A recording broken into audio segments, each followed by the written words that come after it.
Not even All right. 30 seconds.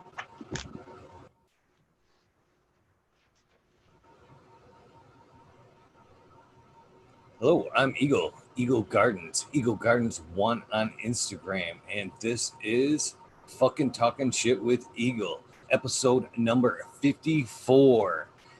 Well, it's gonna be a good night. Gonna be a good night. I've had a great Sunday. I've went and did a few things. Got a things, couple of bought a couple of extras for the show, and I am ready to rock and roll tonight. Hope everyone is doing well. I know I am. And who's in chat tonight? How you guys doing? Just waiting for Mr. Pedro to grab a drink, and we will be on.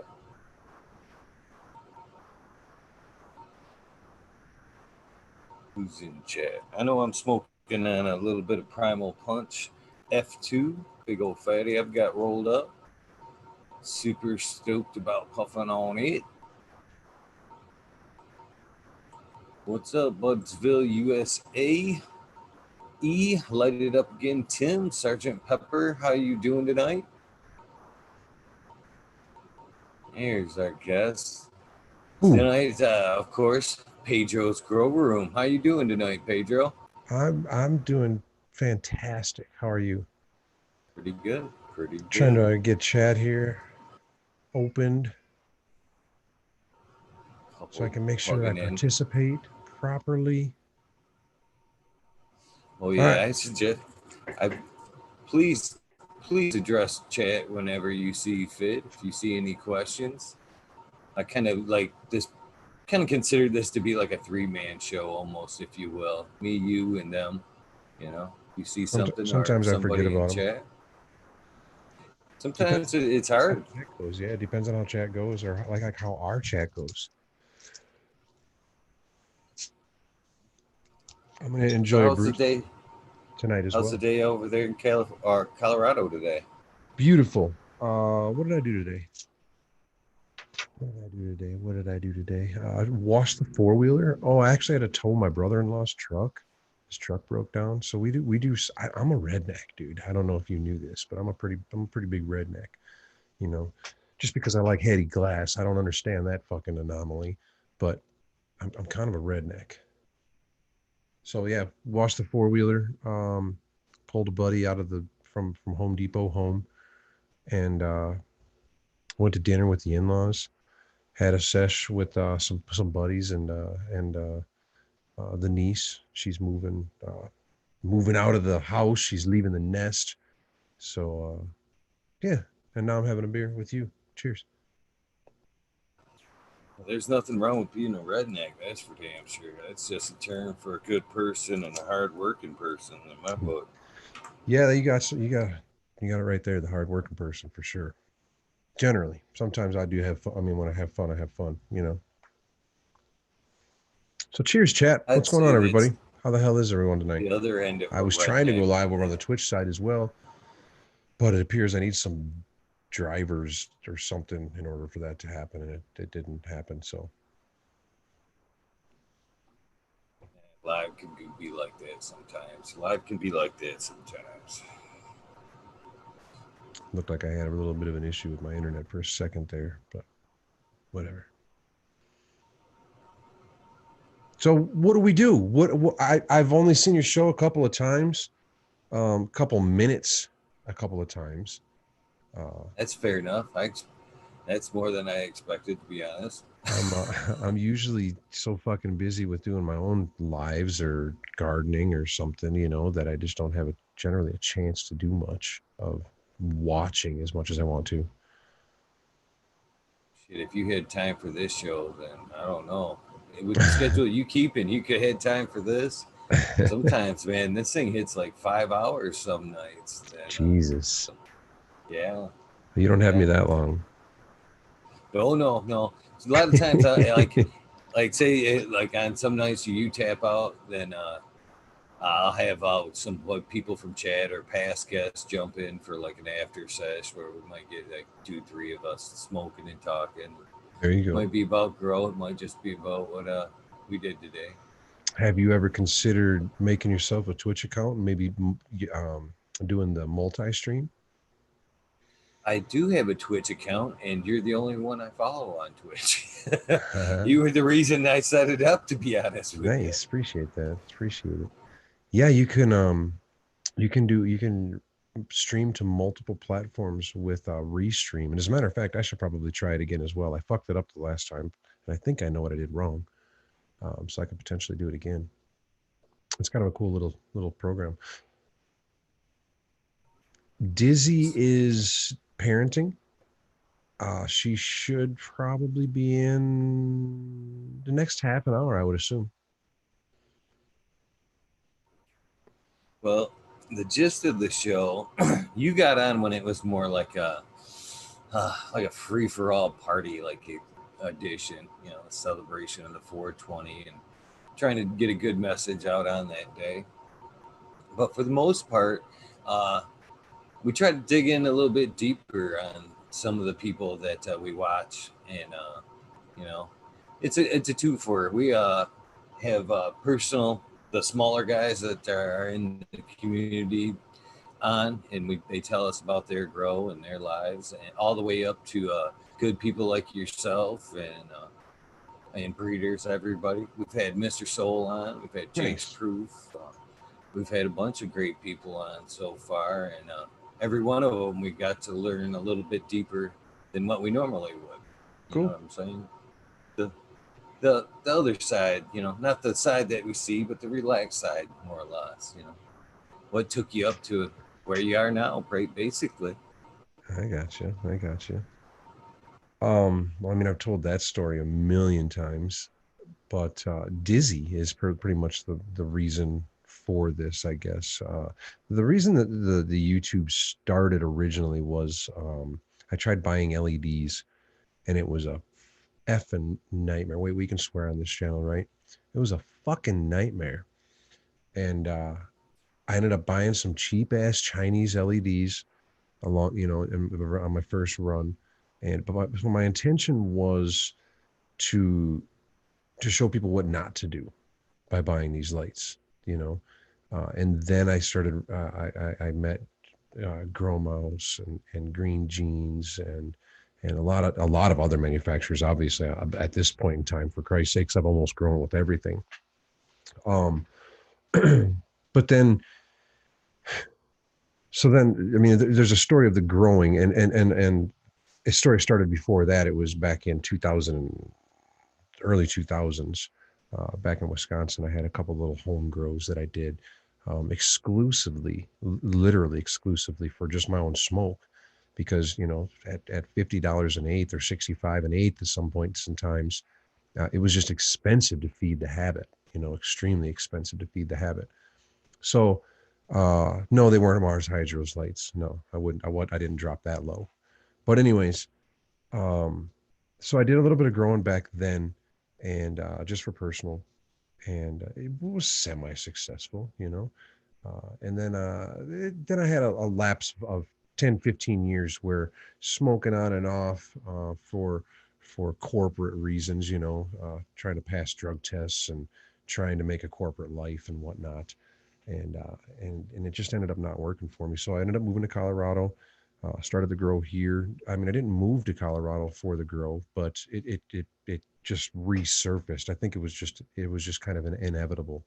I mean, I've been a smoker myself since I was 15 or 16 years old. So I think it was just kind of inevitable, long term. But so where was I? Dizzy growing with LEDs back in what is literally now our room in the house. We've done a couple different moves around the uh, around the house, if you will, for grow room situations. And but then the rosin started to become a thing, and that's an interesting story in itself. Um, I uh, I started with a hair straightener and a DeWalt hand clamp, you know, 300 pound or 600 pound DeWalt hand clamp. And the first time we just pressed some flour. We had no idea. We didn't know if it was supposed to be. We didn't have any idea of humidity levels, with temperatures, blah blah blah. Barely knew anything. And but we got a little bit of rosin. You know, I don't remember how much we got, but it was enough to take a dab or two. You know, and I can literally trace everything back to that moment that I took that first dab, because it was like, whoa, there's more. You know, it's not just flour. It's not just hash. There's more. There's more to be had here, you know? And at the time I wasn't even really a hash maker. As a matter of fact, a lot of you may know Tricky D in the community. And he actually lived in a city an hour and a half from me, and I'd go up and visit him quite often. And a lot of times I would take my flour to him and have him wash my flour. He would make my hash. He would charge me 50 fucking percent to wash my hash. And he would generally take that 50% right in front of me, which is a brutal thing to do.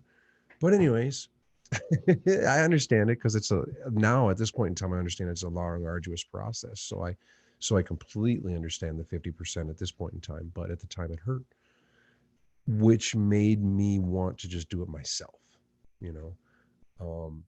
So I started, and along the same time, literally along the same time frame, Dizzy was having problems with fibromyalgia, and she can tell you a lot more about this. But from my experience, my side of it, I was watching her take, you know, handfuls of pills morning, noon, and night.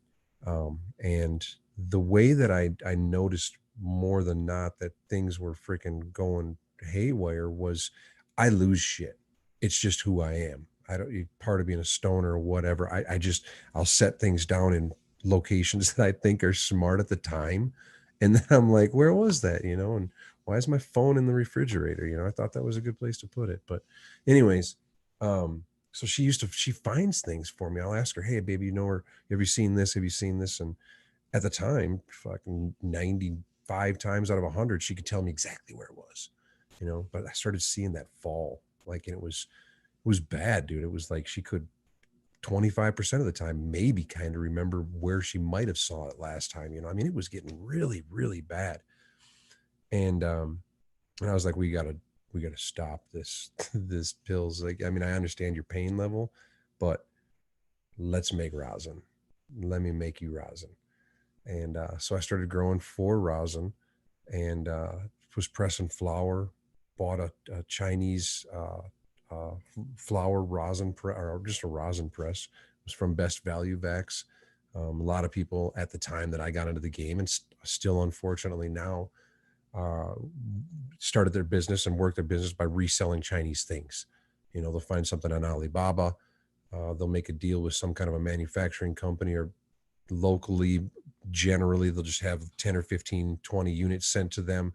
They'll have somebody locally engrave it or put some stickers or laser etch or something, and then they'll resell them for a markup. And people, you know. So, anyways, I bought a Chinese rosin press, and started pressing my own rosin, and it just freaking grew from there. And I'm trying to remember, now that I think back on it, the where the um, transition to hash rosin came in at. You know, just have no idea where that kind of came from. But when I realized that there was better than flour rosin, and I mean, I can't even say.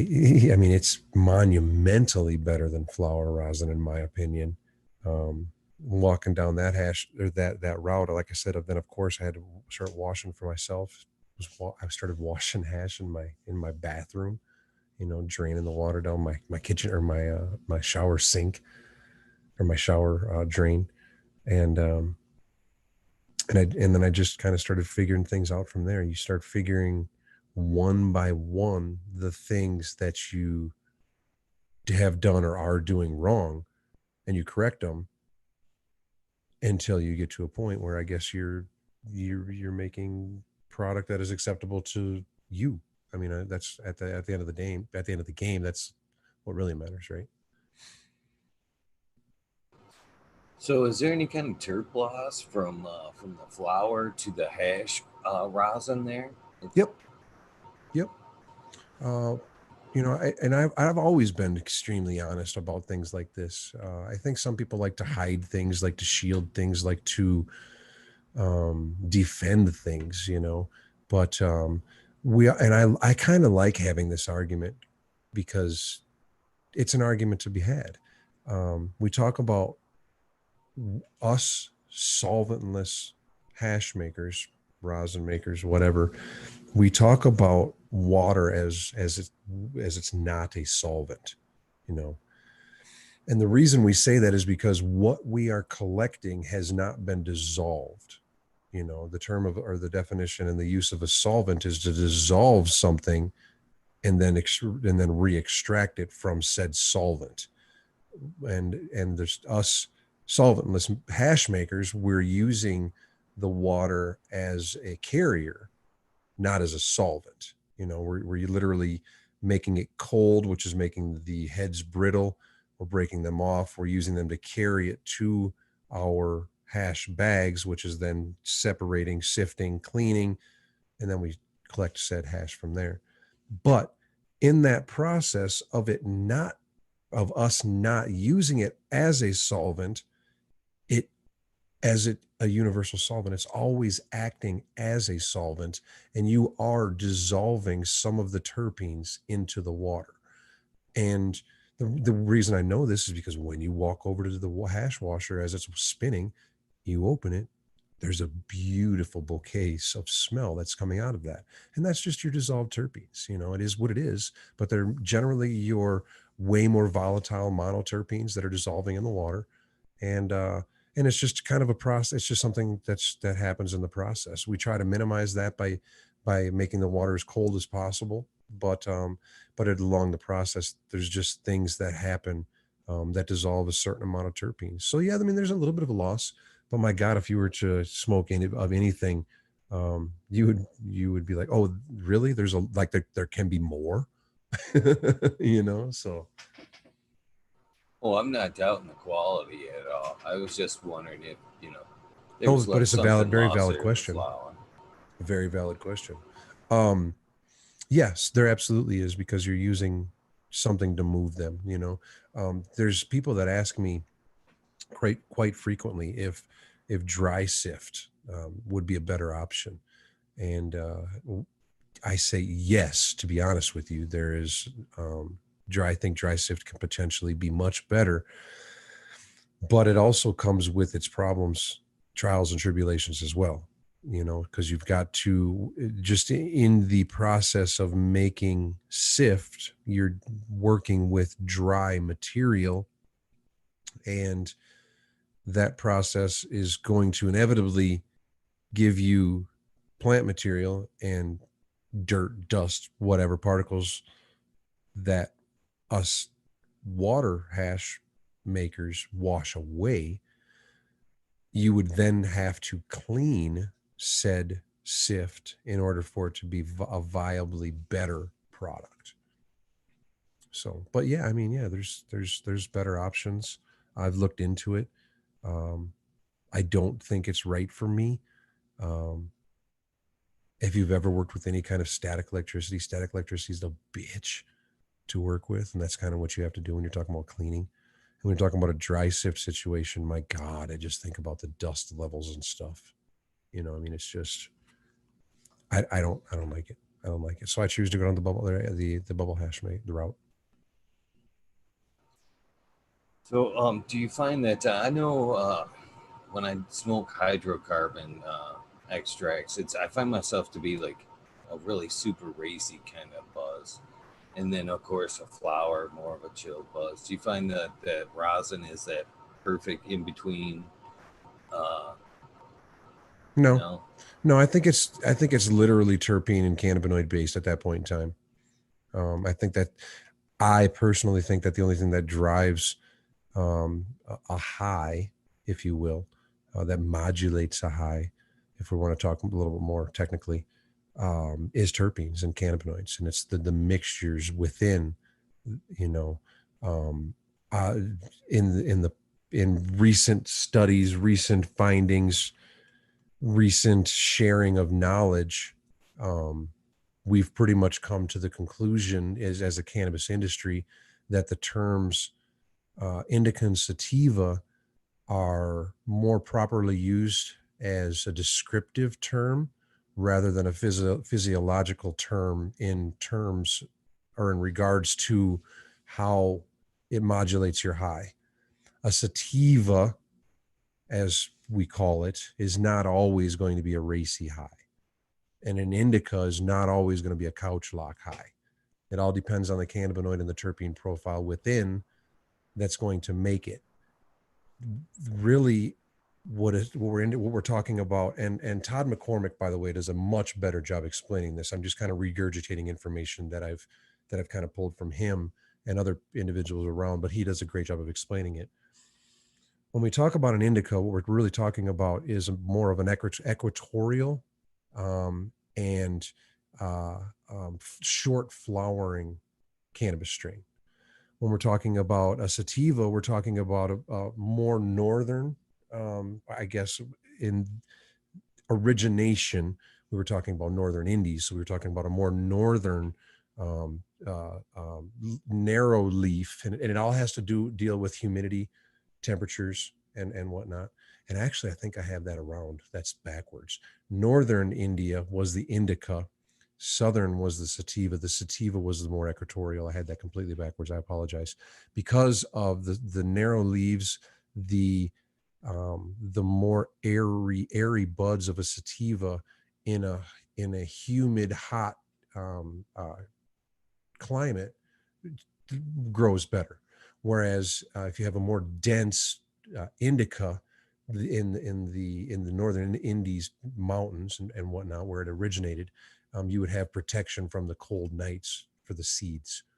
So I mean that because we have to know that we're talking about propagation here, propagation of a species, So, so the terms indica and sativa are really more of a descriptive term, and we need to. You're starting to see, and you will start seeing a lot more people realize this because it's just the truth, And the terpene profile or the cannabinoid profile, and I think literally the two of them tied together make a chemical mixture that is going to modulate your high accordingly. And to complicate things even more, unfortunately, I don't think people receive things the same way via smell or high. So what might smell like an orange peel to me might not come across as quite the exact same thing to you. It might come across a little more sweet to you. You might receive it differently. And when we smoke it, the same thing. It might put me to sleep where it makes you start shaking. So unfortunately, we're at a level where, or at a point in time in knowledge where we know a lot, but it's just opening more doors to us. It's almost like opening a Pandora's box where when we learn something, it opens two or three more doors, and then we then have to explore those, which then kind of opens more doors. And it's a great thing, but we're definitely learning that in the past we've been a little wrong. And I think it's important to realize that we can learn, and that's fine. For me, I don't know if I understand the sativa and the indica parts of it, but it just seems like when higher doses of THC themselves, and it just seems to be like through the hydrocarbon, and for some reason, it does seem more heady to me, even though it could be uh, a sativa or indica. I guess it just and at that point it just affects how it's affecting my head, more behind the eyes or a racy mind. I was just kind of wondering if the happy more medium in the rosin was because it has more oils and terps in it. It is like because sometimes when I take that dab, a good dab, and I get that heady buzz, I have to almost sit and smoke a flower, and then I found that it's brought me back to a happy medium Hmm. a little bit more. And I was just wondering if that's what that medium in the road was. There was just more of the terps and stuff in it than in the hydrocarbon stuff. Might be completely you just receiving things differently. through that. might be an unclean hydrocarbon product. So where you know you're actually reacting to something that's unclean. Um, yeah, I mean those. I guess those would be about the two biggest things. There was something. There was a third thing that I had to say, and I can't fucking remember what that was. But I've had sativas. As a matter of fact, this son bitch that sits here still. I mean, it's aging so much. Oh, it's almost. Oh my god, it's almost got a straight Vicks, like mentholated Vicks smell at this point in time, like almost identical or almost exactly. But this is a rise from Irie Genetics. I had a buddy gift me some point in time, and the reason it sits here is because it's a stupid fucking sativa. Like to me, there I did it. I just incorrectly labeled as a sativa, but it's a stupid racy smoke to me. Like this right here will get my heart racing, might give me a little bit of a sweat, might even give me a little bit of anxiety. So generally speaking, when I'm on a live stream or something, I won't reach for this because it's too much. It's just too much for me. Whoa, there's a big old bee on my dab tray. It's dead, It's not a good place for but it's a big bee. dead. You want to see it? And take a strong dab there. I'm scared. Take himself out. It's dead. So you kind Check of this some went bitch out. I into told you. The big yeah, son. that's a big boy, Colorado big boy. Anyway, it's one of those murder hornets. Oh my god, it's a murder hornet. It's a killer murder hornet. Just swam over from So freaking. I guess and another. I'm not a big dabber, to be honest with you, Pedro. I enjoy it when I can get it, but it's not. I don't know why I'm more not into the extracts and dabbing. But do you think temperature? You said terpenes is the most big player in the buzz there, and do you think temperature itself and like a hot dab or a cooler dab plays any role in that as well? Oh fuck yeah, monumentally so. Absolutely. It's fun to play around with temperatures on a dab. To be honest with you, um, they make products where you can have your dab rig just over top of a temperature reading thingy-majiggy. $100 or so. And man, is it fun to take different temperature dabs. Um, with the understanding, see, here we go again with knowledge. With the understanding that we don't really know what inhaling these volatile terpenes are doing to us, right? Are our lungs capable of processing and handling the inhaling of the vapor of these terpenes? Are we poisoning ourselves? Are we damaging lining because we're inhaling these strong terpenes? So let's not be blind to the potential that there's harmful things going on, right? And I guess what I'm leading into as well is the education of temperatures and what different temperatures are producing. A higher temperature, we have found out, like, and I'm talking like a very high temperature, 900s and so, are actually starting to produce carcinogens. So we are kind of potentially poisoning ourselves if we're taking hot dabs, you know, and is then inhaling a hot vapor damaging things as well. I think it's important to recognize these things, just from a health standpoint, and more importantly from an educational standpoint. If here I am trying to take a take a stance as an advocate for cannabis, an educational advocate for cannabis, I think it's important for me to not just blindly think that this is that my overuse is completely okay. you know so but yes, on that note, I found that taking different temperature dabs releases different forms of terpenes crazily. Like a low temp dab sometimes can just make you semi orgasmic, just be like, oh, just kind of melt, get a little tingly. Whereas a hot dab, whereas it doesn't necessarily taste, you don't get that amazing flavor, can just fuck your face up. And sometimes that's really nice. It's fun to do. So but I think it's important to to know the difference and to know what you're doing. So I guess, and this was my follow up or second part of the heat question there. So you've obviously explained that temperature can affect the buzz as when you take it in, but can a bad uh, rosin press guy, say just starting off or is not too knowledgeable in this pressing, can he set that forward already in a hot press? You know what I mean? Kind of set the material further along and down the Yes. chain. Yeah, yes. On a I always say yes, but we're talking about percentages, right? So I mean it's minute, but yes. The hotter the temperature, the more the pressure. I mean those are two completely separate things. So let's just go with the first one. The hotter the temperature, the potential for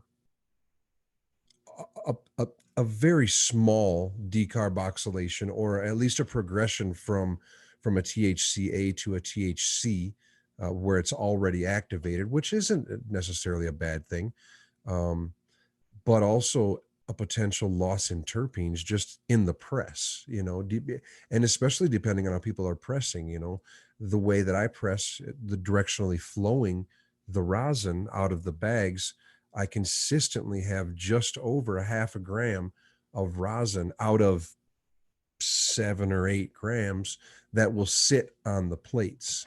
Whereas other people that press the rosin don't press like I do, and much, much, much, much more rosin sits on the plates, which changes the consistency, drops the terpenes levels, and fucks the color completely up. So there's definitely ways to maximize terpene preservation, color preservation, and consistency preservation, um, with temperature. Now, pressure on the other side, pressure can, as somebody said here in chat, I don't remember how somebody said more lipids, high amounts of lipid shredder. There, high amounts of lipids are not good for lungs, popcorn lungs.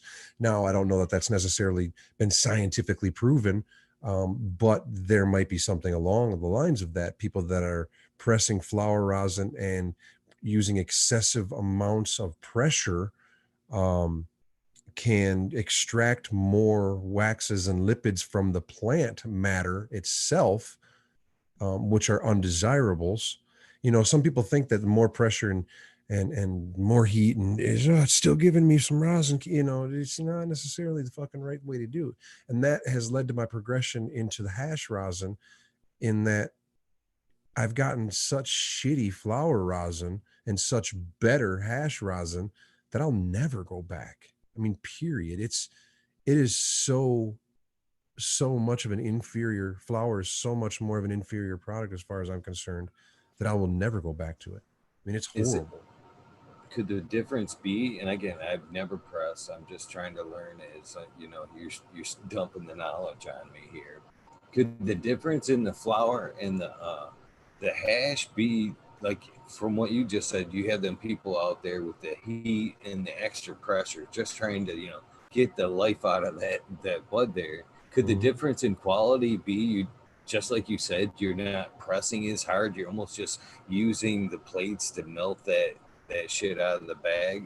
When it comes to the hash, you're just like barely oozing it out, to Mhm. where you're Mhm. like, Yeah. it's Yeah, that's and, where the and the quality come from, and the way maybe. that I teach people to slow the fuck down with their pressure, essentially, and to lower their temperatures, is to visually think about it, right?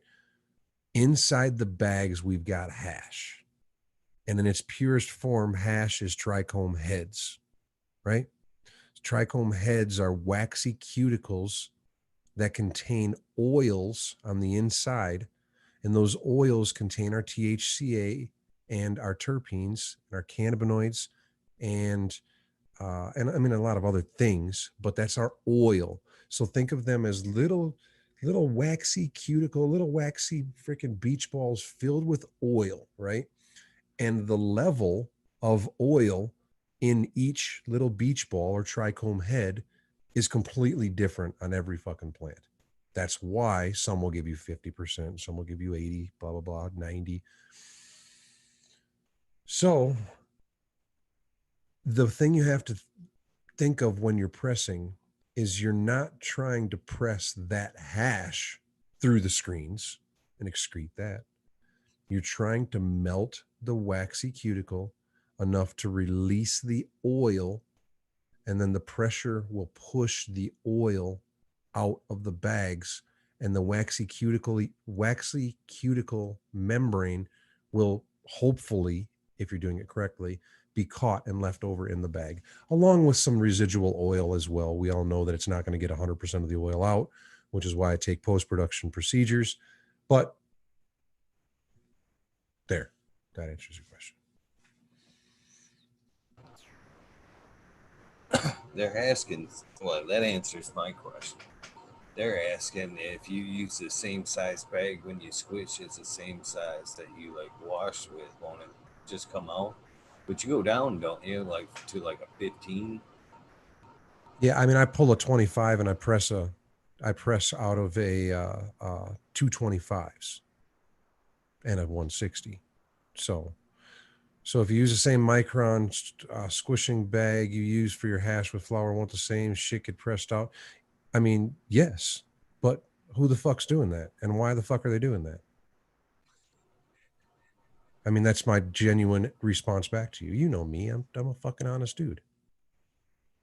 That's what we love about you. That's what everybody loves. That's what people love and or hate about me. Let's be honest. That's man. I'd much rather be around somebody that tells me exactly the way it is. Yep. Even if I don't like it, I can respect that. At least you know what I mean? At least you know. Yeah. But I actually had a guest on the other night that I tried to drive that home a little bit with, and I don't know if they understood it. We were talking about them going to a festival and trying to pass on some stuff to somebody like yourself. You know what I'm saying? Mm-hmm. And the gentleman in question told him, I appreciate it. It looks great and everything, but I'm leaving soon and I can't take this. Mm-hmm. The gentleman kind of seemed like he took it a little bit to heart. I said, ultimately, aren't you glad he was straight up with you rather than take it from you and then turn around, you take 2 steps and throw it away, or you see him hand it to somebody? Mm-hmm. I'd rather have him say exactly what he said, even though it might have hurt my feelings. I can respect that shit. Yeah, I've had the same thing happen before to me. So I mean, it is what it is. You catch you on the next time. That's why we're present in the community. That's why we try to be there. So that we can catch those opportunities.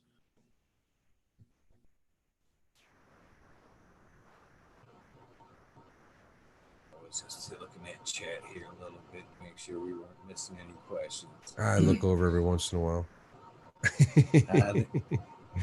What it's always what they want to know and what I want to know are like two different things. How do you cold cure your rosin after pressing it into a jar? I've actually I need to do an Instagram video on this. Stupid simple, you guys. You know me. It's nothing complex. I went on Amazon and purchased one of the cheapest, kind of coolest looking, whatever. 6 can, I think it's 6 can. Yeah, it holds 6 goddamn 12-ounce cans. 6 cans of soda or beer, whatever the hell I guess you drink. So extremely small, one of those ones that you can like plug into your lighter in your car, the 12-volt lighter in your car, but that sits in my room over here. And when I collect my rosin, I will whip it good. And the reason I do that is a whole nother conversation. But then I store it in jars, glass jars, very important, glass, not effing parchment paper and not silicone. And I leave it in the refrigerator. That refrigerator is like 55 to 60 degrees. It's kind of one of those shitty refrigerators, like disappointingly cold beer, you know, where you're like, fuck, I wish it was colder. But it works. It works ridiculously well. As a matter of fact, and here's the other side of the coin. This stuff right here was pressed yesterday, and has just been sitting on the counter right here, just in room temperature conditions. And there's what it's turned into. I wish it would focus. Give it a second here. There we go. And that's what it comes out looking like. Just sitting here in the room with a glassy terp layer up on top. Nice wet batter consistency in there. So when do you start whipping it? Just as soon as you can get it off the parchment? Yeah, pretty much. At the collection level, I'll do that twist that you've always seen me doing. You know, the twist and bend and fold and playing with it in my gloves. I'll do that immediately upon collection. Is that to help cool it to save those turds? No, it's already cool at that point in time. It's already actually down to about 50 degrees, 50, 55 degrees at that point in time. And the reason that I do that is multiple reasons. Hang on, I've been holding this beer up like I'm going to take a drink for about 2 minutes now. It mixes. So it literally is a homogenization process where it literally mixes different consistencies, right? Literally the drip coming down the rosin the parchment paper that you see when I press, literally the drip from the left to the right is different.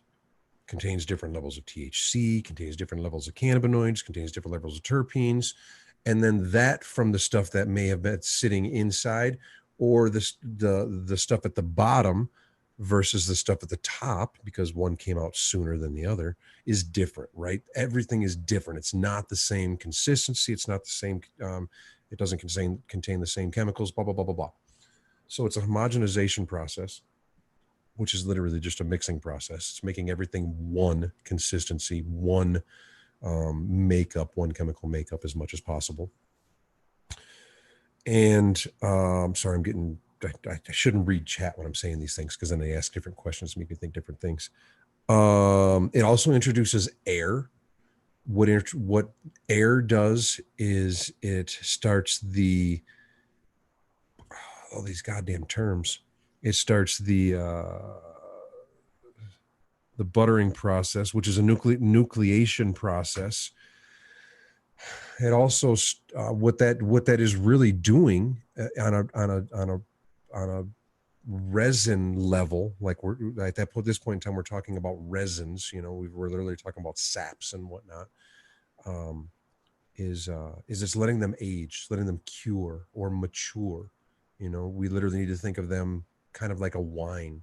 You know, it's literally kind of the extracted essences, cannabinoids, terpenes, THC of the plant.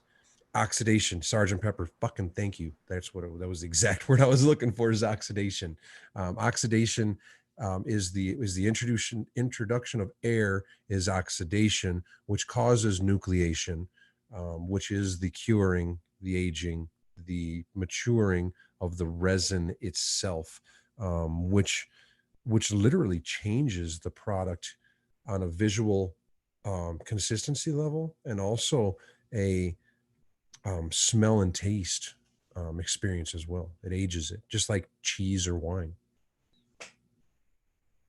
Man, you guys are getting some fuck. Are you recording this shit? I actually forgot to hit record. You better hope this one fucking loads. This is gold, dude. Oh, this one will load. This one will load. It ain't going no 24 hours. Well, what I used to download them, Pedro, and what I found out, well, and 420, I've learned a little bit since 420, and I'm still stupid enough I haven't put it into effect yet. But what I did up until 420 was, if I download it directly from Zoom or record it live, Zoom records it in a much bigger format, to where if I let it process through YouTube and then download it back through them, It's in an MP4 format, and it's a much smaller format. You want to get technical here? No, Here's what I'm gonna give it to you anyways. What I think you should do, not what you should do, what I think you should do is you should download Streamlabs OBS. You should run the Zoom meeting in just like you do in the background, but Streamlabs OBS will allow you to do a screen capture of the Zoom meeting and allow you to overlay some cool things that will allow you to have a little more visual and interactive things with the chat, even over on YouTube. And then Streamlabs will, you can format Streamlabs to throw it right to YouTube. It's not a super complicated thing to do. It takes a little bit of time, but it's not a super complicated thing to do. I'm all about trying to improve the quality of the show. Yeah, and it will absolutely do that. You know, you'll have different. You saw the setup that I was showing you just post or pre-show. You can do a lot with that little program, dude, and it's free. Doesn't cost you shit. So Streamlabs OBS. Well, you want to like loosen the tie a little bit. As much as I'm sure everybody would love to hear a nice technical process about rosin, we can if you want. We went there for an hour, dude. That got me sweating, dude. I'm telling you, I feel like I was worked right there. I know, and I kind of seen that. I was like, man, this is supposed to be fun. He don't look like he's having fun. Let me go grab this other beer that I put in the freezer pre-show. Let me go grab that. Oh yeah. How you doing, Jack? Green Sock, Shredder 911, 9 Ned Denver, Sergeant Pepper. You got him to say your name. You got him to say your name, Sergeant Pepper. The American one, Johnny Candice, Sister of Gold, Aldridge 25, Liam Mass. I am so happy to see you fuck that name in chat tonight. I hope you're doing well, my friend. Hope you are doing well. Who else is here? Majestic Marks. Be too crazy for you. Back. They're kind of asking where to start, where we kind of started. You skipped over it real quick there, Pedro. They want to know when you first started, like before Pedro was Pedro, you know, that first smoking experience. You said it was right around 15, and the average seems to be 13. So you're a little bit late on the 15. Yeah, I was. I think I was actually 16, to be honest with you. So I actually know that entire story. So here we go. That's a fun one. Good call. Good. I put a smile on my face. So I'm trying to think of how much detail I want to tell you. 16. We were moving into a new house with the father. Father was dating a girl. Had a daughter, and she was older. She was 21, something like that. I was 16. And we went over to the new house to check on things. Like, we were moving in. We were, so we were still staying at the other place. We were going over there to, I don't even remember. I think we were letting the dogs out, or I don't even remember. I have no idea. While we were there, she said, oh, wait, this is the second. This is rewind, pull back. Very first time.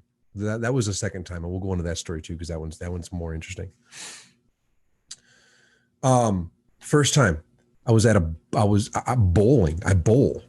I don't bowl now. I used to bowl a lot. I was a very good bowler. Youth bowling. 16. At the bowling alley, I find out that, like, my second cousin or something, he sells weed. He sells weed, dude. So I was like, oh, fuck yeah, cool. I know somebody that sells weed. So I was like, hey man, I'm a cousin. I heard something about you, Can I get a little?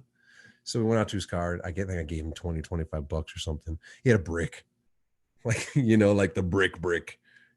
Peeled it open, cracked me off a little corner, and stuffed in the cellophane, gave it to me, And I was like, oh shit, I got some weed. You know, I was all like, I'm a fucking troublemaker on some bitch. Got some weed. And and I think I tucked it into my bowling bag. Later that night or the next night, I don't even remember exactly. I worked at a bowling alley too. Bowling was like in my life, man. I was like, whew, I was in it. So I went to work, and as a pin chaser, you have two people that work. The one person stays up front and tells the one person down back what's fuck is wrong. Like, hey man, you go get the ball on fuck 16. You know, hurry your ass up. You know. Anyways, so I was the guy down back this night by choice because I'm gonna smoke some weed. And I don't know shit, dude. I don't know shit. And so I get a pop can, and this is a kind of funny detail too. Like everybody, I think, so you grab a pop can, right? But it's not just a pipe, right? You got to make the shit, so it opens the possibility for making it differently, right? So my way of making it was, I'm like, the bottom of the can looks like a big bowl, so I'm gonna use that as the bowl. So I bent the shit straight up in half, 90 degrees, and I got so then I took my knife or something and I poked holes in that son bitch. And then I just used the mouthpiece as a mouthpiece. I'm like, this is fucking perfect, dude. I'm a genius. Now people are telling me they like crinkled the side of the can and made the hole and fucking made another. I'm like, you complicated the fuck out of it. I just bent the shit and put some holes in it. Anyway, so I take this, my cellophane, open it up, and I just crunch the thing on top of the bowl. Flour, what flour? Stems, seeds, the whole fucking 9 yards. You know, I had no idea what I'm about to do. Grab a lighter, you know, snap, crackle, fucking pop, cough my face off, took a bunch of hits. Nothing. Not a fucking thing. Maybe a little bit of a headache or something, but just nothing. Like nothing. I'm like, this shit's stupid. Fuck weed. Dumb shit. Couple weeks later, I don't even remember. I couldn't even tell you how long after. Um, had to be a couple weeks, month or something. Uh this instance at the house, moving in, dad's girlfriend's daughter. She's like, hey man, you ever smoke weed? So I proceed to tell her about the stupid story about the pop can and didn't get me fucking high because I guess it doesn't work. It's stupid. She's like, I got some good shit. Let's smoke some. You want to smoke some weed? I'm like, whatever, stupid. Fucking smoke dope, guess. You know? And so she rolls this fucking pinner. It's like it's like the fucking the scene from Cheech and Chong, man. He hands it to me. I'm like, is that a fucking toothpick? Like, what the fuck is that thing? You know? She told me what a pinner was. I'm like, all right. She's like, don't worry, it's good shit, man. You won't need it, you know. So we go out on the back porch and she lights it up. And I swear I get like 2 hits, and my memory tells me like she didn't let me take any more than 2 hits. You know, she was like, nah, I probably with Bogart and this shit. I don't know, but she played it off like it was strong shit. Fucking 15 minutes later, I'm laying on the kitchen floor, fucking floored, wondering why I'm floating in the fucking kitchen, like just fucking like stupid, like wondering what the hell happened. The highest ever. I mean, shit's spinning. I'm giggling. I mean, it's just like, whoa, this was not like the first time. Not even close like the first time. And uh after a while, I mean, you kind of lose time and stuff, you know, you don't exactly know how long things are, but it was time to go home. And I had driven there, so I inevitably got in the car. I think I might even started it up. And I just started fucking laughing uncontrollably because the hood of the car was like 40 fucking feet long. And I'm like, I can't fucking drive this fucking thing. Look at the hood of the car. It's fucking, yeah, I can't go around the corner. It's too long. You know, I was like, fuck you. Oh, and I just sat there laughing and crying. You know, she's like, I'll drive. I'll take you home, you know. And then I remember getting to the first fucking corner and there was a cop. And I'm like, Is he calling me? Did he drive by? He's gone right. He knew I was high. He saw my fucking eyes, you know.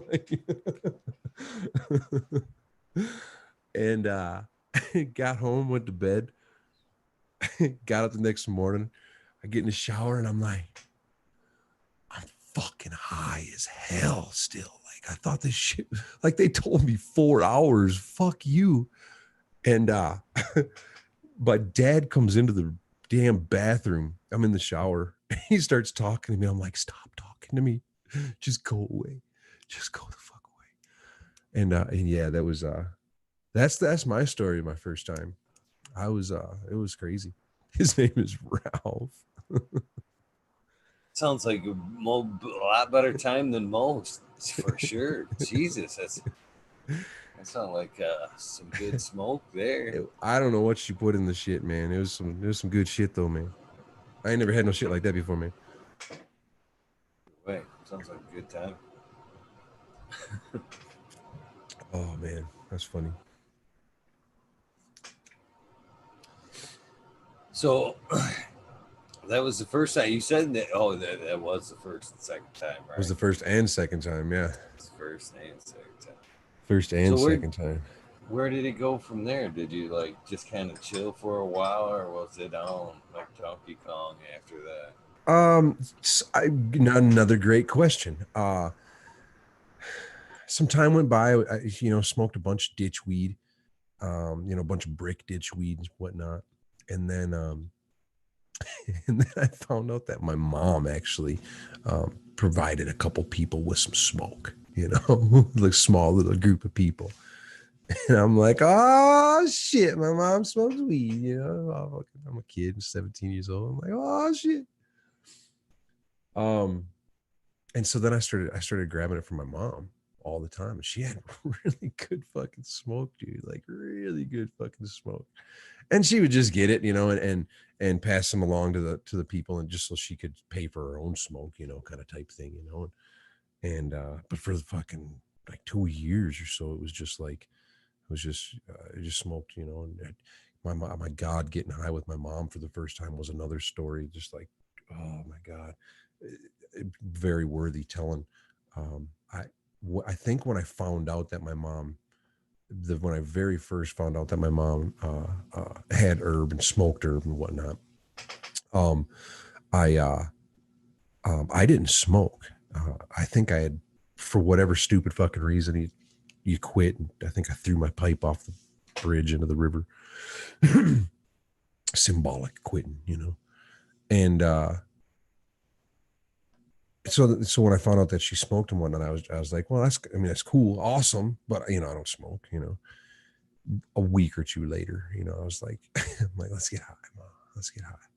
So we sat down, and during the time of AOL fucking dial up, dude, like the old school shit, where you'd wait 45 seconds or so for the screen to load a picture, and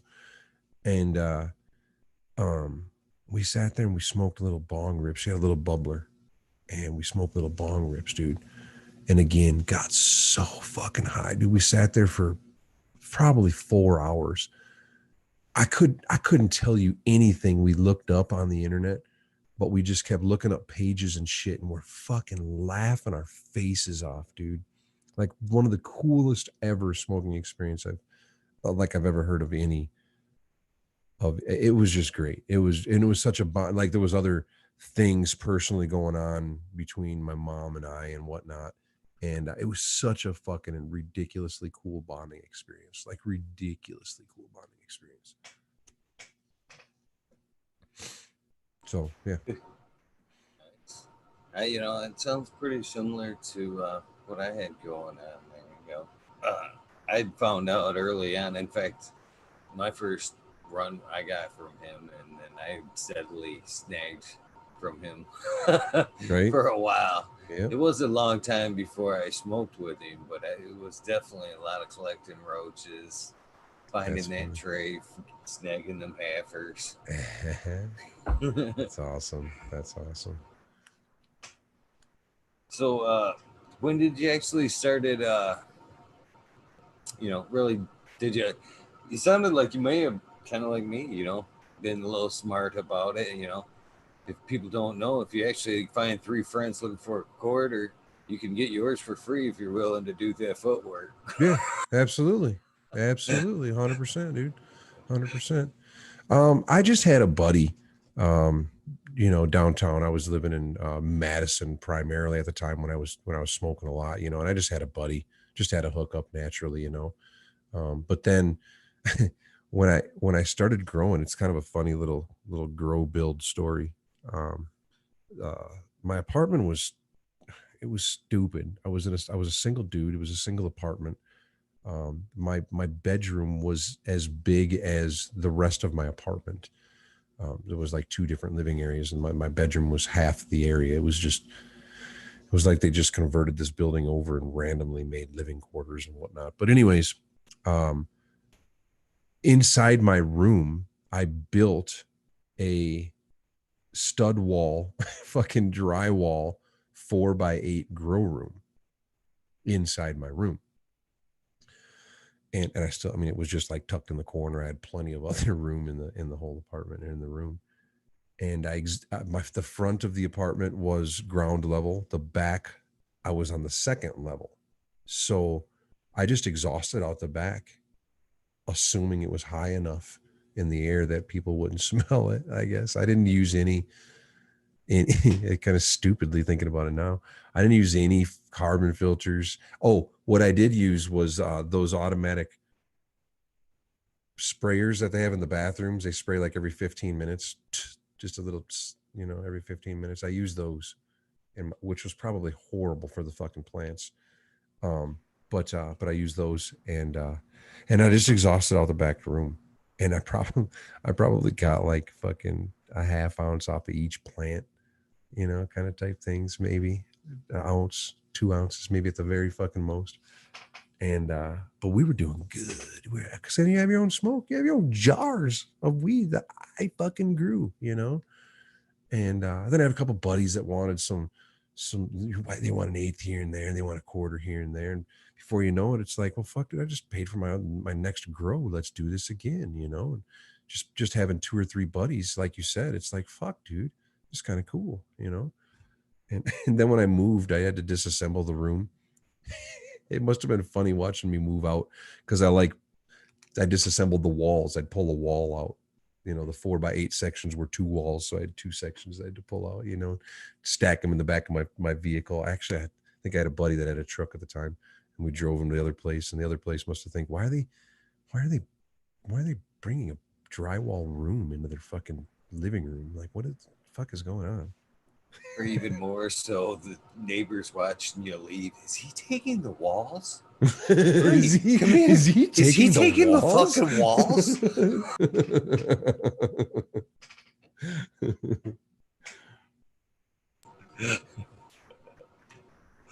That's fucking That's funny pretty shit. funny. That's pretty funny. And that was back in fuck, when was that? 2002, 2003, something like that. I don't know. It was fun. It was fun. And believe it or not, my buddy back in those days bought a set of um bubble bags from fucking the man himself, Mark, bubble bag. Yeah, not the bubble bag dude. That's the cheap fucker. But bubble bags, I think, is what they're just branded as, bubble bags. Back in the day, dude, we were making bubble hash back then, dude. And we just, we thought the 25 was the good shit, number one.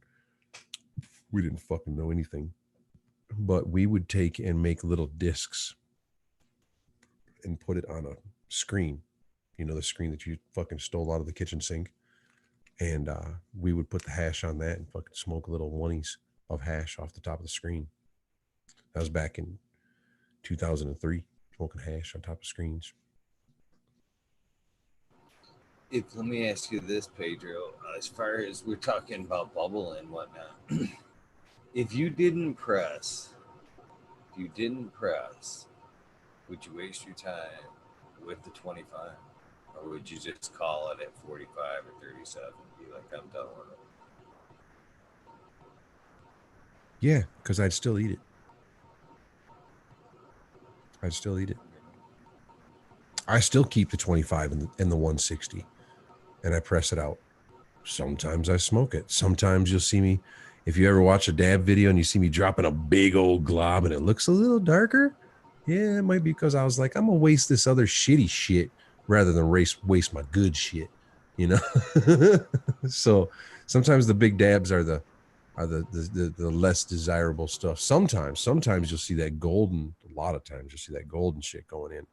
And a lot of times we'll take the food RS or the food rosin, food grade rosin, I call it, which if you ever watching back on my Instagram posts and everything, I mean, the food grade rosin comes out looking sometimes better than most people's fucking really good rosin.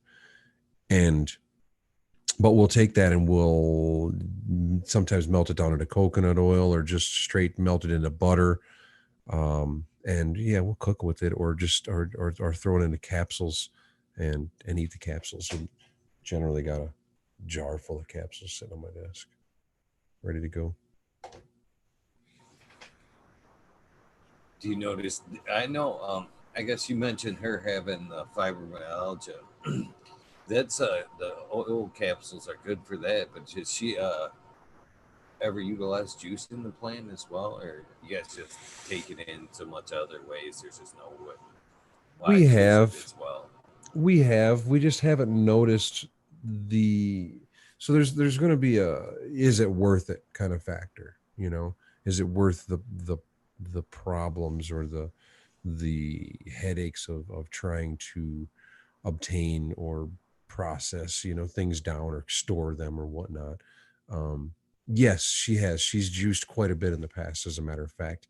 um the amount of material that it takes to fill a fucking even an ice cube tray is ridiculous.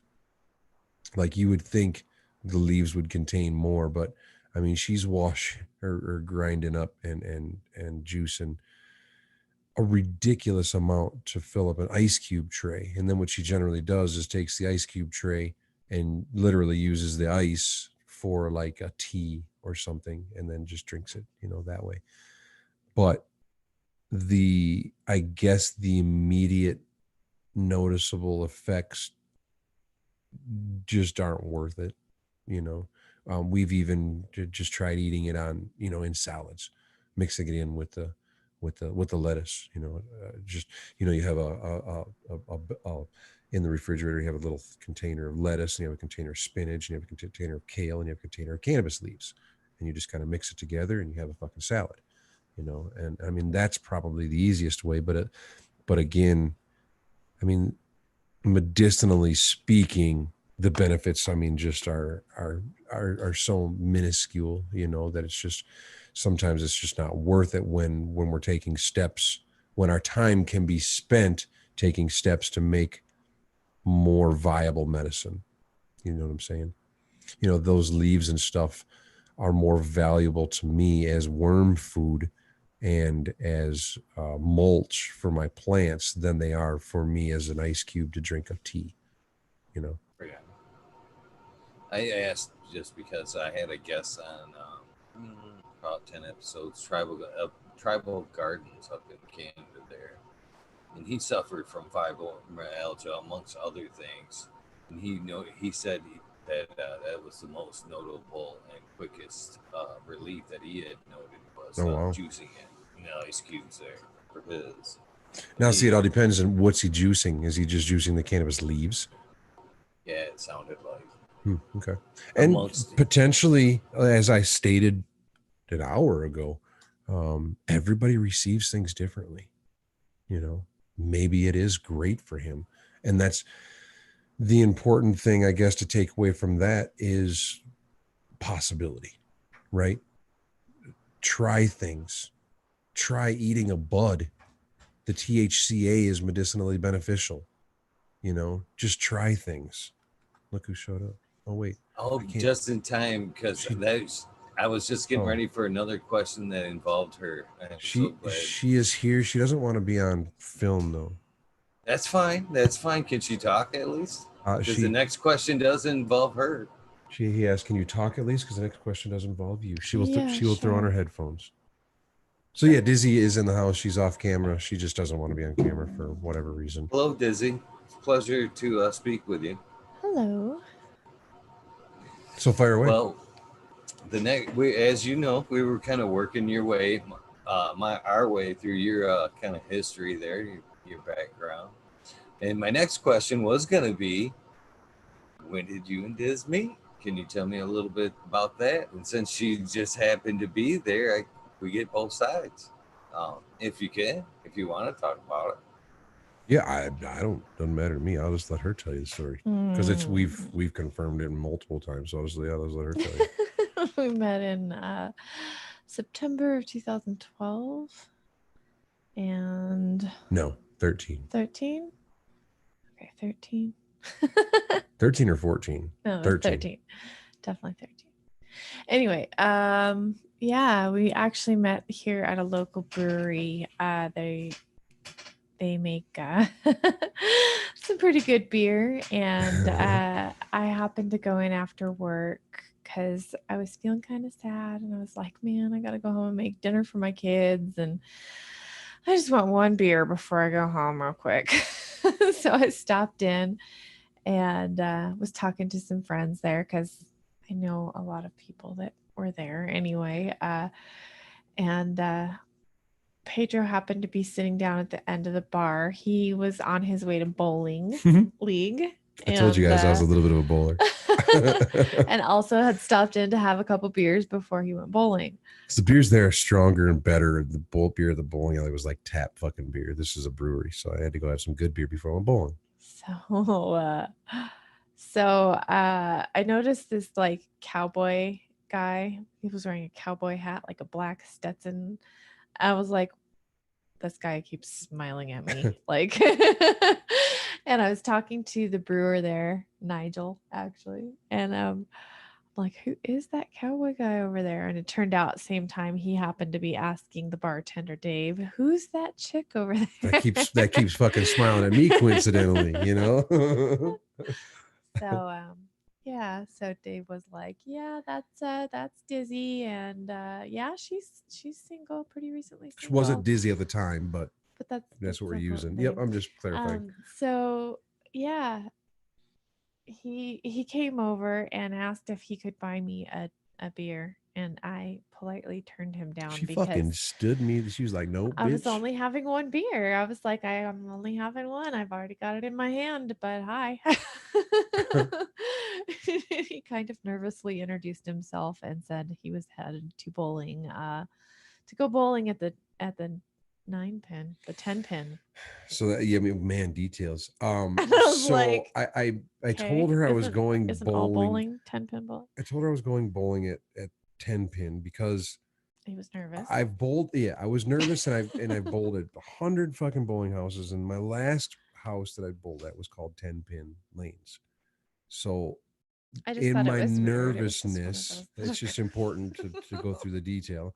In my nervousness, instead of calling the bowling alley by its real name here in this rather small town, I called it something where it, it was close to bowling because it was like 10 pin. I'm going bowling at 10 pin, you know, and she was just like, so confused at like, but wait, there's only one bowling alley, so yeah, of course I knew where he was. It was but kind of funny at the he time. was like, "Oh, what are you doing tonight?" I was like, "Well, I'm going to the gym actually." And he was like, "Well, I'm going bowling, and you should come and have a beer with me or something." I was like, "Well, I've got my kids with me and stuff, so that's yeah, probably not gonna happen." But hi, and he gave me his phone number. Stood up again. Fuck. So I went home and did my thing, but then I talked to my friend the next day, and she was like, "Dude, we need dates for this Friday night. We've got to go to Tiffany's play. Tiffany, This our is the friend, next was in the fucking play. day. Like, dudes, you know, She's just like I do, Eagle. We really need a date You don't, it ain't the next day that you like for this thing. reach out and talk, right? You wait a couple days. You're like, I'm kind of. I was like, well, I don't know. I have nobody to go with. I was like, there was this cowboy that gave me his phone number at the bar last night. And she was like, text him, do it. And I was like, okay, fine. So she pushed me into it. And so I texted him and like, hi, this is the girl you met at the bar last night. would you like to go out this Friday night? I'm like, what the fuck, dude? She's texting me already. What the? This like is no crazy. chit chat. I was just like, hi, want to go out? I have a specific date. We're going to go to a play. You want to go to a play? So he was like, yeah, I guess. So yeah, then it was on like Donkey Kong. Now I'm going to do a dab. The story of Dizzy and Pedro.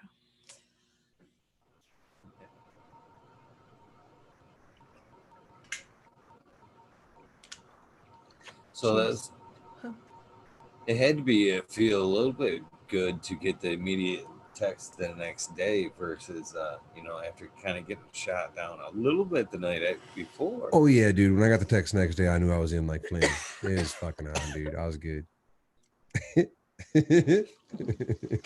I love the fact also that, and I hope you got it. I'm sure you got a good. She absolutely confirms the redneck aspect that you laid Where I down was in a early in fucking- the show. Had my Stetson on. Tool Yeah. cowboy hat. Had my Bullshit. boots He had on. his I had my boots boots on too. So there's so many more funny fucking details to that story. And the one that stands out the most to me is so I'm going. You got to totally understand the details. I'm going bowling, right? And I've grown up in a bowling industry, like my entire life. Like I know manufacturers of bowling balls. I know kind of like the cannabis industry, but bowling. Like I know some shit, right? So I have some shirts, by manufacturers, kind of like I always do. And this one happened to be for a bowling ball. It was God, I don't remember the name of the bowling ball anymore, but it was, well, I think it was a banger hole pounder. Yep. So my shirt on one side Excuse said me. banger, and on the other side it said hole pounder. And I was like, what the hell does his shirt say? so What I had across hell the kind of shirt is that? across the fucking bar, I had to explain. I'm like, wait a minute. Like, this isn't fucking Pedro ripping his sunglasses down and Pedro's like a hole pounder. Oh, guys. Like He didn't even have a beard then. I didn't have a beard then. And this I was like, this is a bowling ball. It's a manufacturer, it's a proprietary shirt. It's just like some swag. Pretty funny though. So yeah, so coincidentally, I still have that shirt in the closet here. Banger hole pounder. I have no idea. It's one of those nice polo shirts, all silky, beautiful little Something bowling that I wore to shirts. work. Funny. Oh fuck, dude. Had her hooked though. Obviously, she was like, "Ooh, a hole pounder, Wow, huh?" this guy's interesting. Oh fuck. How much did you like the bowling movie? What the hell is that? Kingpin. Oh god, that movie is Kingpin. so funny. We were talking about that the other night. Yep, Kingpin.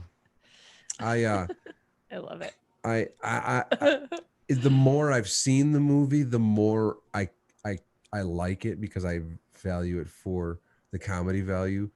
When I was younger, I fucking hated it, dude, because I was a serious goddamn bowler, dude. I was poking fun at him. I He was like, "Oh, seriously trying to make it on the fucking PGA Tour as a fucking professional bowler, dude. At the age of 18, I averaged 212. I had a chance, dude. But yeah, I was a little pissed off at the So I guess this kind of qualifies. How closely did it line up? I guess with your life in that time span. Was it like close to being the time where you were actually trying to make a go at the not like make a go at it, but it was where like my goals he's were still serious that, about it." that's okay, yeah, I can see then. yeah, that my goals are to proceed into this, and then you see the scene, which is ridiculously goddamn accurate. The bowling, the final tournament scene, fucking ridiculously accurate. Like I can't even. I've spent. So funny. If I had to put a number on the hours that I've sat and watched bowling tournaments on TV,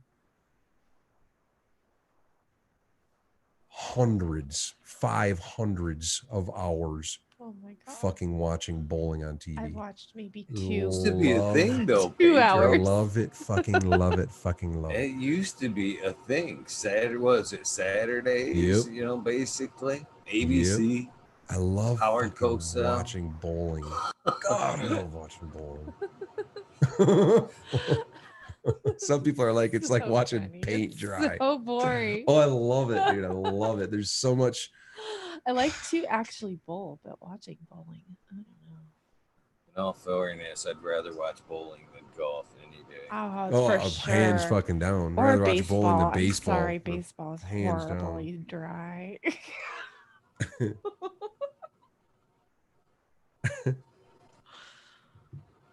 So when did the two of you I don't know, start kind of on your cannabis journey? Once you guys got together, when did you guys decide to maybe start throwing some plants in the ground? I was gonna say, funnily, I mean, it comes right to the first fucking funny story. I mean, a cannabis journey started. Our first date. Yeah, hours Right. in. I guess it might as well go into. We might as well go into the detail of the date.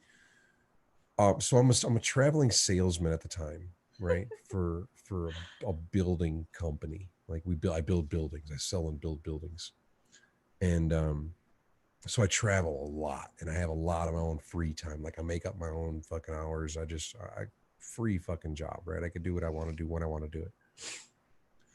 So she called me and asked me up on a date, and I'm like, well, I guess, and she's asking me, and Oh, I guess. not, I That is guess, not, no, no. I guess, no. But I'm like, I gotta go for this. It's not just gonna be, just a fucking stupid date. I'm gonna go for it, right? So I kind of took a little bit of the day off. I went to the restaurant I had made reservations at. I said, somebody just sounds like a 60s porno starting. I I go to the restaurant, sample some wine, pick a good wine. I tip the waitress and the bartender heavily to make sure, and I gave them. I actually went and purchased some roses, so I gave them some roses to have at the table. I pre-purchased a bottle of wine to have open at the table, tipped heavily to have all this happen. They had a nice little corner fucking table set up with a candle lit shit. I was like, fuck yeah, you guys did some shit, right? Anyways, so I only gave him so many roses because when I went to pick Dizzy up, I had roses on the truck seat. Yeah, fucking redneck motherfucker. I had roses on the truck seat so that when she got in the car, the first thing she was greeted with was roses on her seat. We go to dinner. They escort us. I mean, they recognize me. They immediately escort us to. No, they didn't. So we sat down and we had a glass of wine next to that creepy fucker at the bar. And Yep. And anyways, so they took us back to the table, and had the wine and shit. And she was like, "What the Jesus," And shortly, very shortly into the conversation, she was like, "I think it's important that you know that I fucking smoke weed." Like every day, like all every day, all day. And I was you like, got a problem with that you should probably know that now. and I was like, "Oh shit, do you have any on you right now?" And she was like, "Yes, I do." I was like, and at the time, I wasn't smoking anything. I hadn't smoked anything for a while. Corporate situation, blah blah blah. As a matter of fact, I was fucking on a whole nother story, like a long story. I was trying to get over an addiction to spice, like fucking K2 bullshit, whatever, blah blah blah. Holy shit. So we went and smoked. She got me so fucking high, dude. And we went and watched a fucking play. I'm a redneck again, redneck motherfucker, right? No, yes, they were red roses. Were they red roses? They were mixed colors. Mixed colors. I see you answered that now in chat. I got distracted. What was I fucking? Oh, I'm dressed up, which is, I mean, I actually enjoy getting dressed up here and there. And we went and saw a fucking play, dude. Like people on stage acting. like a play. Like that, I think I went in 5th grade one time to for a fucking high school or for a grade school At the theater trip, and we went and watched The Christmas Story or some shit, it was dude. a murder mystery. Like I had one fucking play in my life, and it was for fucking school. I don't do plays, dude. Now I'm ripped as fucking shit. And we're gonna go watch a play, and it was the coolest fucking thing I'd seen in a long fucking time, dude. It was so fucking cool. It was fun. And yeah, so I was And then we went out dancing. oh yeah, so then weed. But we smoked a lot. We smoked weed and I every gave day him since then. an 8th that night because Oh yeah, my dog ate it. Yeah. Because he didn't have any, and I was selling bags still at the time. Yeah. So I gave him that 8th of weed, and like day later he calls me and he's like, Bailey ate the sack while I was at work today. So yeah, I had to give him some more. What's the other strike for? What did I do? Oh, should have gone red. She's still mad? No. Mixed is better. Pretty. Red means I want to bend you over right now. Well, Mixed means later. I saved the red one. Oh, that's what she wanted then. That's hilarious. The first picture I have of the two of us actually was on that night, but I don't have it. I'm gonna have to dig with my friend Crystal, see if she has it, because she was like the one who was always taking the pictures at that point in time. She was the friend who could not get through any hangout session without taking at least 25 group photos. That's pretty cool, honestly, looking back at things. So I know she's got it somewhere, but I don't know if she'll be able to find it. And then the next picture that was taken of us, I actually do have, and that was us on the 4-wheelers. Oh yeah, that's right. I want to have somebody else take a picture of us on the new 4-wheelers. So yeah, right. we can have one that looks the same, you know? I think we took it Same ourselves. I pose. just hold the.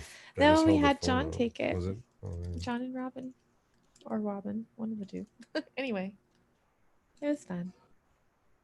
It's pretty cool. For some reason, that's not how I thought that story was going to play out. How did you think it was going to play out? That I was the one that was the star. That's the surprising. Yeah, it surprises me a little bit that this was the stone right there. Yeah, like I said, I went through a period where I was trying to be fucking corporate dude. I was actually, I was trying to be a corporate dude and not get in trouble and whatnot. And so I switched over to fucking. I was corporate, but I was. Well, it's different being. I know. I was between corporate Colorado. But I was in a company that was actually ran by a couple of stoners. Yeah. They were. Mike Gordon was actually the owner of the company. He was the Gordon and Smith skateboard makers, you know, from back in the 80s. So they were like California skaters moved to Colorado. So they were like totally chill about weed. But I was definitely really high doing all the scheduling. Do you want to see a picture of Pedro without a beard? Do you have that on your phone? Yeah. I think I have. And so I was working in a company that was totally. I mean, but back in Wisconsin, that's where I said it, where I started growing, and they were not cool with cannabis at all. So, and I was in an extremely high position in the company, and so I chose to smoke something that was not illegal, you know, at the time, and it ended up fucking with my brain quite horribly, actually. I guess here's the pre-bearded Pedro. Oh boy, I guess I'll show it. Whatever. This was like a week to 2 weeks into our relationship. Holy cow! 4-wheeler outing. It's nothing like today. I think everybody would walk past you. Probably. I used to have just a little bit of a goatee or the shadow beard, you know.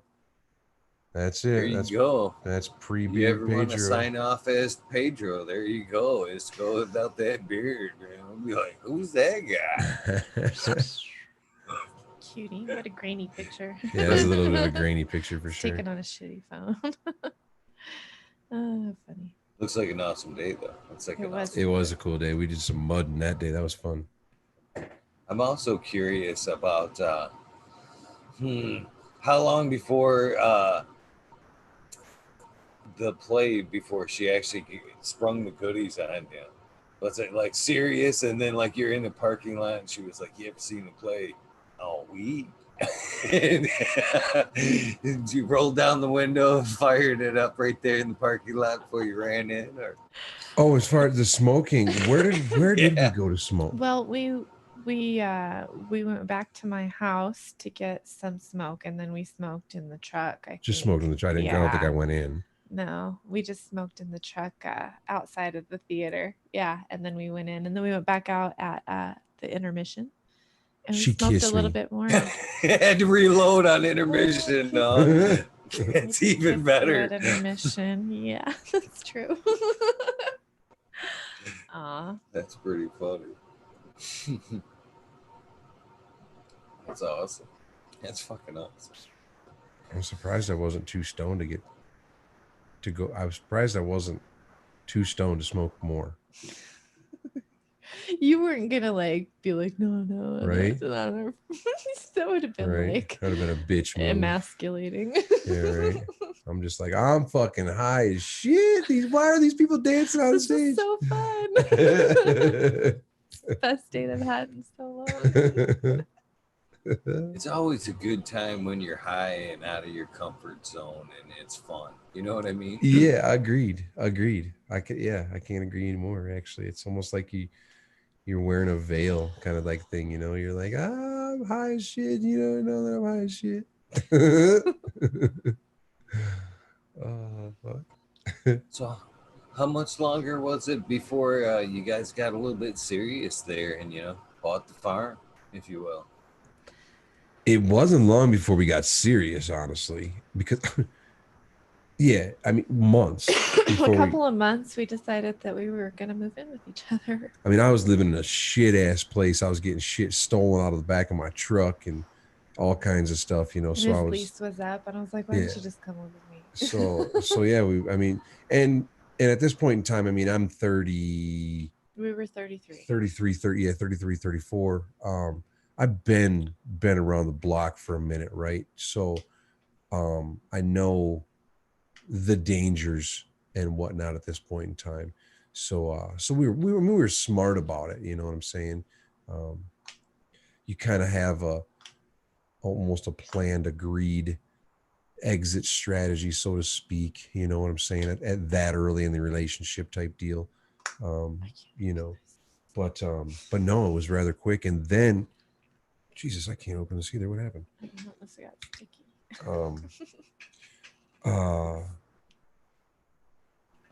We've owned this now for 5 years. Yes, we have lived in this house for 5 years now, and as soon as we bought this house, we started our own first garden. My father was growing a little bit outside, like dabbling in it, and before that, and then we were like, okay, we got our own space. We're gonna go now too. So we set up our own little space. It was really funny the first year actually because this yard and property was just totally neglected, and there wasn't a privacy fence or anything, but there were definitely laws in place already that year for growing outside, that you needed to have it within a locked area within a fence, that it couldn't be visible from the road, and et cetera, all these rules. So since we just moved in and we didn't have much money or time, we just built a tiny little 12 by 16 privacy fenced in garden. Just like this little spot in the middle of the backyard that was our garden, and we grew in pots with like synthetics, and that was our first year. Yeah. And we didn't have like good genetics or anything at that point in time, obviously. So we just had like some random shit. We had no idea what it was, just some like random seeds. So we just like made up names for them as we harvested them. Like, we're going to call this one Thirsty Bitch because this plant was a thirsty bitch. Thirsty motherfucker. How'd Third City Bitch sell, by the way, or was it just personal back then? It was all personal. Outdoor Uh, shit at the time, to be honest with you. it was pretty crappy. It was a really not a great grow. And then We maxed out at 10 ounces per plant outdoors. Like, what the fuck is your problem, dude? and then after that harvest, Pedro, that's when he really started watching a lot of YouTube videos on growing. And he was like, babe, I think I'm gonna start an indoor grow. And I was like, okay, whatever. Like I pretty much let him do his own thing. I just kind of roll with what he wants to go with. So I was like, okay, whatever, I guess, if that's what you want to do. And he was like, I think I really want to try to get some LED lights.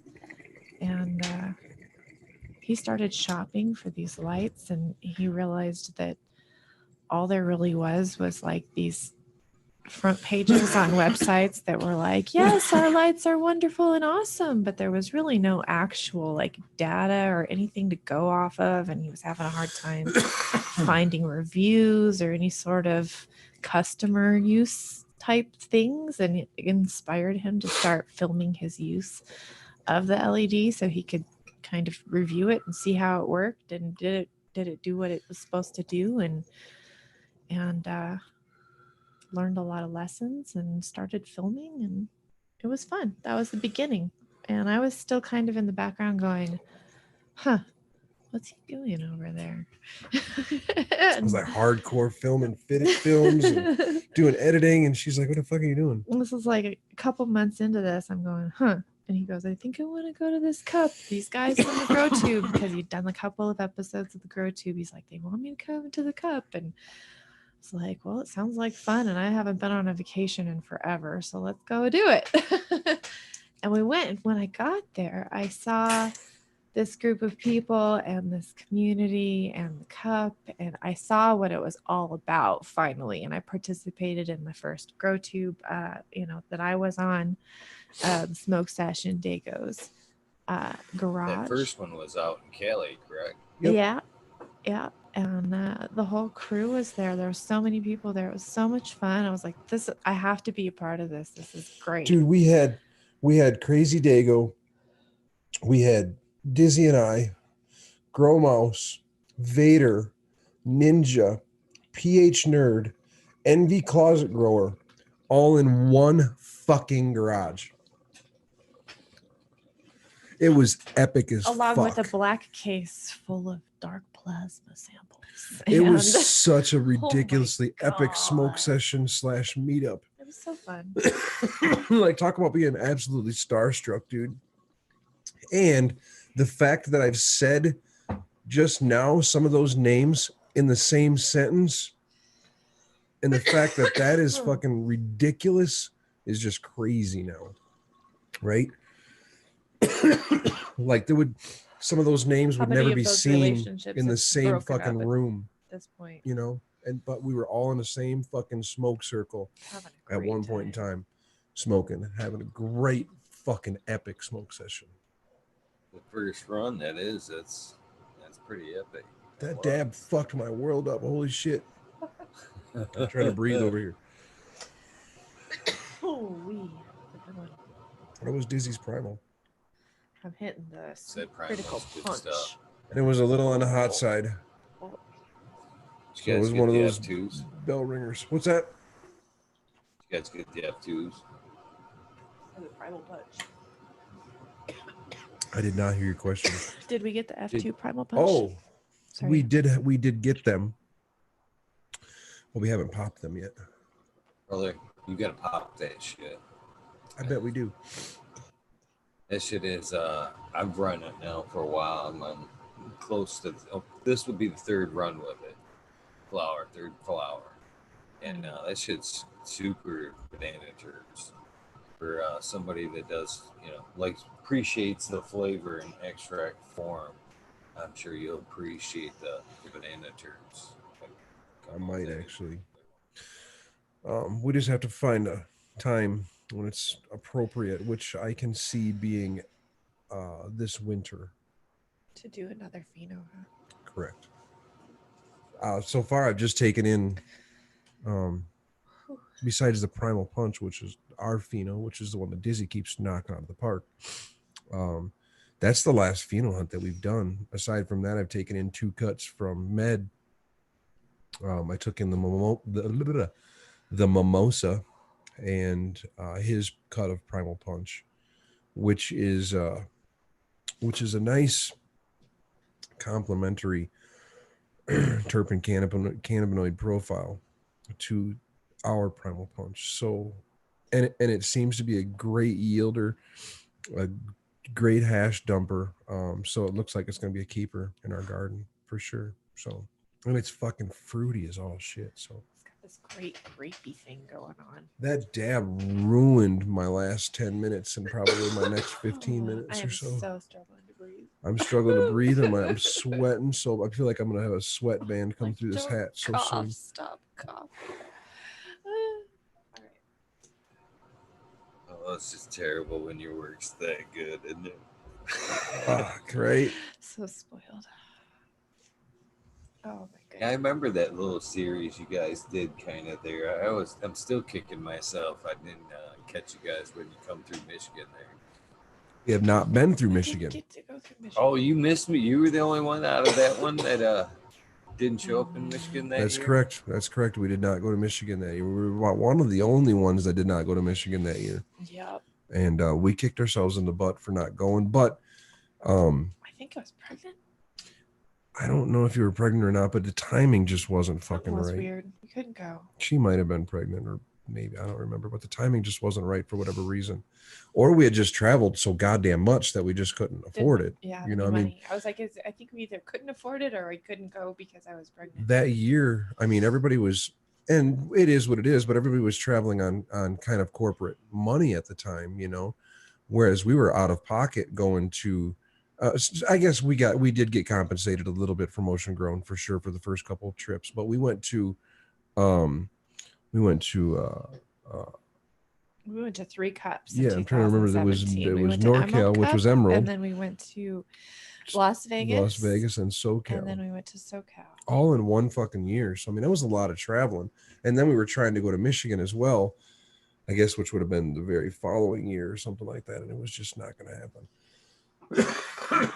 Wow. I guess I shouldn't have done that big of a dab on stream. Hopefully they'll get the whole event situation figured out soon, and we'll be able to have some cannabis events again soon. I would definitely love to come to Michigan. We were going to try to come we this were year. going to try to come this year, but now there is no cup. So You guys would be bombarded here in Michigan. it would be so much fun. I really miss the cannabis family, and having those face-to-face events is just a really good time. You get At least we got to go out on a good one. We went to the Champs in Las Vegas right before all the shit hit the fan. So. We did. Champs was amazing. That was massive my God. and awesome, and we got to have some really cool meetups there. So we met so many people. Got to dab with Dab and Granny. That was fun. Dab and Granny hit my rosin. Southern Dabber, Custom Grow, Harry Dabs, Dank Dabber, Jackie 420. Jackie 420. They all were smoking my rosin, dude. I dropped them all a jar. Did you guys been pretty blessed? It sounds like it just like took off like a rocket for you guys. And was that the case? How long were you making videos before it kind of really started escalate? A while. Like pretty much the first year was kind of a real slow, and then the second year is when it really kind of started taking off big time.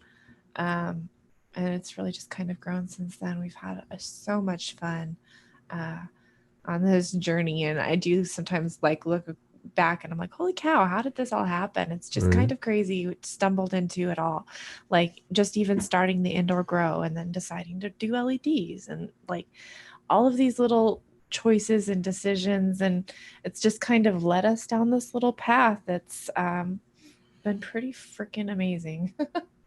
It's definitely been rocky. There's been times when it's been tough to, just kind of keep it all going or to know what to do or how we wanted to proceed. But we just kind of keep chugging away and being ourselves and having a good time and honing our skills.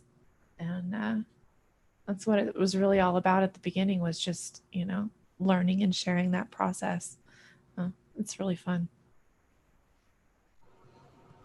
It's you guys are incredible people. We spoke last night. I spoke with Miss Movie Grower. Second time I brought her up, but we spoke about being grateful for what you get. For what you get, you got to be somewhat grateful. But man, you guys put back and then some. You know what I mean? It takes a lot to just do what you guys do. You know what I mean? Get up on the camera, get the equipment, the time, getting shit lined up. It takes a lot before you've actually hit the start button and go live and apply that time and effort into, you know, everything you do. And then you got your, full on garden, your family, your kids, pressing rosin and squeezing people in, answering DMs, questions, talking to people. You've this is the second time you've been cool enough to come on this program and reach back and not just come back. You that's one of the cool things about you. You're very humble, sir. But you've been cool enough to come on, but not just come on. You've been twice now. You've tried to. First time you did during a 420, you were like, I'm going to try to get everybody over here on my channel, fire up my Twitch, try to generate you some traffic. Yeah, right. The internet gods didn't line up tonight, but you sure the fuck tried. You know what I mean? Oh, piss me off. It means a lot, and it shows me. It says a lot about your character when you reach back and try to help other people up. You know what I mean? It's one thing to get there and get some recognition, and a lot of people rust on that shit. You know what I'm saying? But it takes a big person to reach back and give back to the community and help people like myself. Get a little niche, if you will. I'm sure you popping on tonight, you generating all this traffic, you probably got me some more followers tonight, like you did the first night. I noticed that it wasn't just a little spike that day, Pedro. I noticed a huge spike. Oh, cool. Good. So it helped amazingly amount. Good. Well, I honestly, I remember back to when, and I mean, it wasn't too long ago. I mean, let's face it, this hasn't been fucking decades or anything, but 3 years ago, a couple of years ago, when I was trying to gain traction and everything, and it would have been nice if somebody would have been looked back and thrown me a bone, and I don't really know that I ever had anything. The round table. I mean, the round table was for sure an exponential growth for me. So I have to kick it out to that for sure. But other than that, I see your effort. I see you coming on all the time. I see your positivity. I see your genuinity. Genuineness. See, she corrects me all the time. I see your positivity, like I said, and I see a little bit of you, me, and you. I don't know, how fuck old are you? Is it me and you or you and me? How the fuck old are you? You and I? This is the first time I've ever been point blank. Nice. Put on it. So I'll throw it out there. I'm just like you. Fuck it. I ain't gonna lie. Right. I'm 48 years old. 48? 48 years old. You're damn good looking for 48 years old, dude. Thank you, sir. I'm 41. Holy shit, you're younger than I am. I am younger than you are. I thought you were at least the same age. No, I'm 41 years old, man. I'm also 40. Yeah. So, but I know I just see like in your beginning stages. The difference is, Pedro, I shaved all my little gray off. You shaved the shit out of it. If I were to let it go, it'd probably be awful. You wear yours a little more humbly in the beard. It didn't start out this way, and then it kind of became his signature. So I'm like, oh, well, there it is. So anyways, yeah, I definitely I have never have a problem coming on to do shows and stuff like this. The only thing that I have is like I said, I can't go live myself, or I thought I could, but no, whatever. I love coming out and doing shows like this. I have never have a problem with this. I've done quite a few of these shows and stuff like that, interviews, and I genuinely have a good time talking about stories. When people ask me questions, it just gives me a chance to reminisce about them again, Mm-hmm. and I guess if I end up giving you a boost, fuck yeah. I mean, that's just bonus shit. You know what I'm saying? Um, if I can ever help in that, sometimes filling up, and this just to be straight fucking honest with everybody, sometimes filling up my feed with a repost of this or that, or that, sometimes I don't want that in my library of posts and stuff on my feed. But man, if I can help out and go on a show, or do a story post, or do any kind of a direction where I can tell people about stuff that's going on, or this and that, I'm in. Yeah, the reciprocal like relationships within the cannabis community is really important to its growth, and being kind and developing trust with each other and having that positive vibe, I think, is really important to building the kind of energy that we really want for the cannabis community to move forward and to be taken seriously and legitimately within, our culture. Not just as our cannabis culture, but within our own countries and states, and we want to be taken seriously and not just looked at as some loser couch locked potheads. We're not that. We are productive members of society, and we do really good things for each other and for other people, and we have rights to our medication. So, preaching, sorry. Oh no, it's all very, very true. I think that. Sorry, go ahead.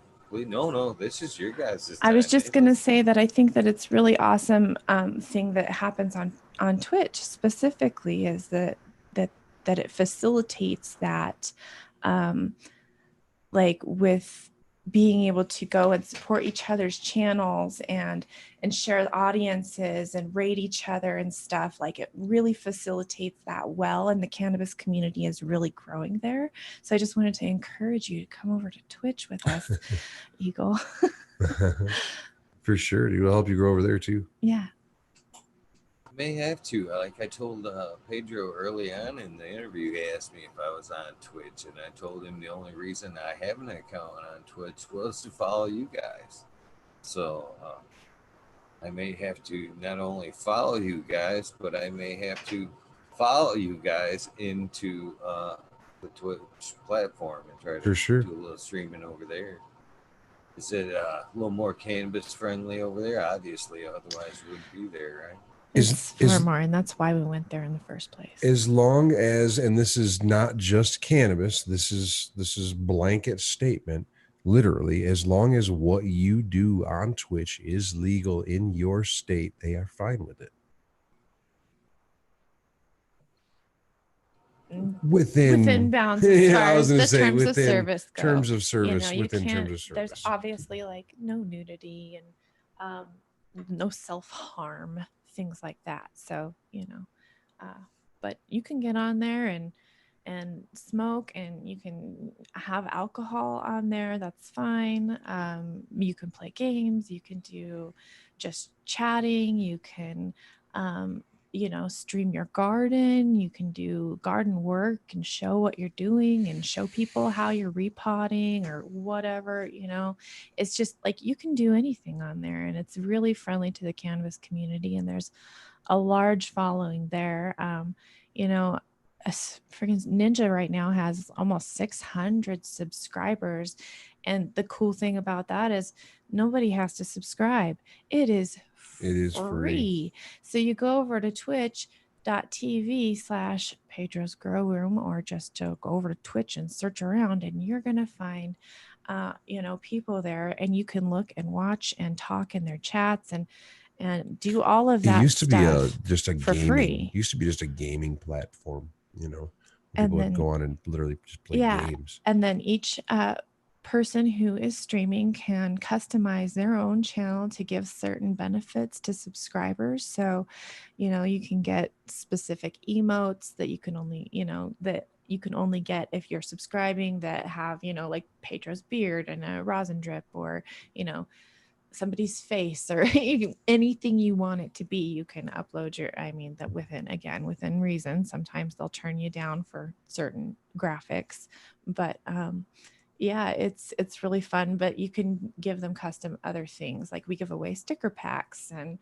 we just do fun things like have like disco dabs, and let people pick the song we're listening to or whatever.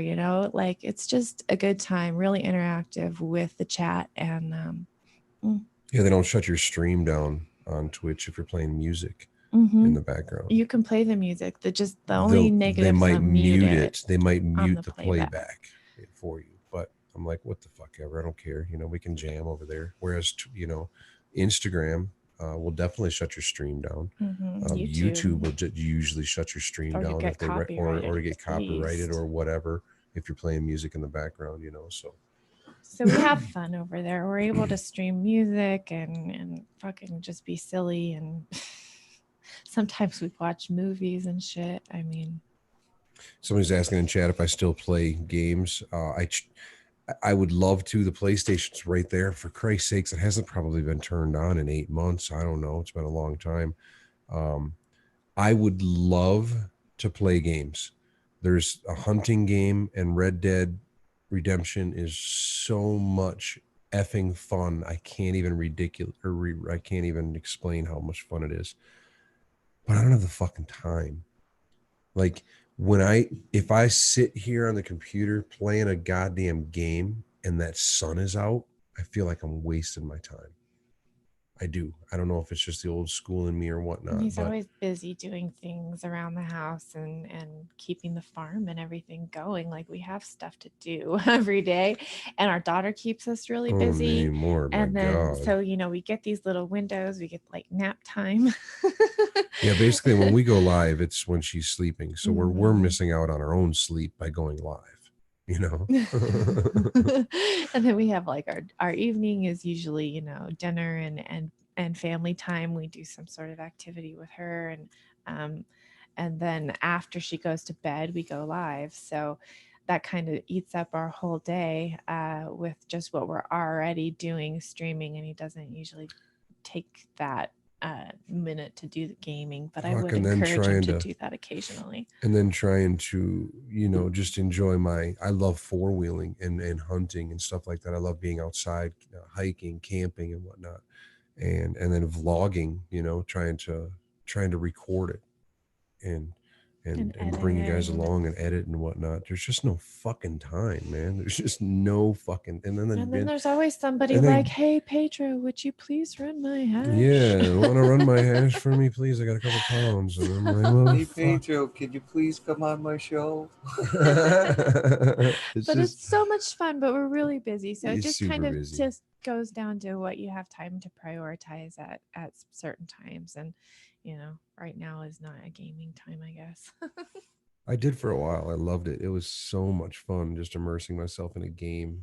But I haven't got to play in my Twitch sings either. Oh, there's an awesome karaoke game. If you guys like karaoke on Twitch, there's an awesome karaoke game. It's so much fun.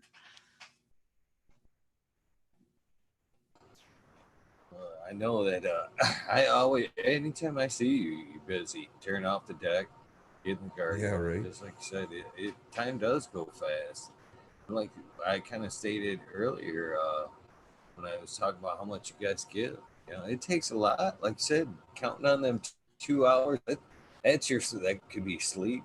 That could be there's like you said. There's so many. There's never enough time. There's Like I not. see you yawning right now. I know, and right? You have just gave you me said sleep, and I'm like, fuck you, Oh, damn it. sleep. Oh, you've gave me plenty more time than I deserve tonight. I No, you're good, appreciate you man. I coming appreciate on, you. man. And shit, man.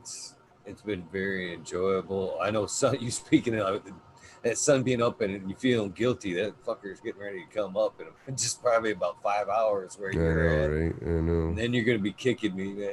God damn Eagle, keeping me up.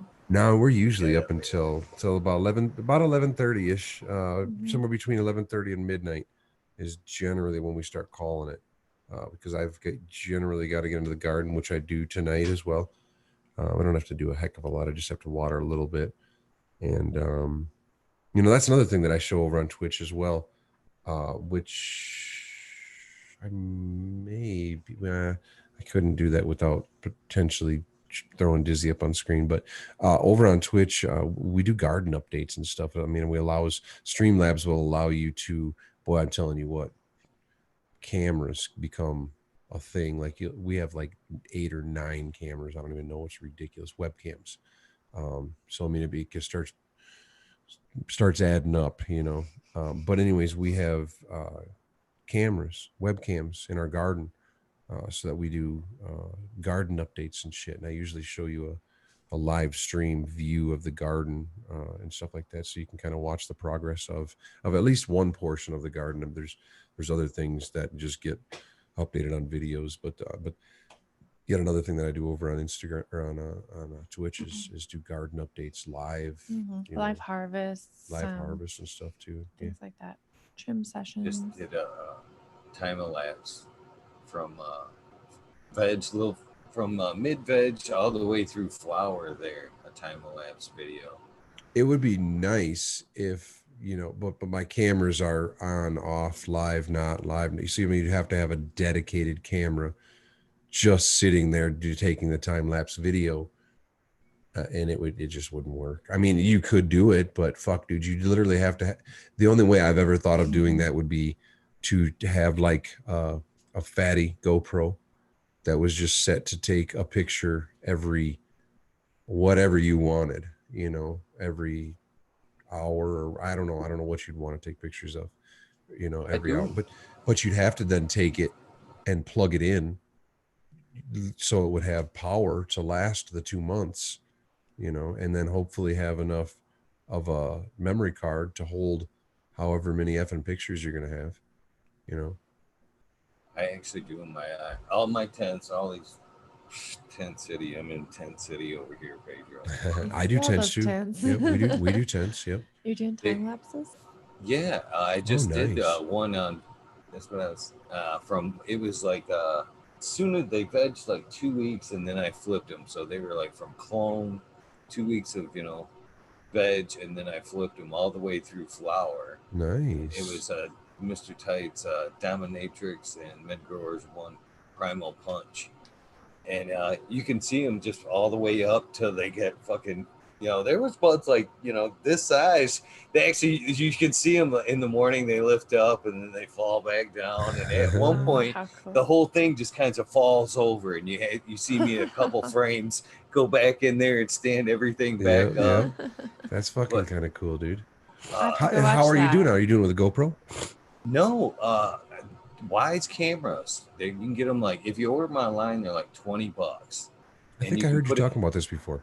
Yeah, you put an SD card in there, and yeah, they Wi-Fi. You can actually, if I could pull them up right now and be able to, screen share them one by one through the Zoom because they're always live and Wi-Fi. But then they're so for $20, they actually can be programmed for like facial recognition Oh, to wow. like you can show them like this face, and then they start recording anytime they notice that face. Wow, cool. Or you can Crazy. do time elapse. They got a little magnetic base, so like they're easy to stick up in your tents. All you got to do is apply a little power cord, USB cord to it. But Wow, nice. 20 Cool. bucks, That is pretty cheap, yeah. That's 20 bucks. cool. For sure, dude. That's badass. I'm gonna have to go watch it. Yeah, right? Fixing You to put it up here on YouTube? Your yeah, time lapse? yep, it's on YouTube, and most of it is on my IGTV too. It's Oh, in shit, I didn't see phases. that. I'll have to go look at You know that. how I Instagram totally only missed shows that. you, well, anymore, for Christ's sakes, I'm following like 1,200 people, so it only It shows seems to me. like only want to throw you certain people anymore. It does, Yeah. yeah. It does. You almost have to like just go search people out to try to keep up, and then it's hard to remember everybody. Yeah. It's like, Yeah, gosh, it's would you really just hard. show me everything, please? You guys want to check that out? That'd be cool. It's really cool. I bet.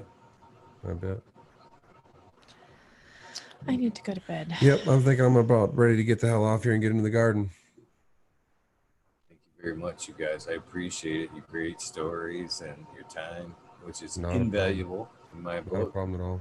Well, we appreciate your time. Thanks for Yeah. caring enough to talk to us. And keep it up, man. Consistency's effing key for sure. Consistency is key. So keep having the guests on. The guests are what is going to bring you new followers consistently. So keep reaching out to people. Don't ever hesitate to reach out to someone just because you may think they're too big or whatever. Reach out to them. Just keep reaching out to people. One more thing, guys. Yeah. Jack's green stuff. This is what I love about chat, man. The cannabis community is amazing. So amazing. We want to maybe get into that some other time. But every time I always ask for a soundbite because we're at 53, 54 right now. I was going to do it at 50, but it came so fast. So like maybe at like 100, I'm thinking about putting together like this, splicing together all these sound bites, like, the old school like radio. Hi, this is fucking Eagle Gardens, and I'm on fucking talking shit with Eagle. Can you give me that little fucking sound bite? Yeah, you're talking about the old radio freaking bit. Yeah. It's exactly what I want. Yeah, what do you want me to say? How do you want me to run it? You tell me what to say. Just exactly that. All right. This is Pedro's Grow Room, and I'm on with hang on, let's try it again. This is Pedro's Grow Room, and I'm on talking shit with Eagle Gardens. How's that one? All right. Dizzy. Yes. My throat. This is Dizzy Grower, and I'm here with Eagle Gardens on Talking Shit with Eagle. There you go. Second close enough. Today was a twofer. Awesome. Hell yeah. It's pretty awesome, guys. You guys have a fucking excellent night and an amazing tomorrow. And I hope good things come your way for helping me out. I really do. Dude, I appreciate it. If you need anything, don't hesitate to reach out, man. I'm quick to tell somebody fucking no if I can't. So don't hesitate to reach out. Great, man. I appreciate it. I won't take advantage of it, but don't be surprised someday I might. No worries, man. No worries at all. Let's have a good one. All right, you guys. Be good. Be good, everybody. Love you guys. Have a good one. Good night, chat. Good night.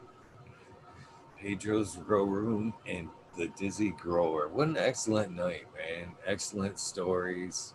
Enjoyed every second of it. I know you guys did as well.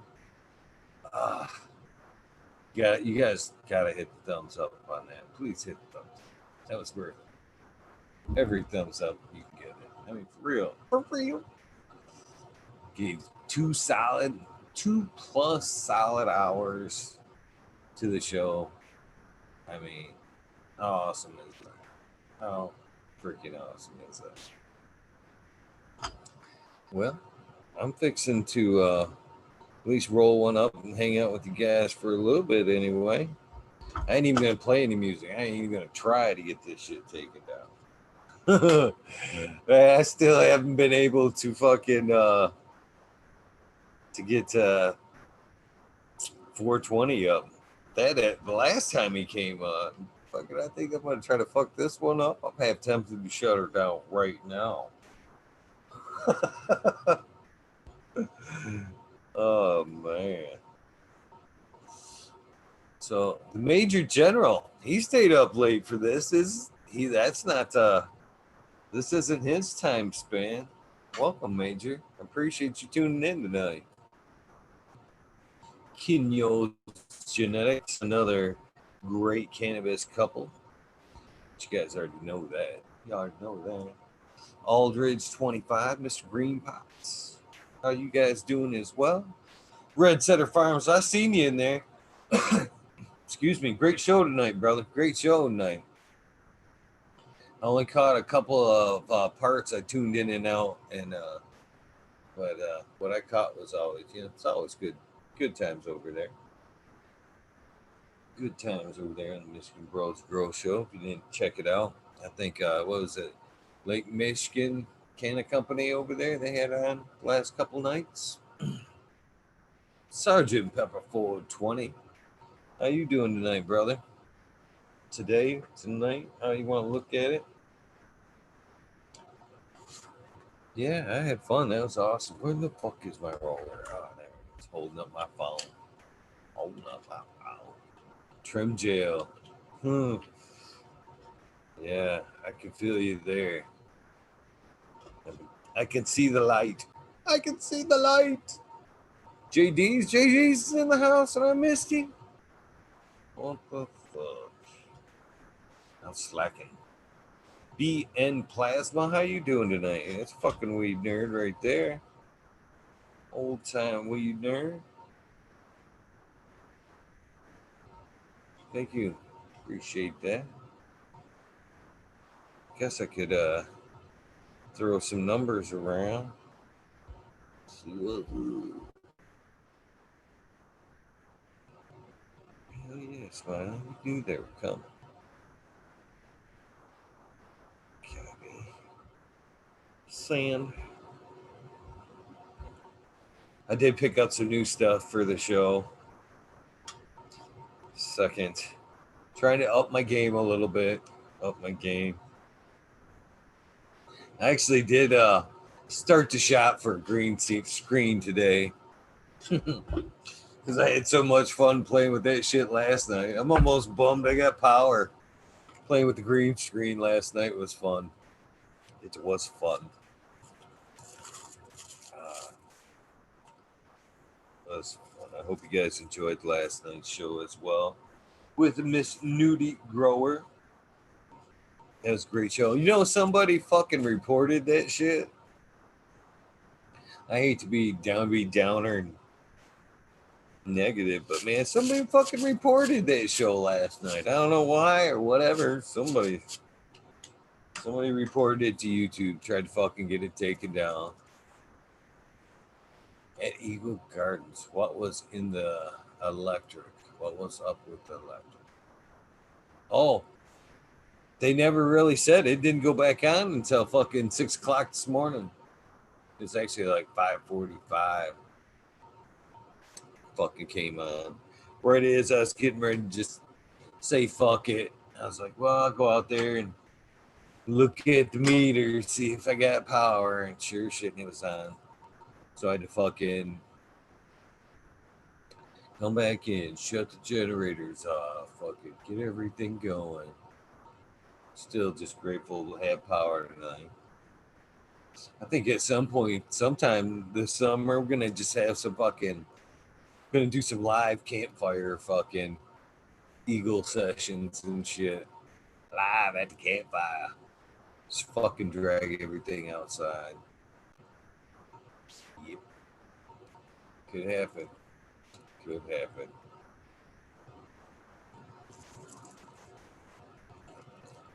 So what are you guys smoking on? Came Trooper, what's up?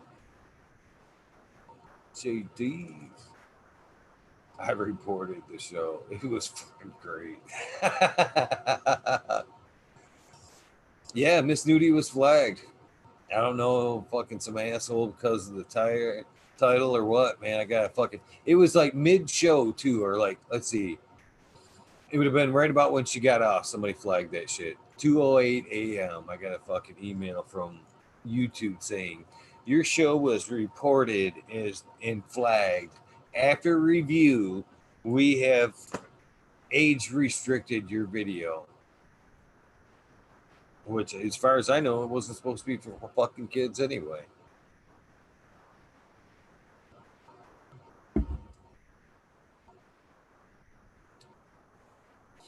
Is Lady G gonna be tomorrow or Tuesday, Jack? Lady G gonna be here? Try not to divulge too much about that. What up? What up? Stay on Starbucks unless I'm going to bed. Yeah, I drink a lot of Starbucks myself. Homebrew though. My daughter gives me tons of that shit.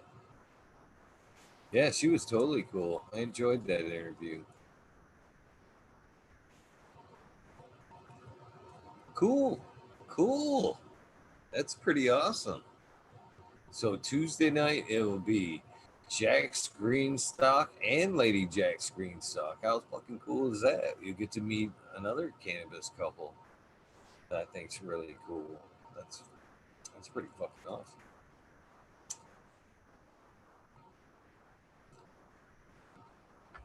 Oh, sorry, it was locked. Try again, Smiley, unlock her. There you go. It's unlocked. It's unlocked. My bad. I forgot this is oh shit. I don't even know if I want to say. This in particular computer isn't fully set up. That's all I can say. It's fresh. Should be able to get in now. Try again. I just unlocked it. It was locked, Smiley. It was locked.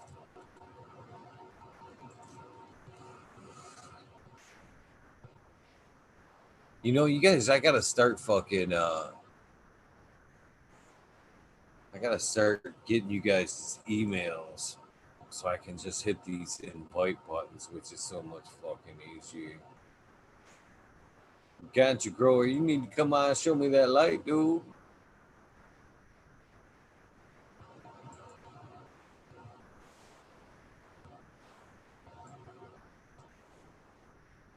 What's up? What's up, man? I don't know why, but the black threw me off. Oh, Doesn't see- mine? I figured I Yeah. could do floating head tonight. I don't know. How fucking funny was that? Dude, I was cracking up. That was hilarious shit.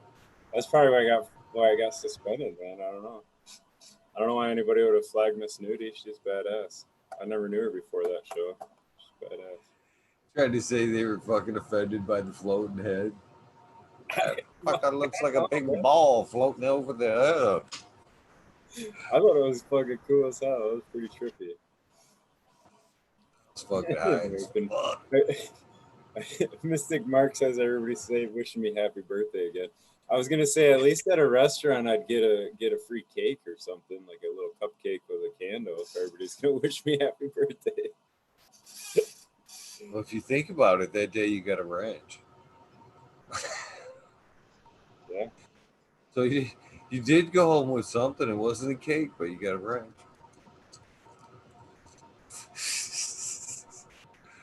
How was the day in the garden, Smiley? It's a good Oh, day. it's all right. Kind of backbreaking, but it's all right. Better than doing any other job, I can tell you that. Egg breaking? How? Did you have to move around some pots? Yeah, that's about the only time it sucks. And that's the number 10s, and now I'm actually working on going to number 15, so it'll be I don't know. I'll have to get a little more creative by letting them dry out or some shit before I move them around. I don't know. You were missed last night. I forgot you did skip out last night. Dude, I passed out so hard last night. It was crazy. About 10 o'clock, I was just out like a light.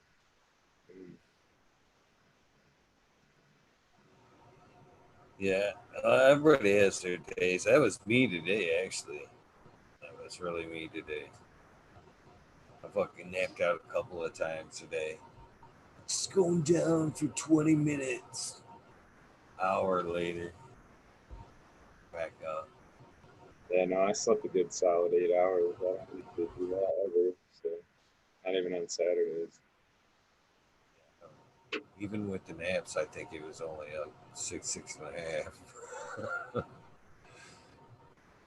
Yeah, man, that shit catches up to you. Like, I can do that for a little while, but then it's like, I don't know, it just catches up to you and you fall out. Yeah, it's like it seems to be like every 10 days or so for me. To put an exact number on it. I was gonna say about 6, but yeah. It used to be worse when I was doing the energy drinks. It was every 3 days. Total crash. Just boom. I'd have to be out for a day. But I noticed since that's a fucking for real too. I've noticed a big difference in energy since the fucking I pulled the energy drinks out. It's Just the man, opposite. I think it was burning up energy like fucking Ritalin. I really do. Well, what happens, I guess, is you get a rush of sugar, and your body responds by making more insulin. Is my basic understanding, and then the insulin kind of counteracts the sugar in your bloodstream, so you don't get an abundance of sugar, and then it as the sugar burns off, you get this like crash where you go from a real high peak of sugar in the blood to like a real low part in the blood until it regulates again. So you kind of Oh throw god, it's like my throwing your sugar's thumb in a fucked, hole. Smiley. That's something I should definitely get tested. I was told a long time ago I should get tested for diabetes, and I fucking never have done it. Because that's me every fucking day. I fucking don't eat like I should. Kind of like barely snack through the day, and it's always bad shit. Last year I was on a good streak where I was eating tons and tons of fruits and vegetables, and I kind of threw it off and was back to eating some garbage again. Now I'm trying to get back on that curve. But that's me, man. If I eat a good meal, it hits me like alcohol, man. I fucking like 10, 15 minutes later, man, I can barely fucking I'm right to the bed, man. It spikes my sugar, fucking fucks me right up, man. And that's what I asked the doctor one time. He's like, your body can't handle the sugar, man. You're hitting it all at once, and it's overdoing you. You gotta quit that shit. Yeah, yeah. I gotta probably quit too. I got a bunch of them behind, empty cans behind me. So Yeah, it's nothing to fuck around with. We should be getting it checked, man. yep. Getting older sucks. I always ready instead of thinking about my health, I always think about the soil health, like that kind of shit. I don't know. That's where like some of that idea of like going away from maybe like actually I think molasses on a consistent basis maybe isn't as is probably a lot better than like having a heavy dose and then going a long time in between and then hitting it with another heavier dose. You know what I mean? Spiking that sugar versus having it like a steady sugar source. I've gotten about, I think, a little over a half on the science of plants. I'm for digging that shit. Dude, didn't that book just blow your mind? Yeah. The secret, Like, I said the science, the secret light of plants. Science. yeah, in the first chapter, my mind was blown. Like every chapter, you're like, what the fuck, dude? Like every chapter is a different little crazy anomaly about plants that you never realized. It's like science really Takes doesn't. me back to that. Every fucking chapter takes me back to the whole vibration and consciousness thing. That's what I'm kind of liking the book so much, man. I'm telling you, that shit's real. Vibration and frequency's real, bro. Oh yeah, Yeah, they are. make it to that chapter yet? No, no. Oh I'm still fuck. in there. You haven't even made it there. I thought I was waiting for it. I was waiting for you to be preaching that all night after hearing that chapter. No, sounds like I got anxious something to do later on or first thing tomorrow. Finish that bad boy up. We'll bring I'm already, I'm really digging it so far. Sergeant Pepper in, and I'll give you a quick little spoiler on something that's fucking badass. Blows your mind. What's that? Sergeant Pepper's in. Oh, I'm in. formally? Yeah, well, you're supposed to introduce yourself like I didn't ask my lady to do. You I can't just see kind him of either, so Yeah, I kind of just yeah. drop in. You guys know that I'm the mystery guy. yeah. I was just saying nobody in the YouTube land would know you were there though, unless we started you talking. Yeah. Well, the thing is, I don't ever like to like cut you guys off, and then you know how that delay goes on the internet. Sometimes, like you'll want to say something, and then somebody else says something, so you don't want to be rude. So you're like, wait, shut the fuck up. So then you shut the fuck up, but then they try to be polite, and they be quiet as well. So you're like, ah. We don't have the advantage of seeing you, though, Sergeant Pepper, to let you in. You know what I mean? If I see you in the background going, I'm obviously gonna stop and fucking, talking and let you in, but it's harder to do that when we can't see you coming. So don't No, get that's right. discouraged. No, I know. I hate when people cut me off, and I have the worst habit, I got to be honest with you, of cutting people off, and that's something I'm trying to work on, where I don't cut people off. So I guess it's like in my own psyche. But you're right. Without like physically seeing me, how are you gonna know when to stop? Right. No, for sure. So don't take it wrong if we do cut you off or whatever. It's only because we don't see you Oh coming. no, no, it's not even that. I'm just telling you, like, you don't want to open that can of worms with me. Like, I'll cut you off, and you're like, Sarge, shut the fuck up.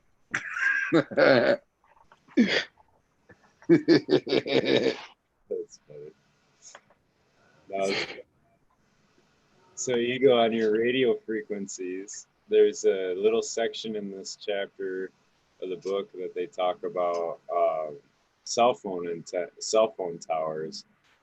And there was a study they did on farmland around a cell phone tower, and the frequency of the tower was causing the plants to have a calcium deficiency. It was, I don't know, you'll get to it in the book, but it was fucking badass, dude. Like, Well, I what? can believe that. That's interesting.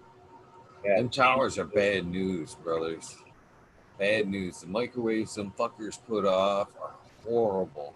If you live within a mile of a tower, you are being bathed in that microwave constantly. Even more so, wait till 5G gets here. It's a shorter wave and a stronger wave. Ugh. Good luck with well, that shit. and that's what the book kind of relates, is like we always look at the danger of that as being a thermal thing, as far as the micro, you know what I mean? Like it's a temperature thing or whatever. Yeah, it's gonna heat up the ions in Do the. it, and that book kind of explains how a plant is more like an antenna to those energy waves, and it's pretty interesting take on it. I didn't take notes and shit. I don't have enough to Oh no, nothing. Well, pull Except back. You know what I in mean? The China, whole they're thing. knocking Look, down 5G I give you towers the and shit, preview. You right? can go read the book, but it was pretty fucking wild, China's knocking them down already. Well, what I'm saying is, like, at least like there's been like protesters that I've seen video footage from online and news and stuff, where like the 5G towers, like citizens are like not wanting it because I guess there's like this supposed, and I'm not a conspiracy theory person, just telling you what I've read from my data, that I guess supposedly, like, like you said, Eagle, it's bad news. Those waves most likely going to lead to cancer and whatnot. And I guess something about the 5G the modems in these antennas or whatever, it's putting off these waves that aren't right. And I don't know. The Chinese are usually the ones that are pumping out all that technology out pretty It fast. And just they're made usually me want pretty to ahead of the shove this curve. brand new 5G phone away from me. Just, oh, really? All I'm saying is they're fucking knocking down towers, man. When I saw that shit, I was like, whoa, whoa, whoa, whoa. The Chinese are knocking down towers? That means that Yeah, shit's that's bad a business, flag bro. there. That's a flag. Yeah, bro. Because I mean, I'm not going to say anything negative on the Chinese. All I'm saying is they're smart people, bro, when it comes to technology. If they're man. knocking down the towers, I believe they're taking down the old towers because the 5G works off like really short range. So, like, my understanding is like 5G won't go through your walls or like brick walls and shit like that. So there's going to be, instead of like a A big, tower everywhere. yeah, there's going to be these little towers in every little apartment, have a little like modem, like your Wi-Fi kind of thing. And Well, see, but that's. you, it so can't go check it through out. Hold on. trees. That's I why, got like, to tell you guys this. The shitty part about that, right? Is like, I do. the shitty part is like, if you guys ever gone when you go into a mall, I don't know if you've experienced this, but when you go into a mall, there'll be these things called beacons. Okay. And they're these little Bluetooth transmitters. And what they're designed is when you walk by a store, say like, I don't know, fucking Macy's, the Apple store, whatever fucking store you walk by, it'll be like, hey, you need to come in and get your phone serviced, or hey, we got a sale on fucking winter coats. And you're like, who the fuck asked you? If they have the technology to do that just with your Bluetooth beacons, what do you think it means when they can sit there and put more devices to pinpoint where the fuck you are? Oh yeah. That's what I was thinking when you said that. They're gonna Yeah, they're pinpoint gonna know where exactly you are every second, and it's gonna be able to be triangulated way Exactly. fucking better than any GPS ever was.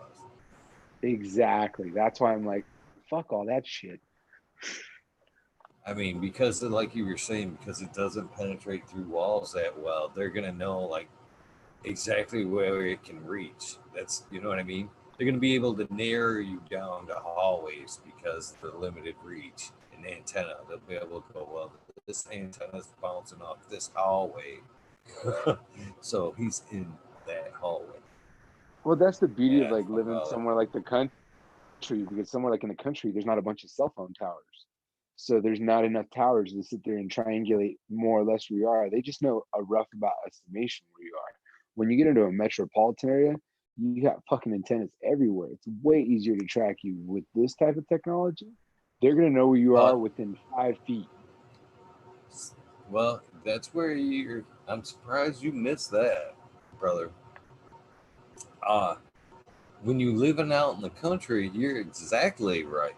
There's less towers for you to bounce off of if you're shopping for towers. But if you're riding down the road with your Wi-Fi on, that motherfucker's pinging off everybody's house as you drive down the road. Anybody and everybody that's got an open source Wi-Fi for it to bounce off of, you've left a track on that bitch with your Wi-Fi on. If you're driving down the road with your Wi-Fi on, it's pinging off at everybody's fucking router as you drive down the road. Now, Well, yeah, yeah, you're not wrong about that. That's why, to be honest with you, me personally, I literally have two phones, and most people are like, "That's crazy." I have one phone that I have for work that has access to my personal stuff, and then I have this phone, and this phone never has location services on. It's always on a VPN. It can actually not use the internet Sorry, without Jim, a I'm about to say, VPN. Ego, you gotta let Canna Trooper in. He must have locked the room or something. But yeah, all I'm saying is if you want a little bit of privacy, it's not going to be, I don't know how much longer you'll have it. But the way I have my phone set up is I don't have any location services on anything. And it literally on cellular or Wi-Fi goes on VPN. That's not foolproof. I mean, unless you're fucking with the CIA or something like that. But for the most part, if you're a small fry, it's usually good enough.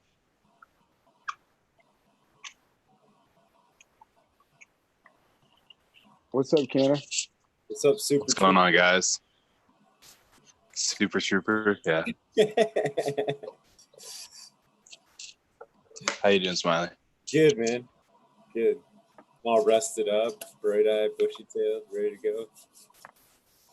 Oh yeah, Eagle's on mute. I think he's trying to talk to us though. motherfucker, I was. Goddamn cameras and that's your. You know what? I'm blaming that on you, fucking Cannon Trooper, because when I had to pop it open for Oh, yeah? participants, it slides it over to behind my camera, so I can't see my mic button unless I hit this, get rid of this participants box and slide it back over. Bam! Now I can see my mic button. Damn. That's cool. Everything's my fault anyway. That was. I'm giving it all. That one's yours. Putting that one right there in that box. Anyways, what I was trying to say, sorry, brother, was that's what a lot of people don't realize is that's a tip too, is your phone's buffering a lot. Like say you're driving down the road and you're trying to watch a video or something like that, and you're getting a lot of buffering. A lot of times it's because you've got your Wi-Fi on. Your phone's trying to supplement between the cell signal and trying to find a Wi-Fi signal. So if you eliminate the Wi-Fi, say don't even look for that, just to concentrate on a cell or tower, a lot of times that will eliminate a lot of buffering when you're out and about cruising. And it will eliminate that fucking footprint you're leaving at every fucking house as you drive down the road too. Dude, AK for you guys, that's a pro tip right there. Mystic Marks is cracking me up, man. You were on mute, and he said, "It's okay, bro. I was filling in the words myself for myself." He said, "You were Mystery Science 3000 me and shit." Yeah, he said what he said was, "God damn, I need a blowjob and $10 million." Well, shit, who doesn't? I could have seen those words coming out of my mouth. Come on. Oh my god, that's funny. So funny, brother. So funny. That's awesome. Would you do $10 million to just one time, man? Fucking that Office Space. That's the best quote in that whole movie right there. What would you do with $1 million, man? To just one time. I mean, No, I never hope. seen that movie. Never mind. I was gonna go. I was gonna go hard. No Office Space fans. That's like one of the best fucking movies ever. Well, yeah. I was bro, actually that- trying to the get. Next Door I was Neighbor trying to the get best. Pepper to. I was trying to get Sergeant Pepper to get one of his old lights, like one of his high pressure sodiums. Now that like they're all gone and everything, take it out to a field and let's beat it with a bat. You gotta play that Ghetto Boys song to just recreate the whole scene with a fucking LED and shit. I mean, I'll do it with a Batwing reflector, but I'm not fucking up those magnums, bro. I know they're old, but I told you those are gonna end up going in another room, bro. I'm not throwing away that equipment. Like, I'm gonna I be know. just like I was Eagle. just- I'm gonna have a fucking museum, bro. There you go. I was just busting your balls. I know you were, but like, I seriously, Eagle. You know how you have a museum of LED lights? I have a fucking museum of HPS lights. Like, no bullshit. I got Batwing reflectors, Magnum triple XLs, like a Dominator style hood, like all kinds of fucking. Oh, I got them here too. We can play show and tell on that. So you want to? I'm not there right now. Actually, I'm not there right now, but I some would right though. here. Hold on. All right. He said, "All right." I mean, I literally got so many ballasts, it's ridiculous. My boy the other day called me and was like, "Hey, I need to get a ballast from you." I go, "What do you need?" He goes, "I don't know. Do you got an extra 600?" And I said, "Sure. What do you need? A Hydro Farm hood or do you need a Sunlight Supply hood?" And he's like, "What the fuck's the difference?" And I was like, "It's the connector, bro. Is it a 3-prong or is it the one with the flat prong with the like little pyramid looking?" This is my first ballast right here. 600 HPS. Like a rock. Magnetic. Yeah, it's a magnetic. I had a whole wall of those. They all had like sticky notes on them that had like 1 through 10 on it. Who didn't have a whole shelf full of these at one point? Dude, those are like the high tech magnetics right there, bro. Those are actually solid as fuck. They last forever. Yeah, they do. I actually probably carried that magnetic ballast in the Eagles car for him from Happy Harvesters. I got a ton of these fucking high power ballasts, 600s, 1000s, laying around. Got a whole wall of them over there behind me that still getting used. But I do have wing ballasts. I got a couple cool tubes. I got a cool tube with a reflector over there, and the smaller hoods, the regular ones that come with the magnetic ballast and shit, the little. I'm sitting on all kinds of fucking equipment over here. I don't throw shit away. Shit. I haven't seen a cool tube. You shouldn't, because you never know if forever. something takes a shit. You don't know if something like takes a shit. Like, I'll tell you, last run, Nothing's ever took a shit. Nothing's ever took a shit. I replaced it before it takes a shit. I don't know. For me, I bought like 4 hoods and I had one of them take a shit on me. I had the bulb burn out inside the coil for where you screw in the bulb. And then when I took the bulb out, it was like coming apart internally. And I said, "Oh shit." Luckily, I had the exact same hood in my attic, took it out, wiped it down, cleaned it, sanitized it, put a fresh bulb in it, turned that motherfucker on, hung it back up. It was awesome. Yeah, you almost make me want to grab the ladder and get out the hoods and shit. They're funny. A lot of people don't even remember the fucking. Huh? I do. The cool tube's basically like a clear tube with a fucking Batwing attached to it. They're pretty G back in the day. The one I got don't even have the wing on it. The original one I got is just a tube, and it's got reflector on the inside of it, but it don't have like a wing. It's just wait. It's just actually a tube. Do you guys remember those ones that were water cooled and shit? From like the Grow Boss days? Those. Yep. I remember seeing those. Never had I was one. looking at getting them. I thought it was a badass idea. So did I. Water with electricity? Are you fucking crazy? I wanted to put electrical conductivity oil in there. Well, the Oh, electric shit. is separate than the water. I mean, in a perfect situation. Apart from So No, when no, you no. say I shouldn't water say cool, anything. wouldn't it be make more sense to like I don't know, maybe not, to make it more like a thicker liquid, like maybe like oil, like almost like a lava lamp. It take longer to heat up. Something that takes longer to heat up. Yeah, it'd be like the heat exchange capability, basically. Are you rapping, Sarge? I'm not saying anything. No, no. That's funny. I'm asking. But yeah, it'd be like a heat exchange thing, so probably the oil would be the better option. I don't know. I don't know. I just Because- remember the back in the days. I thought those were hilarious. I always thought the air cooled hoods were the most reliable. Yeah, I still think they are. I had the air cooled ones. I have a bunch of those, and then I rock the little bat wings and some parabolic, look like parachutes in my bedroom. Oh yeah, I remember those hoods. Those are dope, man. They get good canopy penetration though. The way that reflector is designed, it may not have the same spread unless you have it way up high. But the thing about it is though, it gets mad penetration to the canopy. Those things do really well, man. Yeah, no, they rock. The thing I don't like about them is they seem to really broadcast the heat directly down on the plants too.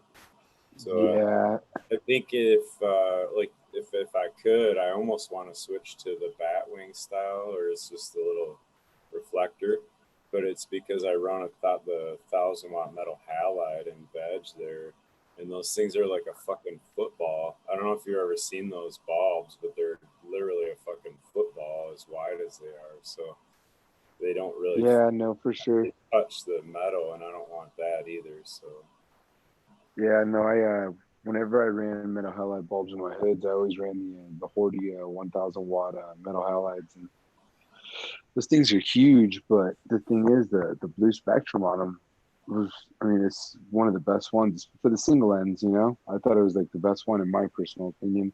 But they're fucking huge, and it is what it is. But I don't know, the fixture that I always thought was going to be cooler, and everybody says they run really cool, but I just don't agree with, or maybe the ones that I ran, I didn't do something right. 315s, man. Everybody says 315s are super low on heat, and I think they're full of shit unless you try an LED. Once you try an LED like that, that runs way cooler than a 315. A 315, in my opinion, is like a 600 watt HPS hood but it's not air cooled. It's exposed. yeah, they do run hot. The 315s get pretty warm. Depends what style, but I don't know. Yeah, they're throwing off infrared too, though. So depending on what light bulb you have in it, it may or may not throw more heat that way. Yeah, just like the metal halides or the HPSs or whatever. You're not wrong there. I guess just it didn't matter whether I ran the 4200 Kelvin or the 3100 Kelvin Phillips bulbs. They were just hot, and they do really well. I feel like your supplemental light, or if you have the cooling capacity. But I was trying to use them in a veg application and use them on 3x3 trays, and the plants did okay. But every time when I pulled them out of my veg and I brought them into my flower room, I would have to keep them in there for like 7 to 10 days just to let them bounce back from their heat issues, because it was just too fucking hot in there. But now I got LEDs in there, I don't have that issue anymore. See, and I want to get to the LEDs for the veg, but right now when I had a 400 watt metal halide, then they go to a 600 watt and then 1,000 watt, and the 400 Mhm. watt ballast failed, so I replaced it with a 315 ceramic metal halide. So Okay. so I went and bought the 315 CMH hood, and I don't even know whatever Phillips bulb was there, but I have noticed like the plants seem to be like almost like showing a more olive type green to the tone of the leaves under the 315 almost go more like a neon green underneath the. Right. They won't be as a darker foresty type of green that you're used to with like a T5 or metal halide. When they're under the 315, it's almost like the green gets a little bit lighter, like a yellow neon green and like a Crayola type of a green. I don't know what it is. I feel like I personally think it's obviously the spectrum, but I also feel like it's the heat that those fucking things throw off. Because you can put like a fan or whatever to blow off the heat, but I really feel like unless like a mini split or like proper fucking cooling for those things, they put on some heat, man. I guess I just got spoiled with the HPS that yeah, they were hot, but if you had an air cooled hood and a fan over the canopy, you know, you can control it. But the 315, if you have an open exposed hood with like no air cooled whatsoever, it's just a bulb on like a metal wing, you get these heat pockets. And maybe I don't know if I didn't set something up right, but I tried it like 3 different ways and I was pissed because I really like those Nanolux 315s. I got them for $120 each. Yeah, they're pretty cheap right now. You can get them pretty decent. Honestly, I do think they have a great spectrum. I'm considering adding it to my grow off plants just for the fuck of it, just because I know it's going to throw a different profile with that UV on there. Even though I never really, they're under my best LED light right now, but I just want to throw that UV to them because I already know the difference. You know what I mean? Like I've seen it for myself. I've run them before. I've never flowered with them, but I would love to see the 315 in a mixed spectrum application with an LED. I know that a lot of people run them with HPS, and I was a big HPS grower for the longest, but I think the 315 would kick ass with the LED because the LED a lot of times doesn't put off enough heat, especially if you're running a high VPD. With that 315, that could help you out, especially in the winter, to add a little bit more warmth in the room, and it could do some good. Besides, everybody knows the 315 spectrum's fucking tits. Yeah, no, and that's just it. They got it. Well, I think they got 1,000-watt one now. Just 2 500-watt bulbs. Buddy of mine was considering, but I still think you're gonna have the heat issue to deal with, just like having an open hood 1,000-watt, you know, metal or HPS or whatever. So I don't see the advantage other than you get a lot better spectrum and you'll be able to maintain yield. Like the only reason I didn't use the CMH was because of the yield, but it definitely, you see a different plant underneath them. I can verify that.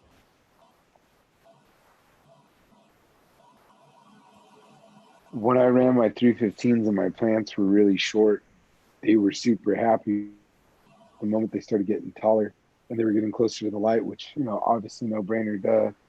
But it was just a lot harder to maintain an area that I have for my veg to heat down. So that was the only gripe I had about them. But I really like the way those lights look. I like the bulbs. I like the watts. And then I hear nothing but good things about them. I just never flowered with them. I only tried to veg with them, and they did okay for me. I don't know. I like when I saw my power bill go down with those goddamn LEDs. Hands down, the LEDs the way to go. I agree. Because like to get yield, I think you got to push at least a 630, which is 2 of those. Put kind of 2 of them face to face, and then you're still gonna have enough heat Right. from it, and it's I don't know. And the thing is this, like 630 hood, you get the LED too. You know what I'm saying? For like another $100 more, you got an LED. exactly. And this is my theory behind it off of my own data. Like, so check it out. If you run a room with nothing but 315s in it, you're gonna have multiple hot pockets. So since you have multiple hot pockets, there's multiple like environment issues, right? So unless like you got like a kick-ass mini split and the right fans and cooling, which I don't know, you're starting off, usually you don't have all that shit. You're gonna have issues. But I've never ran cob lights, but I would imagine with those would be a little bit warmer as well. But it's an LED, so it doesn't run as warm as like a 315.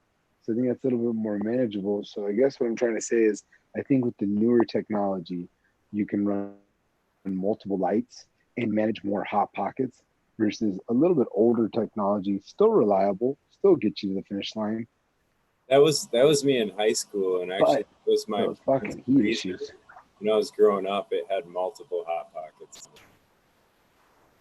I mean, I've dealt with it myself, man. I had this one hot pocket in the back left on my 4x12 with my 3 Thowies, and I put a couple fans, and I still I knew what I really needed, man. What I really needed was a fucking Schaefer fan, but you know, who's got $350 to throw in, like, you know, per fan and 3 fans in a room, like, you know, fucking $1,000 in fans. You're like, what the fuck?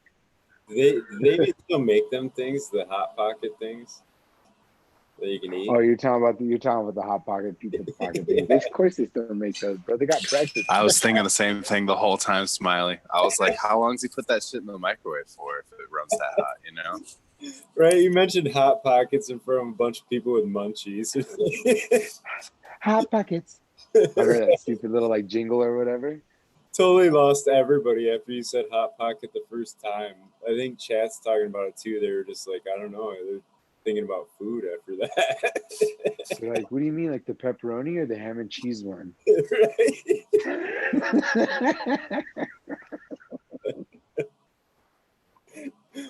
Oh, that's some funny shit, man. No, I just hate that shit. Definitely the hot pocket, as you so called. That's why I want to switch to LED, because that's a issue. I should have done it today. I could scan down a row and you could see exactly where the hot spot is, because it's like it's that dramatic of a different color. I don't know. It's funny.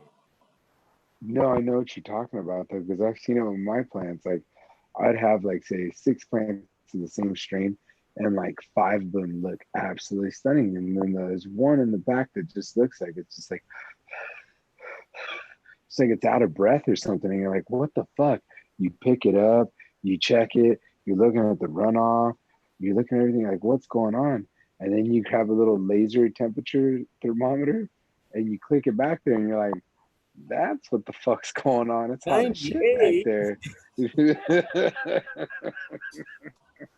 Yeah, no, and that's what I kind of run into this issue where there's like I don't know if it's an air swirl or something. I've been moving the fans around to try to get rid of it, but the plant hasn't.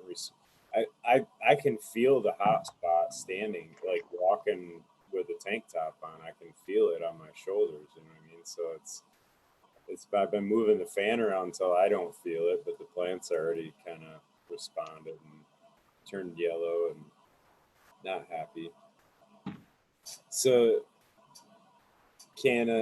this might be a question for you, man, but so when the plants heat up like that, they shift from photosynthesis to photorespiration, right?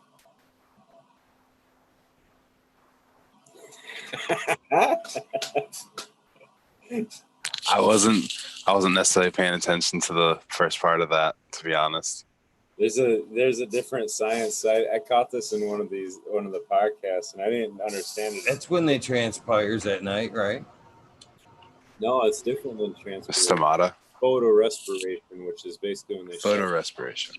So what happens when they shut down photosynthesis or whatever? It's their sleep cycle. Yeah, that's what I just said, basically. Yeah, you're right. Yeah. Okay. I was just saying. Just wondering.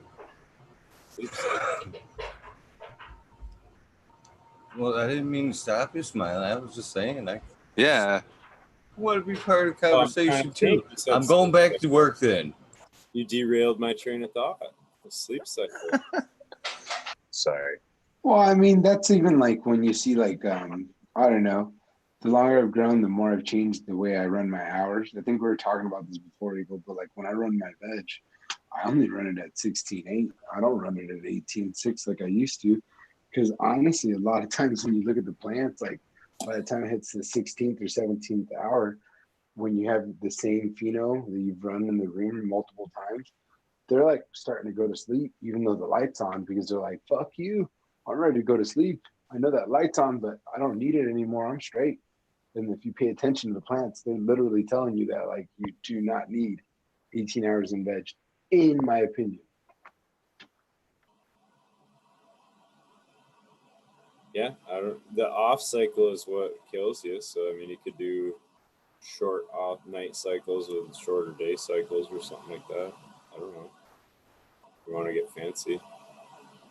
I mean, I'll still run 11, 13 during flower. I'm not trying to like sacrifice something like that, but I just think in veg, a lot of times you don't need the full 18 hours. A lot of times people just murder their plants with lights and veg, and in veg, that's the time when you need to just be chill with your plant, make sure it stays healthy, don't get too crazy with it, and get it prepped and ready. Well, that's kind of what I was getting at. Is by the time they, like if you're really hammering them with light, or if it's too hot, those are all ways like the plant has to react, and it reacts by like shutting down photosynthesis, and then it still kicks into what's that photorespiration. But I guess it's not necessarily have to be during the night cycle. But the part that kind of hit me with that is that if the conditions in the environment aren't right, your plant isn't using the light you're paying electricity for. You know what I mean? No, you're right about that. So say someone runs a 24-hour light cycle in their veg, like what you're saying, their respiration rate, they need to have at least about 6 hours of shutdown period time, and anywhere from 5 to 6, 5 minimum, but definitely 6 is like where their sweet spot is, and that's where the 18.6 originally kind of came from. But even if you have the lights on for 24 hours, you're going to notice them droop. They're going to be shut down. They're going to stop doing their photosynthesis processes, and that's when you see the leaves droop and they're not praying. Yeah, and that's kind of you'd be paying for light and not actually be your plant's not even using it. There's tons of new information out there, though, that's saying that you're actually, if you were to run a 24-hour light cycle under LED, that you can be actually causing your problems for yourself, deficiencies, lockouts in certain ways. And I've heard it more than one. Very true. It's because it's the frequency that the spectrum runs at, because like if you put certain lights in your house and stuff, or say offices, they can make you more productive or more relaxed, one or the other, and that's like a direct translation for humans. Imagine if you're just sitting there being bombarded all day by that full spectrum LED light, and it's 24 hours, you can like reprogram it. They're actually saying because of the intensity is so strong now with the LEDs that that you're right. 16 in veg is more common now, is what they want to see, because the plants are needing that more recover time from that intense light, because we're keeping them so close, and so that the intensity so close and so even to the canopy, they need that larger recovery rate, is what all the information that I've taken in lately says. Welcome, Boom Farms. And then another thing you got to ask yourself is, why wouldn't you want to run less hours if you can get away with it? You're putting more money in your pocket that way. It's less power you're paying for. It's just like Smiley said, you're kind of wasting those hours, and you're paying for that electricity, and your plant's not even using it. Like, if you can save a few bucks, fuck, sign me up. I was almost just thinking,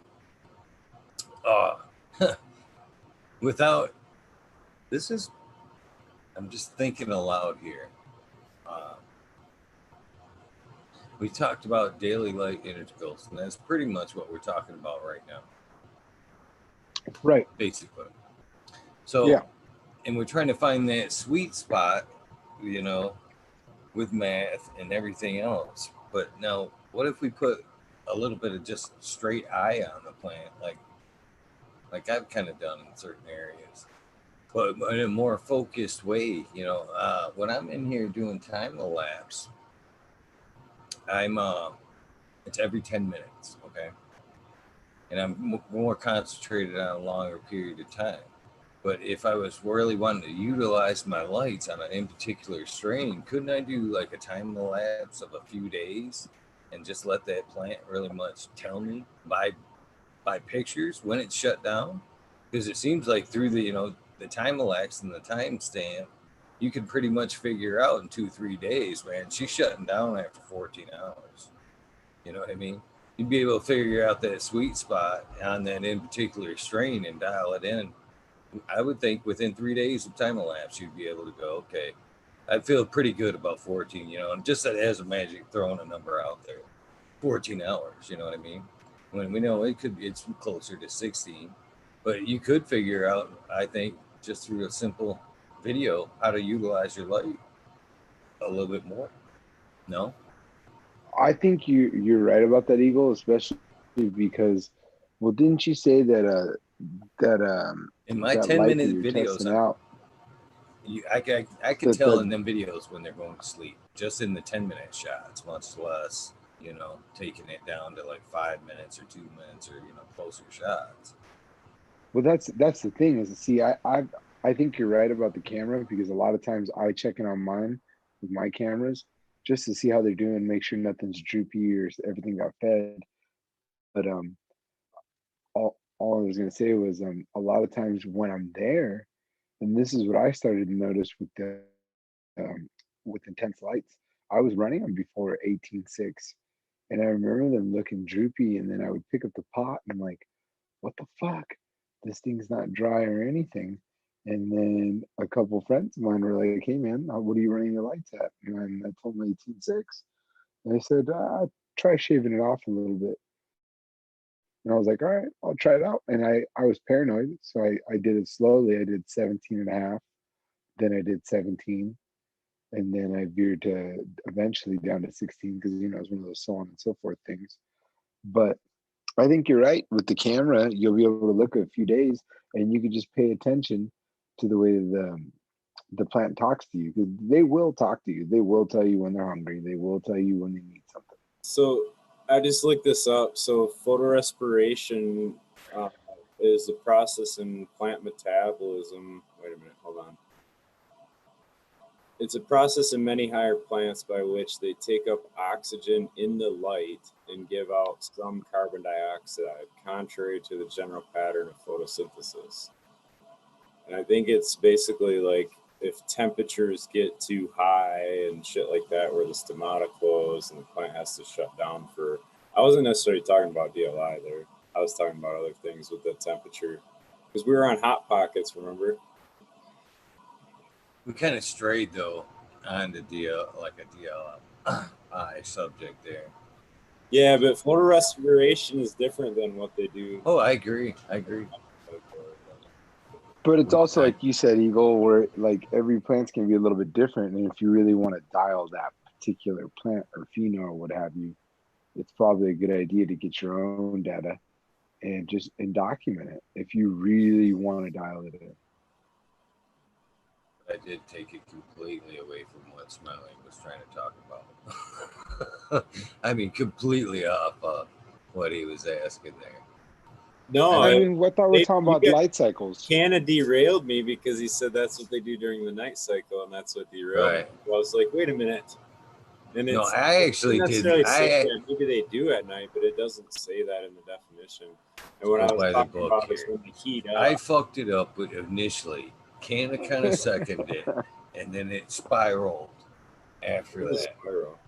But now we got boom. We got boom. Get the fuck in here and say something, boom. God damn.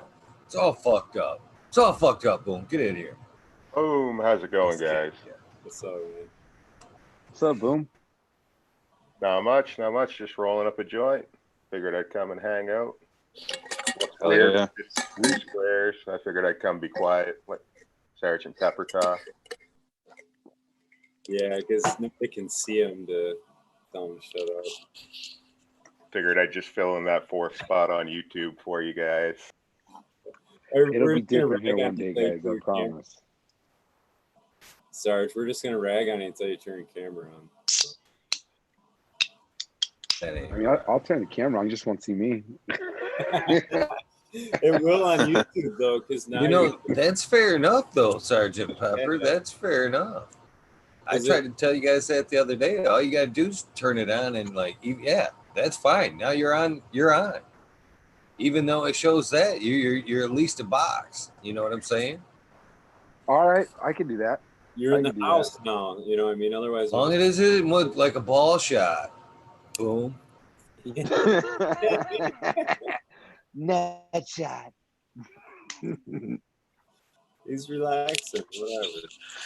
It's funny. Smiley kept saying Batwing earlier, and all I could think about was the movie Waiting. I knew you were gonna fucking say that, the Batwing, but the I best was was the That movie goat, was bro. hilarious. Thing.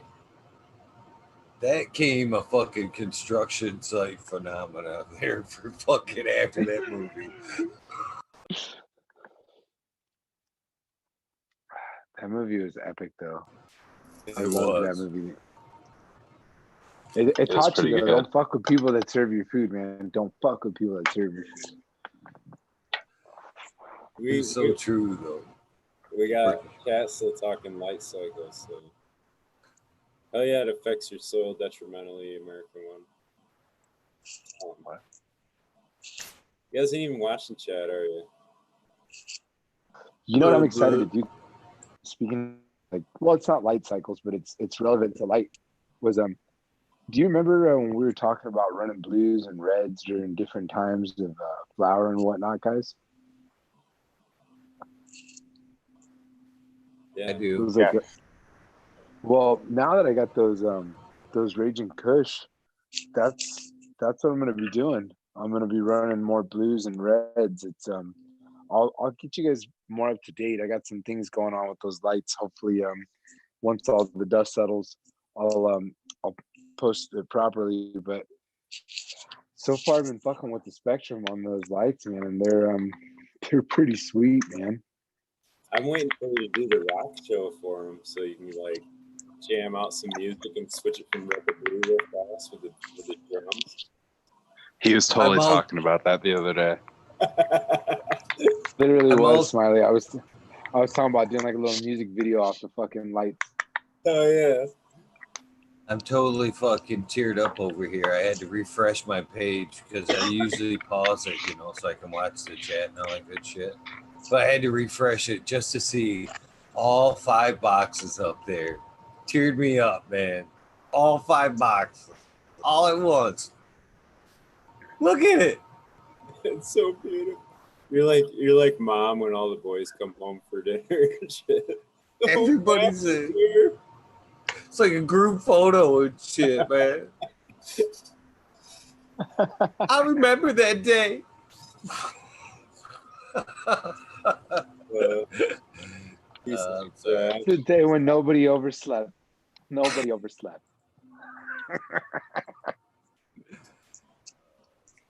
That's funny. I'm only ragging on myself because I fucking overslept that time. I felt like shit. I've overslept a few days. What you guys got on your agenda over there? I'm building a drying room here soon. It's a good place to be. Yeah, I want to build the drying room. I think it would help out so that way I can stop like constantly feeling pressured. Pressured? Why? Pressured how? Kenna? Laying down the pressure over there. Fucking Well, peer 'cause, like, pressure about drying. There's always like that perfect moment. Always. No, it's my own pressure. It's my own pressure that I put on myself. Where like in a perfect world, I want to be able to harvest, put it to dry, pressure wash all my trays, wipe everything down, mop the floors, and the next day be like, boom, boom, let's throw another run in here. Like I want it to be no longer than 3 days before I put another run in, and that's what I'm aiming for. That's what I'm going for. And even when I was in my tent, it's always a fucking bitch to like time it just right. Cause sometimes I'm like, you know, oh, it's drying still. I don't have anything ready yet. Like it'd be really nice to just be like, this is drying, this is going in. This is coming down, this is drying, this is going in. Like, I don't know. I hate running out of weed. Once you connect those dots and you get that perpetual kind of going, like your room doesn't always have to be running, but different cycle each time. Even if you monocrop it or just have the full room cycle go, as long as like you're flipping as soon as you're saying within 3 days afterwards, I consider it a perpetual grow. As once you get that perpetual cycle locked in, your schedule will present itself of how everything needs to work. I just want to do my own style of perpetual because most perpetuals, like I know people that'll say, just to make it easy numbers, so they got 3 4x4s, right? And then one comes down, and 2 weeks later another one comes down. Like, I don't really want to do that, and there's nothing wrong with doing that, by the way. I prefer to take everything down, wipe it down, clean my dehumidifiers, everything, just because I'm scared. To be brutally honest with you, I'm scared. That's why when everybody compliments me and says, "Hey man, your room looks really clean," I'm like, because I'm a weenie and I'm afraid. So I try to keep things clean. I really do. I literally change my sandals. Canna. I have my grow room sandals. But when I go in my room, I don't wear my fucking street shoes. I put on my reefs and I make sure I got my own different clothes on and I go in just because I work too hard to come in and fungus gnats are bad enough. Shit.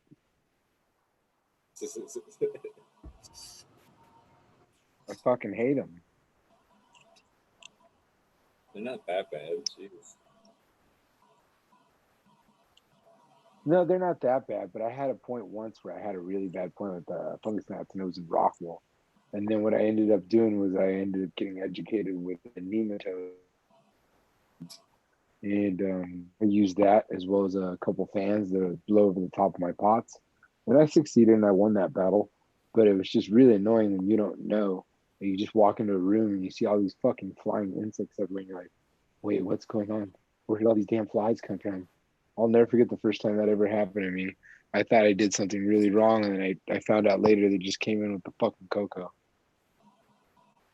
Yeah. Now, as far as the cycle Coco's goes, a cleaner source from them, though. I mean, that's when I started to actually eradicate them. Is when I fucking started going over to full cocoa. Got away from the fucking dirt.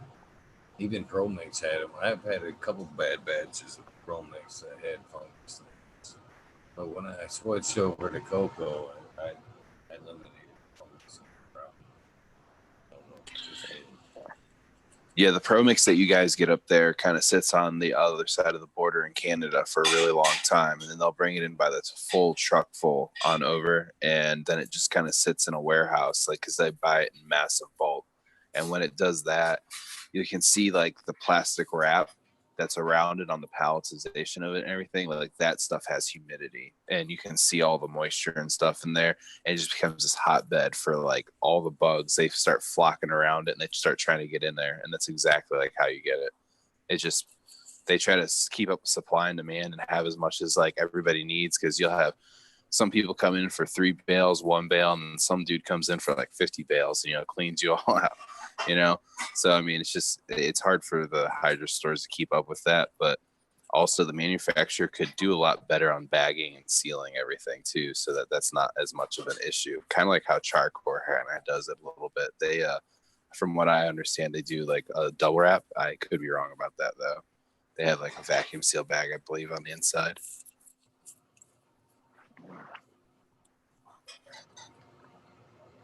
Well, I also think it's the quality of things because I'll tell you, I've had cocoa just like Eagle said right now that I had no fungus gnats. I had no issues. I've had Canna cocoa that was just perfect.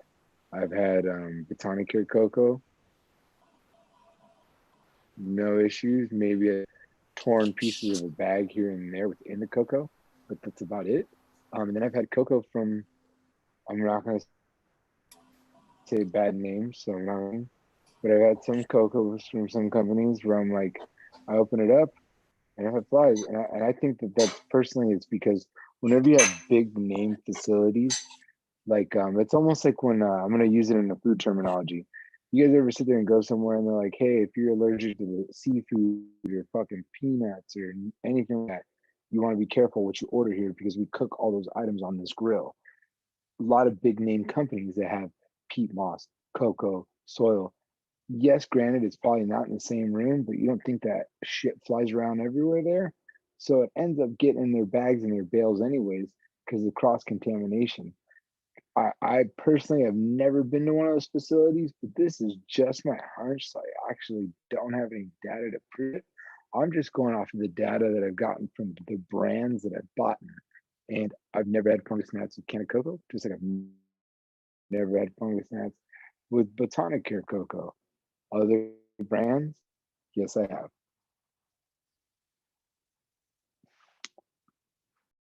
Yeah, I've never had a fungus gnat problem up here.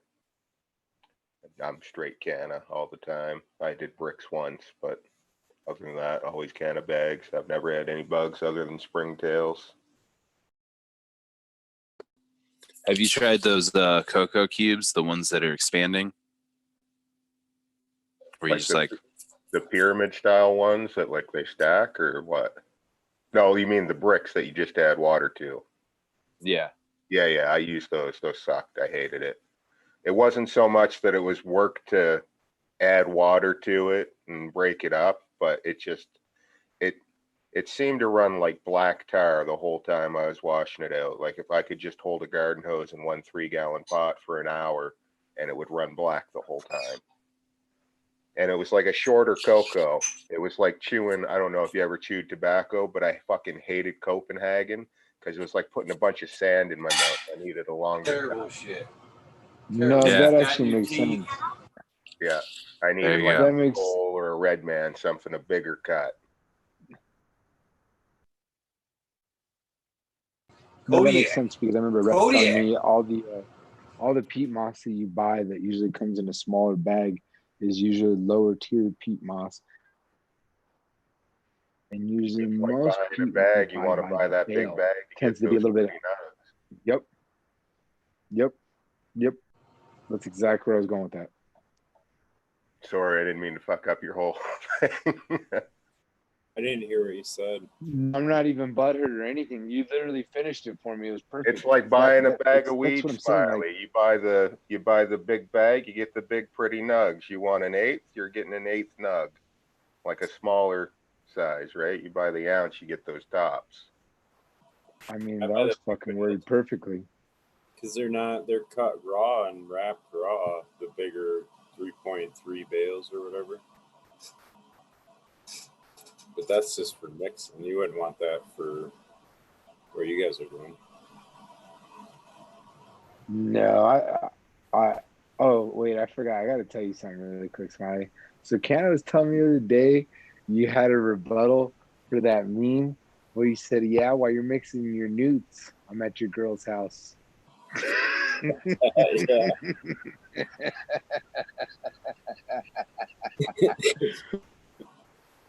Dude, I was fucking busting Seemed a up natural. laughing, seeing what we were talking about, but I had to share that.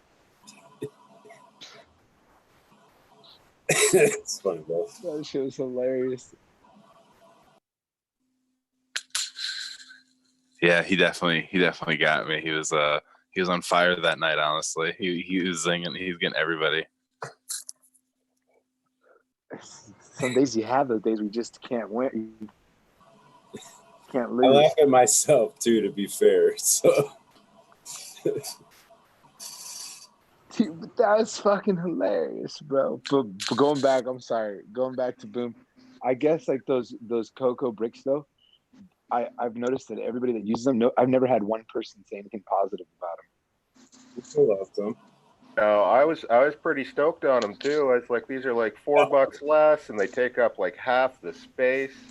So you end up with twice the cocoa, like maybe 3 times the cocoa in the same amount of storage space. But I don't know, they didn't work for me. I see Mr. Mark in the chat saying, watch out, Sergeant Pepper's trying to one-up boom balls. Oh God. No, never. That That's so funny. But yeah, no, I've never. You know, what, honestly, I've used the cocoa bricks once, and what I didn't like was I felt like I could never get that cocoa at that proper just moisture. Everything was just super wet. The only thing I did like was that I did add a wetting agent to it while I rehydrated the cocoa, just because I thought that would be great, man. Just every little extra little bit helps. Got me up about a wetting agent. What's a wetting agent? What were you using? Like yucca, or is that what a wetting agent is? Wetting agent Yeah. basically just opens this stigmata on the plant, right? Now you can't really find it everywhere. Is a product called SM90. I don't know if you're familiar with it.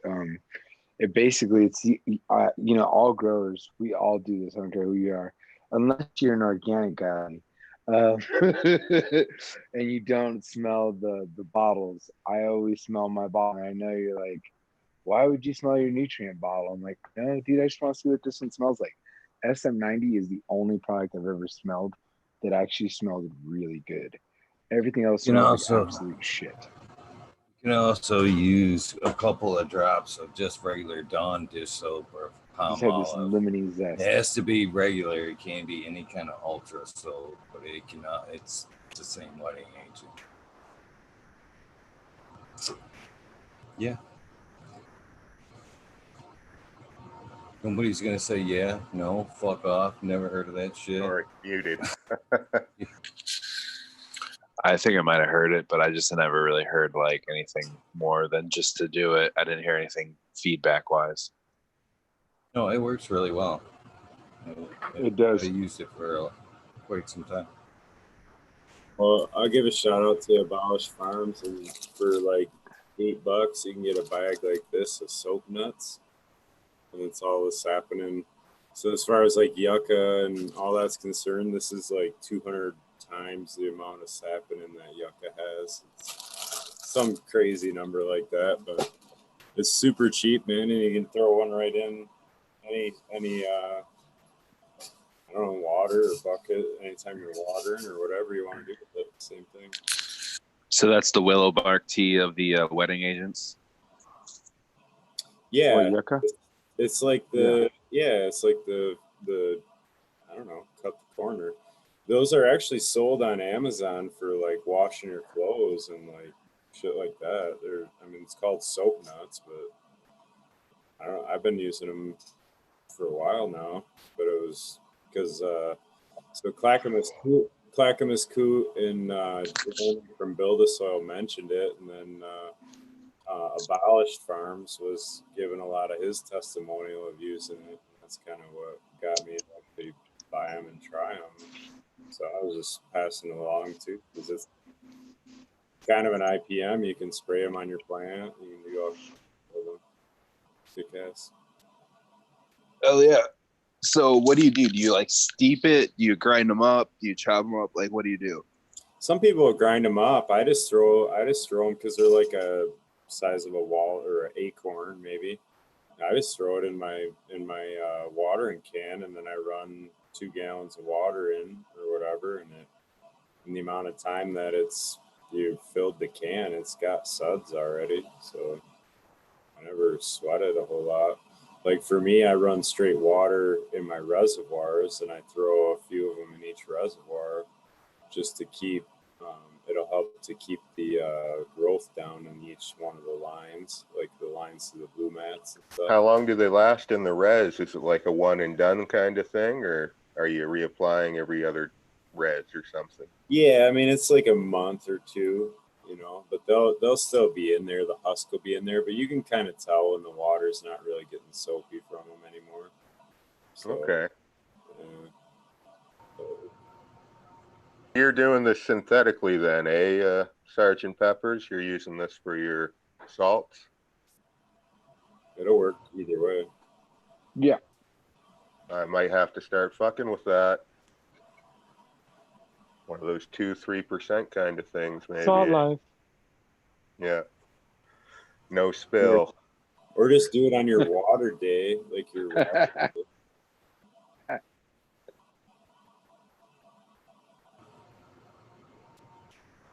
What's it do to your pH? Wetting agents are pretty sweet, man. You know, it's another. Whoa, say that again. No, you go ahead. What I was gonna say is, you know what I really like about a wetting agent besides putting it in your media. A lot of times people will buy like a pre-mixed foliar spray. I like to make my own foliar sprays, and what I usually like to do a double whammy. I like using like humic or acid. Like one of my favorite products is Full Power. But when you use a wetting agent and something like Full Power, so a wetting agent is like your stigmata. It's going to open up in the plant. It's going to open up the pores, right? So now that the pores are open, they're ready to intake some nutrients, right? So when you got something like a humic or a fulvic, what it does is it assists, in my opinion, it kind of the plant to say, hey, take it. So you got one up and you got the other one going, ready to go. We need the shadow puppet. Sorry for if I was vulgar. What's that? We needed the shadow puppets. We needed the shadow puppet for it there. So one that opens it up, you got one that up like that, right? And you got the other one that just goes and just pushes it in there and says, "Shut up, get in there, get in there, get in there." And I usually do that in my foliars. I was usually just do a wetting typing agent that as in well as chat. humic. That's so funny. Oh, that's funny shit. But yeah, I mean, it's true though. That's yeah. I'm into it. I was that's not. what I'll do that. And, game here today. No, I dig I it. feel like I'm an expert. Gonna start regurgitating what you just said to people, not knowing what the fuck it meant really. You get in trouble. Hey, you just spray them with a bunch of soap. It's great. well, I No, mean, I'm you can gonna use I'm gonna research it. I'm gonna look at it. I'm gonna see what I can get at my place. And, yeah, You're gonna come across it all broken, saying I was playing with Smiley Soapy Nuts last night. I mean, no, you know, it's Yeah, You what like I was gonna say was don't farms. You know what you might want is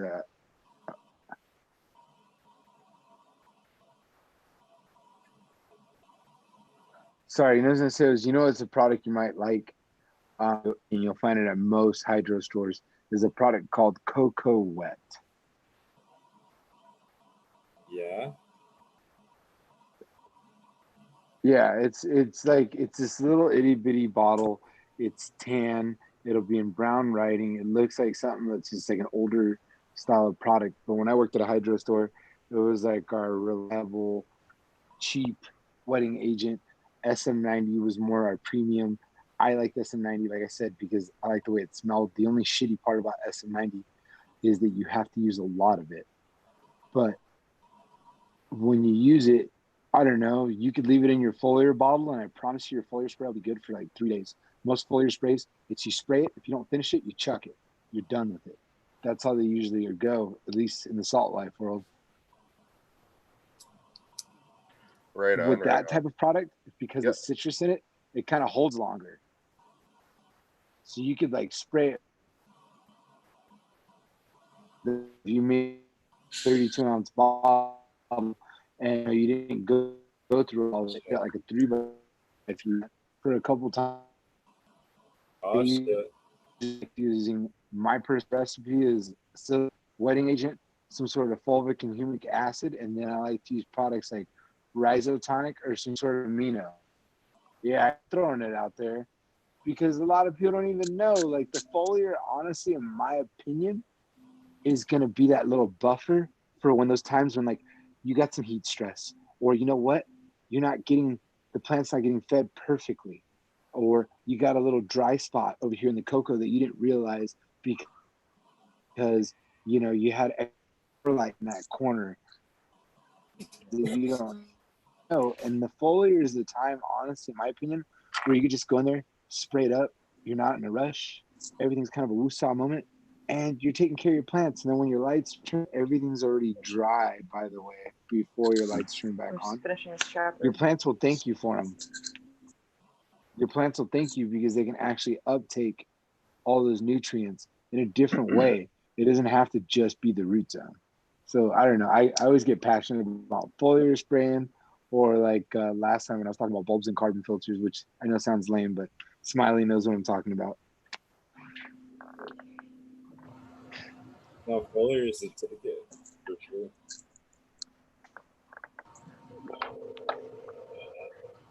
Yeah, I've been messing with it a little bit. I've got a fulvic kelp humic thing in my line that's for folic rather. They say I can add the CalMag to the foliar too. You sure can. Yeah, you You can. sure I can. wouldn't put it in too high doses though, because you can get like little calcium deposits on it and stuff. Cool. And you know, I don't Try think that you want tomorrow. to use the organic CalMag either, whereas calcium carbonate. Yeah. You can go ahead and use like oyster calcium carbonate activated like oyster shell and like vinegar, brown rice vinegar, shit like that. But I actually have to head out. My battery's about to die on my phone, and I have my headphones plugged in, so it's not going to work out. But I will see you guys around. It's good having me. Thanks for having me on, Eagle. No problem. You have a Later, good night, Cat. man. Yeah. Cheers, guys. Have a good night. Have a good one, man. Always a good time. Later. Yeah, you too. Later, guys. I'm looking at the organic wetting agent cocoa wet. Yeah, it's available around here. It's like $11 for an 8-ounce bottle. And it'll go far, man. It's you don't even need a lot with the cocoa wet. That was actually like the reason I promote that product is because it doesn't require a lot. It's totally affordable and it just fucking works. The SM90, you're lucky to find it. There are other wetting agents out there just as like easy wet. Easy wet's also like a pesticide as well as a wetting agent, so you can find shit like that. It all really depends on what your store carries, because to be honest, with you, most hydro store owners, and this is what a lot of people realize, it's either a money thing or if they're a person that really cares, it's what they actually like is what they carry. If they don't like the product, they won't fucking carry it. The hydro store I worked at, the only reason they carried Blue Lab pens was the owner was like, "Yeah, I don't use anything else." And I was like, "Well, what about Hanometers? Hanometers are great." And he's like, "Yeah, I don't fucking do Hana." He's like, "I just do Blue Lab." And I was like, "Okay." You know, And that's politics for you. Boom, when I spoke of, I can't speak for the soap nuts because I don't fucking use that shit. I don't know about it. Basically, it's more or less, I don't know about it. So I can't speak towards that. But when I speak of using the soap as a wetting agent, I'm talking in such minute amounts, or I'm talking like a drop, 2 drops per fucking 32 ounces. You know what I mean? I'm not even very minimal amount, and it does work as a wetting agent very well, and it can be used slightly as a pesticide, but I wouldn't go pushing that shit in fucking anything after flower. Yeah, I suggest only using that shit in bed's time. If you're gonna be using any kind of stuff.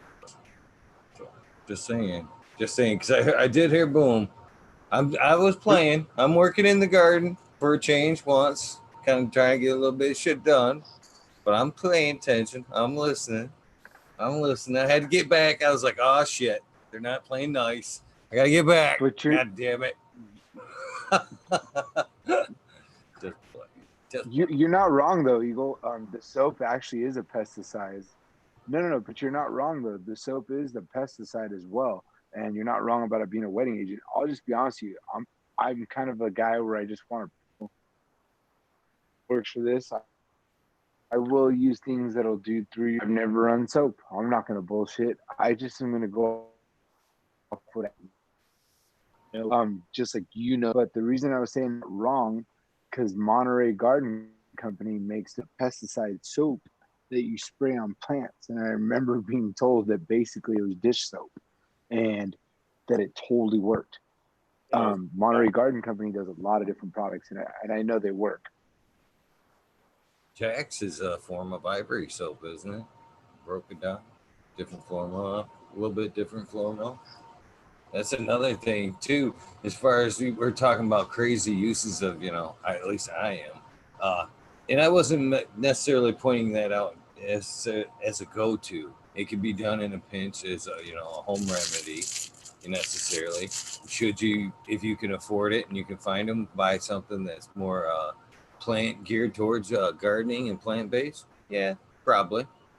But I'm just saying, a lot of these things are based off of soap uses.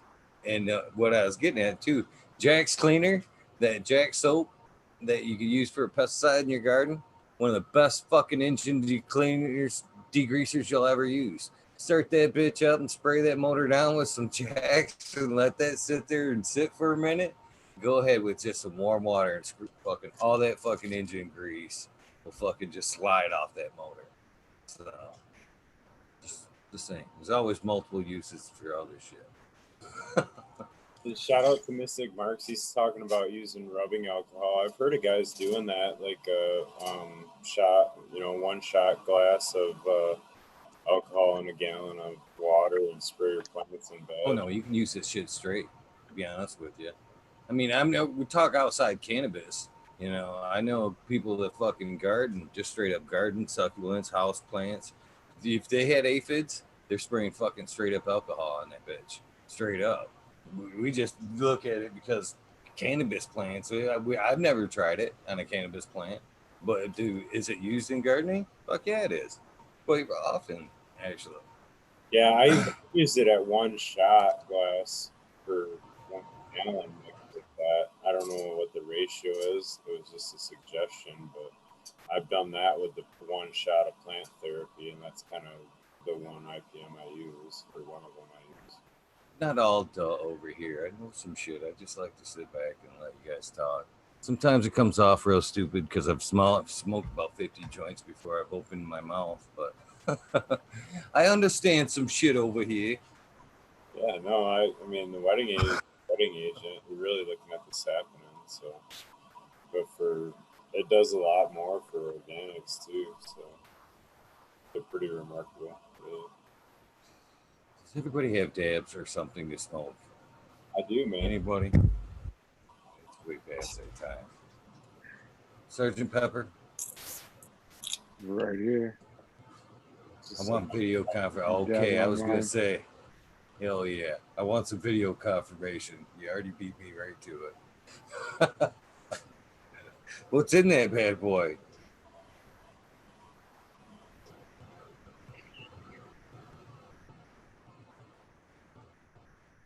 Are you talking to me or are you talking to Sarge? I got some. I want to know anyway. I trim.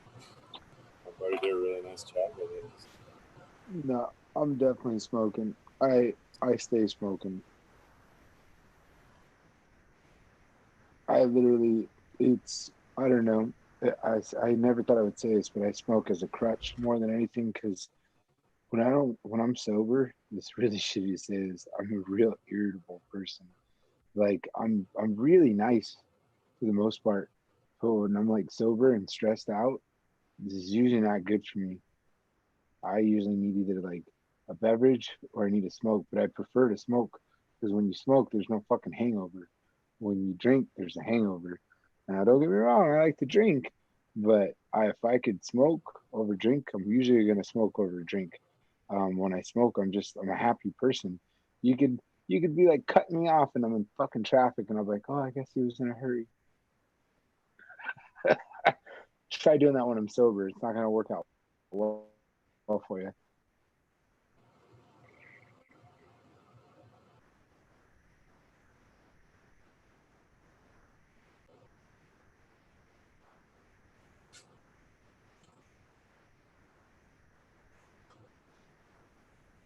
Yeah, but I like hitting this guy.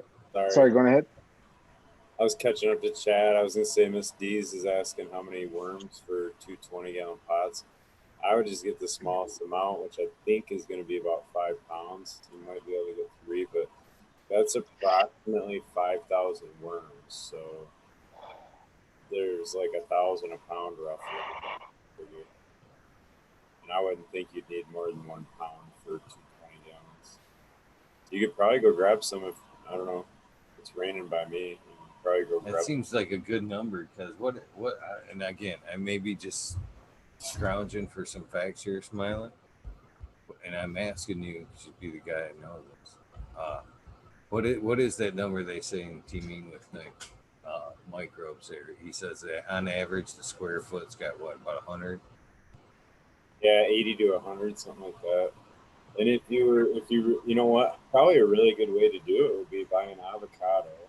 That'd be a really cheap way to do it. Buy an avocado, go stick it out in the ground, like cut across in it, and just kind of expose the green and stick it in a nice soft spot of ground where there's going to be some worms. And you'll come back 2 days later, there'll be 5 million worms in that avocado will be so full of worms you won't believe it. And you just pick that up and go put it on your pots. Pretty good. But it'll draw them in. It's something about the fats in the avocado. It's like blood in the water to sharks or whatever, and you'll have a shit ton of worms. Bet it'll work. I've never done it, but I bet it'll work. That's awesome.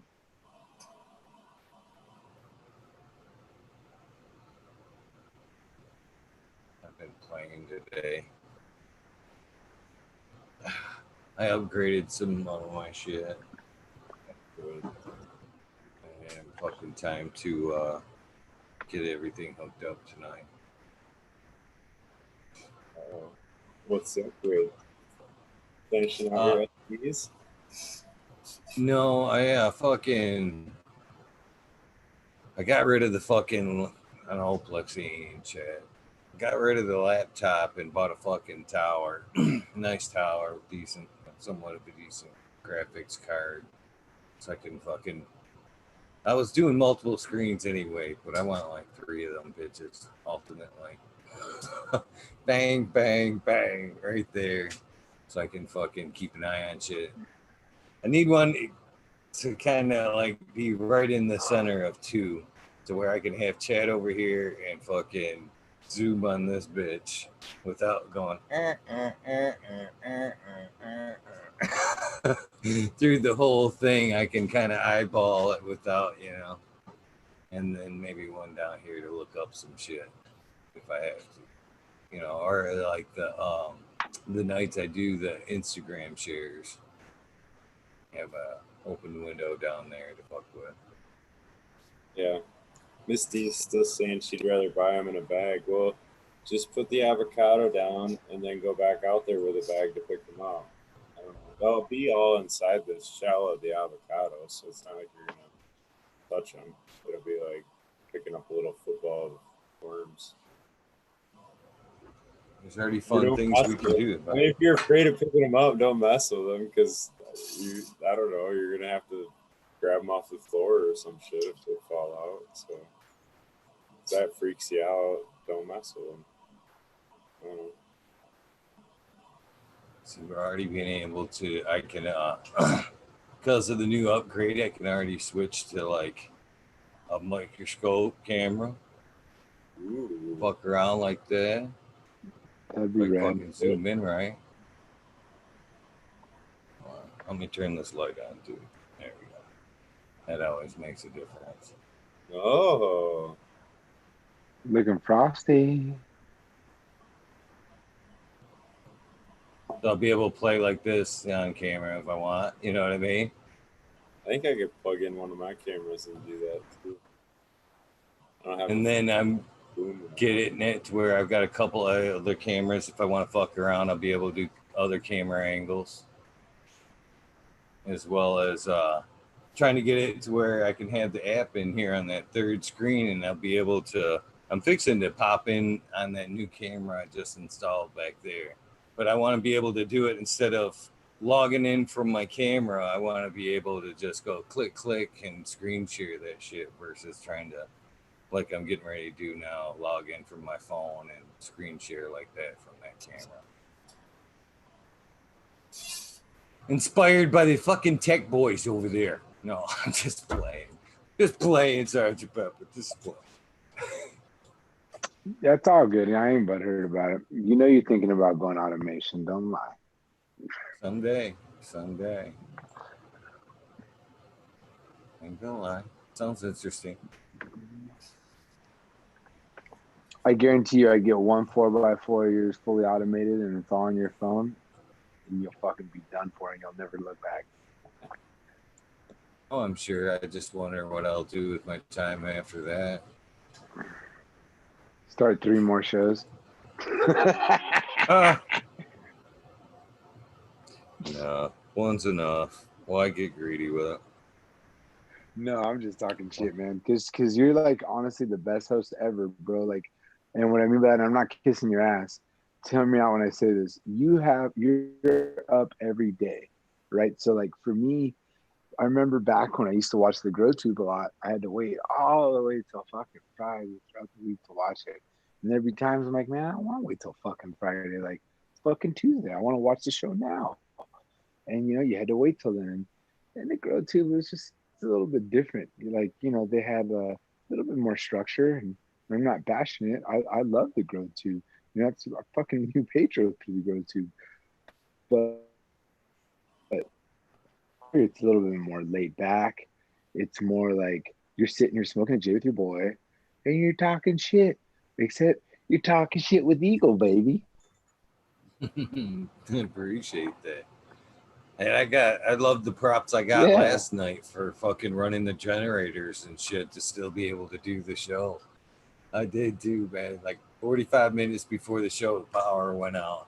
I dragged out generators. I fucking made sure for sure I had one to the modem or the router, and I had fucking one up in here, cord in here to my fucking computer and lights.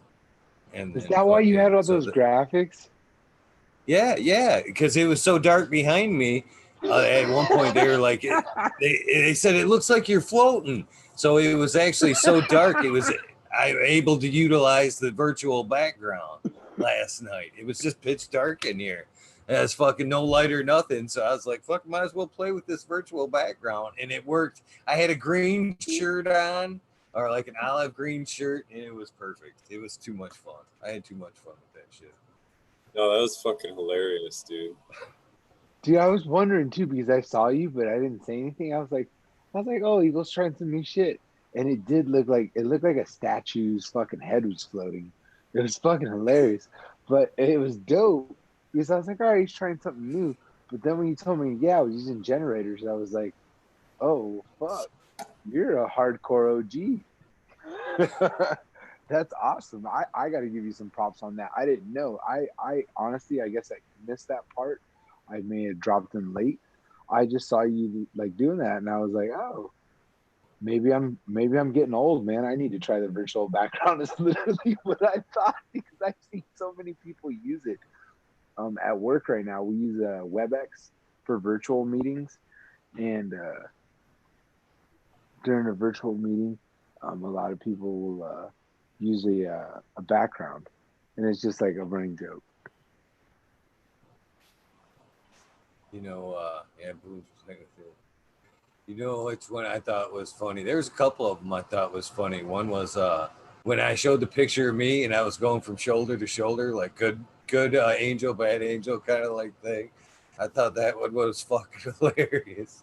And then when I was like trying to float around the earth there, like I thought that I was seriously cracking myself the fuck up, man. I was like, man, what have I been into? Because I'm fucking feeling stupid over here.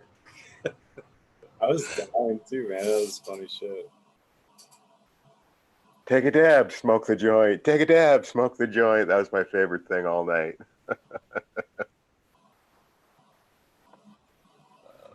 There he is. Yeah. Cool. Hey, fellas, I'm gonna check out too, man. I get cracking at it again tomorrow. So. Yeah, another day. Transplanting tomorrow? Is that what you got to do tomorrow? Yeah, I moved 2 more rows and then I'll transplant the following day. So it's more lifting. Yeah. I could get wheels into them. I don't know. Helps. Pretty cheap. I got mine from Walmart. Right now it's the time to get them. You get the 14 inchers there, which fit nicely under the 10 gals. And they hold quite a bit. I think they're like 60, 70 pounds they're rated for. They're $6.95 a piece right now at Walmart. I usually just grab like 4 or 5 of them. I try to grab a few every season, and I still out of, I got 72 plants. I try to keep everything up off the ground, but I still haven't hit that number. I'm still just, I think like 10 short or something like that. Them bitches get washed too during all the tear down. I take them fuckers right outside, hose them off, give them a quick wash with the soap, and then I spray them real quick, their little wheels. Right. Good idea. They a lot of times have wood on them too, so the wood can house a lot of stuff. But Yeah, can I mold sometimes? cool. All right, brother. You have a good day. Yeah, good to see you guys. So take it easy, chat. Peace out. Thank you, Later, Smiley. Smiley. Good to see you, Smiley. I need to find my dabber thing. I think I got 1 or 2 dabs left. Oh yeah. Oh yeah. Why not? I've been totally eating intellect in chat tonight. I'm sorry, everybody that's been in there. You see these nugs. How you doing tonight? Smoking Grove Fraser. Anybody else you guys want to say hi to? And you guys know I'd sit here and say hi to everybody. Miss D's Nugs got her blue wrench. Yeah, did you Pretty notice excited that? about. Yeah, she was pretty excited about that. Yeah. Damn it, I missed it. Damn it. I gotta look back because I totally did miss that. Yeah, I figured she's been here night after night after night. She's been and stuck around for fucking about a month of me just butchering that name fucking night after night after night. That in itself deserved a ranch right there. That's funny though. You're not wrong there. That's for sure. When you told me that whole story, or when you told us all that whole story on how you're mispronouncing it, I wasn't sure. And then when I saw it, I went, "Oh shit, he's not wrong."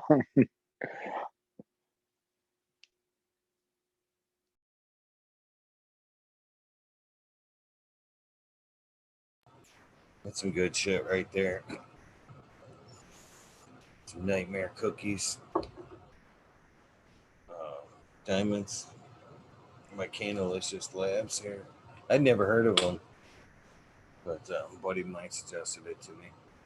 It was good.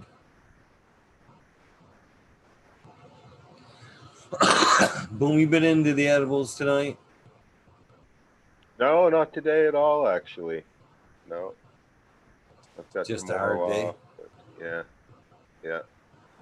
I trimmed up. I half rough trimmed and bucked up my gelato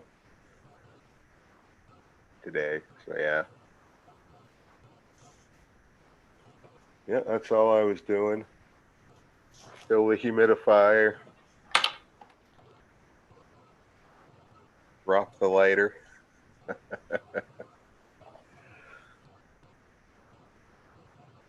Yeah, this year, if it, oh, what the fuck?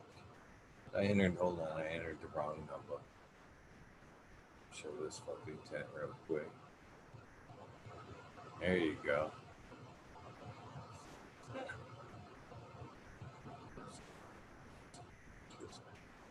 put the right number. I'm not used to having everything jammed up on the one screen.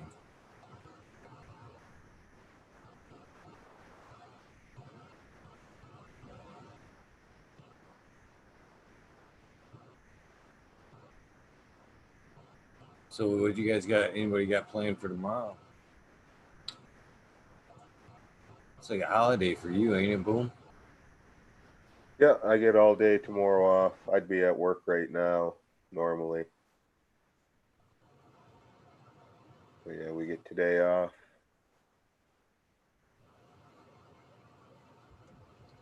Just a normal fucking Monday for us. Yep. It's Victoria Day up here. Perks is still being involved with Britain somehow. Show the girl.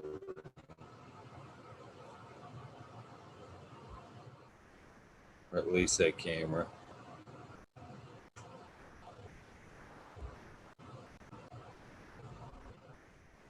That's that HPS behind me. When it flips in a couple of seconds. Come on, flip, baby. There you go. Yeah, we see it. I see it anyway. Just move it. That's a cool angle. You gonna get it lower or what? Turn it a little bit. I forget that shit ain't live. It takes like 20 seconds onto the YouTube there. Should be a little bit better for you in a second here. After Yeah, the the fucking row of plants, yeah. Yeah, they need to be cleaned up a little bit, de-leafed a little bit, fed. And that's week one. Week one. The wise cameras. Like day 1 or day 7? No, it'd be day 7 Okay. in there. This is I forget about this delay. This is one of the other sad looking areas, LED areas that have been neglected. Sad looking girls. Look, they need some fucking mag. See what happens when you fucking do a show all the time? Plants all things. I gotta get in there, man. What's your temperature over there? Fucking right now where I'm sitting? No, in that tent. In that Right tent, there, it's in probably that cooler right where I'm sitting. Yeah. I don't know. That tent doesn't have a thermometer.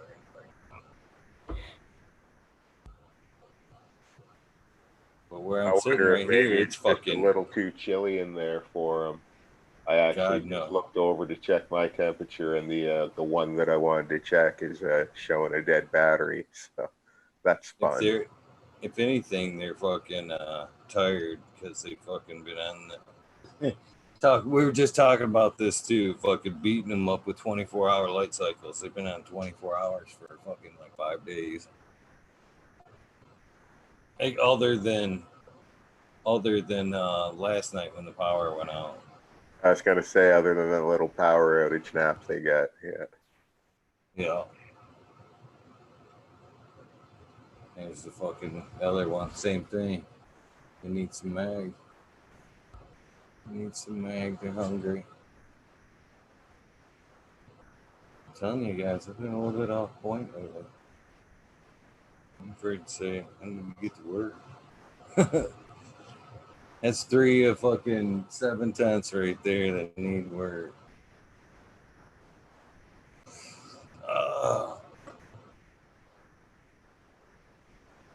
Where'd you guys go? I turned the cameras off. You guys are all off camera.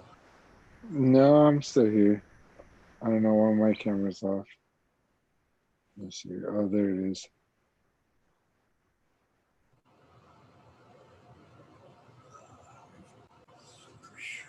Fucking hot. It's actually 86 in here right now. Way too fucking hot. I still haven't flipped my shit around or I'm pushing the hot air out yet. Haven't got the lung room prepared, which is on the schedule for tomorrow.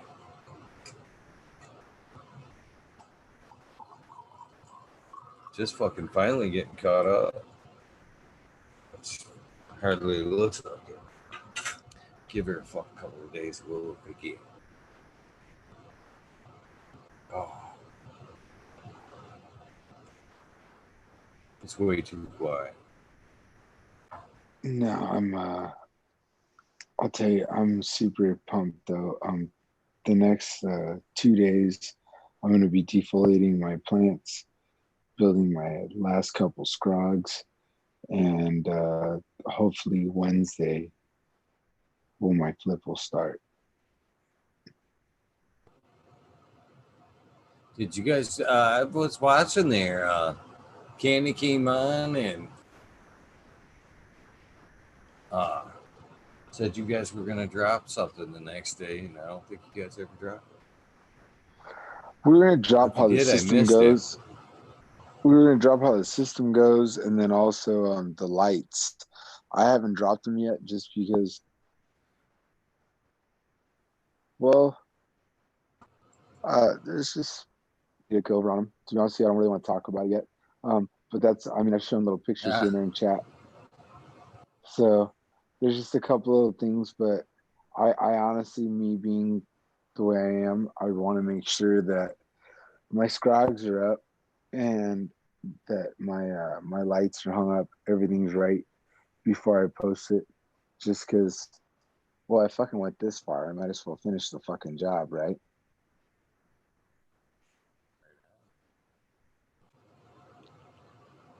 So that's the only thing right now. I have like most of my scrogs built, but there's a couple that I want to change out the trellis on it and put a brand new trellis on it and just clean it up. And then I got to build a couple things because I did originally have like 2 3x3s, but then I just changed it out to a 4x8. So now I got to build a whole new scrog, which it's fine. But there's a whole bunch of different changes in that room. It's a whole fucking different room, in my opinion, this round. I have no ducting. The air is flowing much better, and it's running well. I really hope this run does well for me.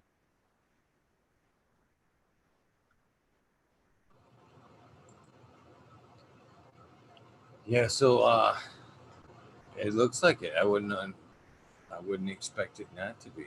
Shit's pretty on point over there lately. For the most part, I usually do okay, man. You know, I just don't want to sound like an arrogant fuck. So that's why, like, I'm always trying to stay humble. I feel like I do okay for the most part, but you know, these new lights, this is a new learning curve for me.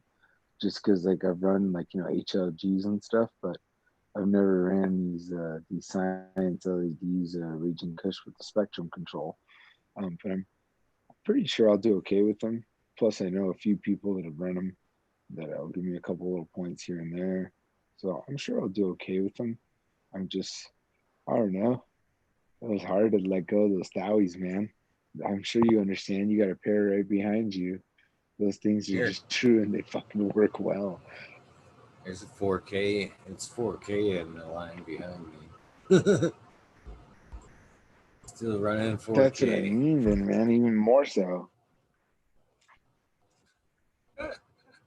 Oh yeah, you get the other side over there. There's more to the eye. I don't show you guys it all. I don't show you guys everything. Come on. You guys don't. Hell, I don't even get to see your face. I gotta show you my whole draw.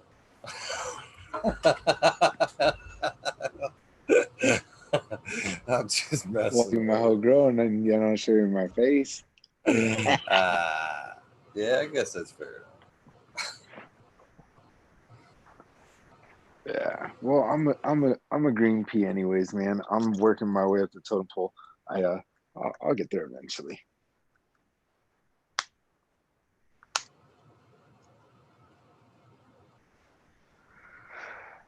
Learned a couple of things tonight. Today's been a fucking cool night. See, this is what I'm trying to get Canada to get, because Lifesaver was beeping in my ear telling me, "Oh, your battery's dead." Drop that thing right back in there. Close it up. It'll be charging while I'm going through. But don't you? Isn't that what you have? You have like some black ones, right? Yeah, that's what I use. Yeah. I wish they made these fuckers in black. Clearly, I like black, but which ones do you have, Eagle? Fucking cheapies, man. Well, they're JLab, Walmart. I think I paid like $40 for these, and they've got like fucking like a 12-hour charge time, and then you get 3 charges out of that little pod that you got there. and the Right. mic's good. You only need actually the right hand. You have to go at least righty. But I like to hear a little bit of shit, so I just go with the one usually. But, man, for cheap headphones though, I mean, as far as that goes, I got a pair of them right here. These are my favorite. These are my backups. And for cheap headphones right here, again, wireless J Labs. I think I paid $29 for these bitches. Them bitches fucking are nice, man. They sound good, cheap as fuck. Wawa. Wawa. I love Wally World. Wally World's the shit.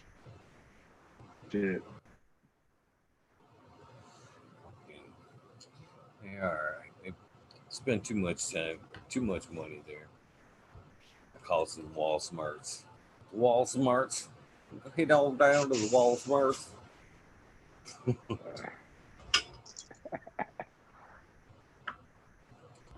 I like that they've actually gotten pretty laxed up here about the masks and stuff, and I'm kind of like excited to see it. Actually, got to go in the grocery store today without a fucking mask. I called them up. I'm like, well, first of all, I found some shit out about the other grocery store, so I'm not going there no more. Fuck that dude. Fuck that dude. So I went to called up this other one that's somewhat local. I'm like, yeah, how late you guys open till today? 6. I was like, so because last time I was over there, they were curbside. I'm like, so how's this working? Fucking I phone my order in. You guys just run it out to the car. They're like, nope, we're open. I'm like, fuck yeah. I ran in there. I ran up there and I ran up to the door and they had to stop. Stop. As of May 17th, you are mandated to wear the mask in our store. And I went, fuck. I went back to the car and grabbed the skull face bandana. I was getting ready to put it on. And as I was walking in, I was tying it up. And I look in, I see the store clerk without one. Immediately, I was like, fuck this thing. Ripped it right down. How you doing, man? It's actually nice being a fucking store again. Without fucking mask. That's Actually, it was hilarious. nice just being a grocery store. Sad, a little obstacles or things we, happy about. I can't wait till this bullshit's over.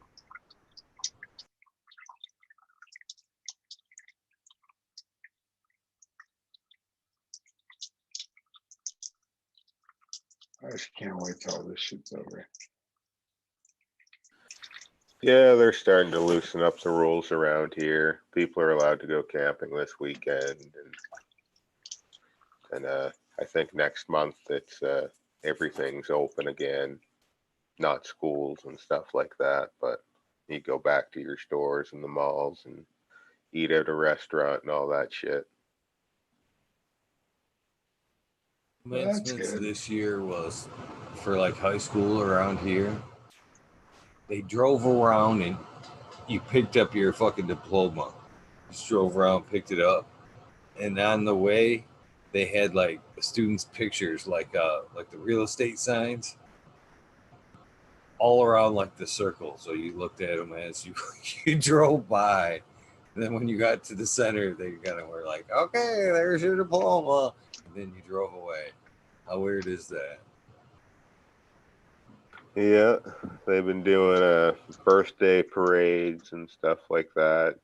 Just a bunch of cars randomly honking through town. You're like, what the fuck's going on? It's like, oh, I guess it's someone's birthday. That's what they're doing. But yeah, give you a little PTSD. All of a sudden, all these sirens fire up. It's like, oh shit, what's going on? Like, oh, it's a birthday party. Don't worry.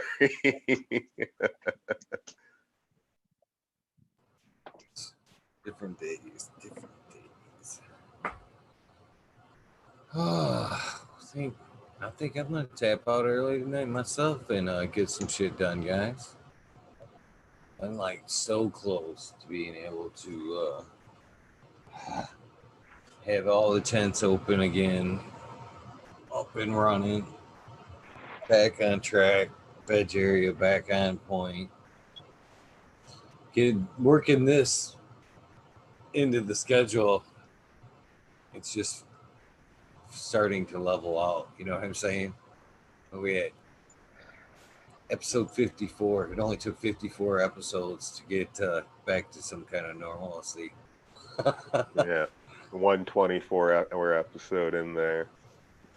That's it. 23 That hours was, and 54 minutes. yeah, that was we know you were there. We know we know We were know. We know. I made sure I hung out in chat for at least 4 extra minutes. I was like, no. No accusations. there. But we still heard him. Still heard him. I was bummed out. Damn it. We're gonna do it next year. We're gonna do it right next year, though.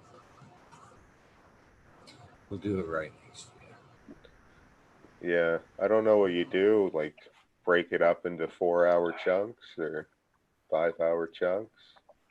Restart it again. That way it saves better. Or I don't know. Well, I'll just be smart enough to record it next year. Just record it, yeah. And then maybe put it out in part 1, part 2, part 3 instead of just a 24-hour file. I think it's the 24-hour file that kind of pushes you over the limit with them, and they're like, what the fuck's going on here? Yeah, it was like earlier tonight when you guys were talking. I'm kind of fucking around with shit, trying to get things set up again over on this end. And I was looking at some stats. I didn't know I could actually do some like live stats of like how many gigs and shit. And it was like a good hour ago. This show was already up to like 5 gigs. You know what I mean? So storing that shit like night after night after night, that shit fucking. That's why I kind of quit recording them through Zoom and downloading them back through YouTube. But they fucked me. 420 fucked me because if I would have been smart, it would have been a big old file, but at least I would have had a backup. Yeah. So that's what I'm saying, right? If we're 4 hours in and we've already gone through 5 gigs, well, Jesus, 24 hours, that'd be huge, right? Oh yeah. It'll be more fun Yeah. next year. I know for a long time on YouTube back in the day, I'm old, so I remember when you couldn't have videos that were longer than 10 minutes. Remember that when there was a 10-minute limit on YouTube videos? Yeah, boy, times have changed. We're here live for 4 hours every fucking night. Every fucking night. Smoking weed at that, talking. It's funny. Yeah, even at that, the Purgers back then, 4 or 5 years ago, wouldn't have seen that shit coming after they got smacked down. You never know. Pedro's got me right from the beginning tonight, man. He was on me about the Twitch. He was like, man, you got to get over there on Twitch. I am, kind of. I told him the same thing I said on air. I'm like, I have an account on Twitch. The only reason I have an account on Twitch is because I was following you over to Twitch because that's the only place you were anymore. Yeah, So, Pedro and Ninja are about the only 2 things I watch on Twitch. But I watch a ton of shit on YouTube, so I'm not on Twitch very often. my thing about it is he's like, you can simulcast on it. And I'm like, well, my thing about that is, why do I want to split everybody up? You know what I mean? I'd rather try to keep everybody in one chat than half everybody on Twitch and half everybody on YouTube. You get a certain percentage of new people on Twitch, right? People who don't use YouTube, but they do use Twitch. And then you get a certain amount of people from YouTube that do use Twitch that wouldn't be here, but they'd be there. It's like the Grandmaster level show. I don't watch that on YouTube. I watch that on the Zoom. That's another thing. I seen that the other day, and I'm like, and it happened here, and I don't even know how the fuck it happened. How the fuck can you watch on Zoom, A, The other thing is, I was looking at some stats the other day, the analytics the other night. There's like people had found the show from Facebook and shit. I'm like, how are they finding this bitch on Facebook?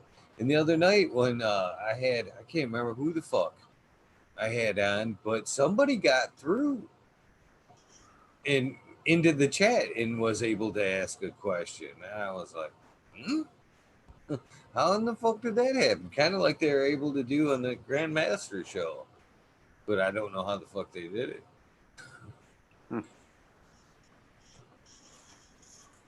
How do I watch the Grandmaster level show on Zoom? You sign up for the Grandmaster level news, whatever the hell it is, news release, news It's a message. subscription email that he sends you. Yeah. The He'll send you the subscription Zoom email. link and all that shit.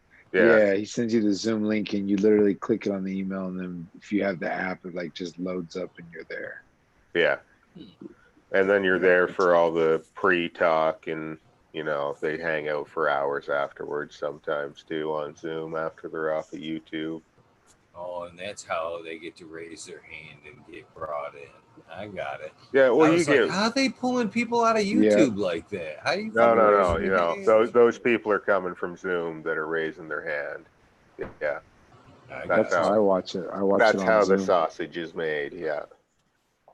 The Zoom is where it's at for that one because you get the extra shit, right? Well, they've answered my questions on there before. Like when I was first got my RSpec, I asked Steve a couple questions and they answered them for me. And I think honestly, if I would have on YouTube, they wouldn't answer them for me. Or on this show, it's different. This show, the YouTube chat is what feeds this show. Over there, the Zoom is kind of what feeds this show. As far as their questions. Yeah. That's the thing, right? They've got people in, they're all in the Zoom. Like, look at how hard it is for us to read chat sometimes when we're talking and looking at each other on the Zoom. You just miss it, right? So, there's a couple guys at a time, Right. I noticed, that are in both. Like, Poops is good about being on both platforms because there's chat and Zoom too. Like, we've got a chat and Zoom that we're talking in. And then you've got a chat in YouTube that you're talking in for the show. And then they're actually talking to people out of the audience. So they got stuff coming from all different angles, right? Like, but they've got like 6 different people there too. So. Yeah, at all times. Oh man, he was showing me some Pedro tonight before the show. Yeah, some Streamlab stuff. It's like, man, you can do multi-camera shit. You fucking overlay this and overlay that. And I'm like, ugh, I don't know. It just looks like a lot of work right there. Make it too hard. Making it too hard. It sounds like Pedro's a tech guy too. Yeah, he's pretty tech savvy. Good dude. It makes sense though. Yeah, he is. Those freeze dryers, those are interesting. I'm gonna get one, bro. I swear I'm gonna get one. Not right now because I can't afford one. Yeah, they're hella Fucking broke expensive, and lights, only Harvest Right but I'm makes gonna them. get one. Does no one else other than Harvest Right make them?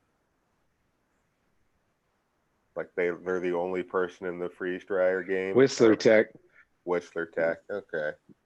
No, Whistler Tech just dropped one. They just dropped one, but no one can afford it, bro. The Whistler Tech one starts off at $11,000. That's exactly what I was just gonna say. I go, that'll be cheaper than Harvest Right.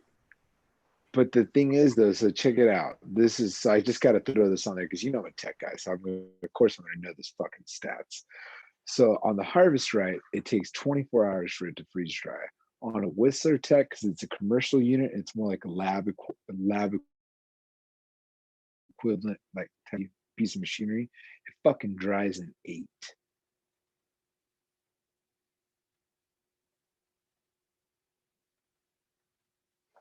Yeah.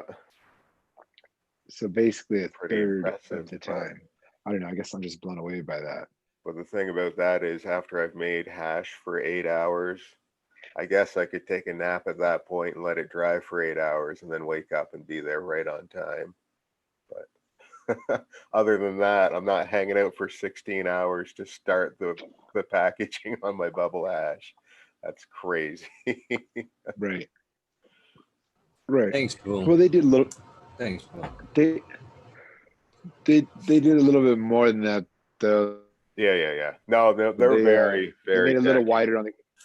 They're good about putting Yeah. recipes and stuff too, right? So you don't have to like figure out like it's all automated. You set your timers and when what needs to happen and for how long, and it remembers it, right? Instead of punching it in every time.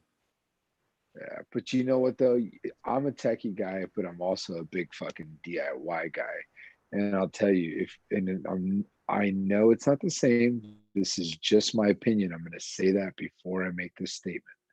If you look at a lot of the different things that Whistler Tech has, or you look at any of those style of like washing machines and whatnot, it's exactly like what when you go to a fucking brewery, what it looks like.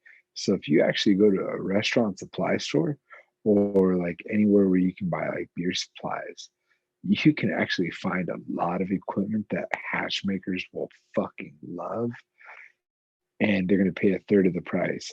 And I'll give you a prime example. Anybody that has kids knows exactly where I'm going with this. You can have something, but the moment you put the word baby in front of it, what the fuck happens? Price tag just goes up 25%. Why? Because you put the word baby in front of it. Before you put the word baby, it was cheaper. The moment you put hash in front of it, oh, what are we going to do? We're going to mark up the price. Why? Because we know you're going to make money with it. So since we know you're going to make money with it, we got to make our money too. And it's a business. I get it. And I'm not bashing on any of them, but it's just like, fuck, man. I just want to be able to make some for my own personal head.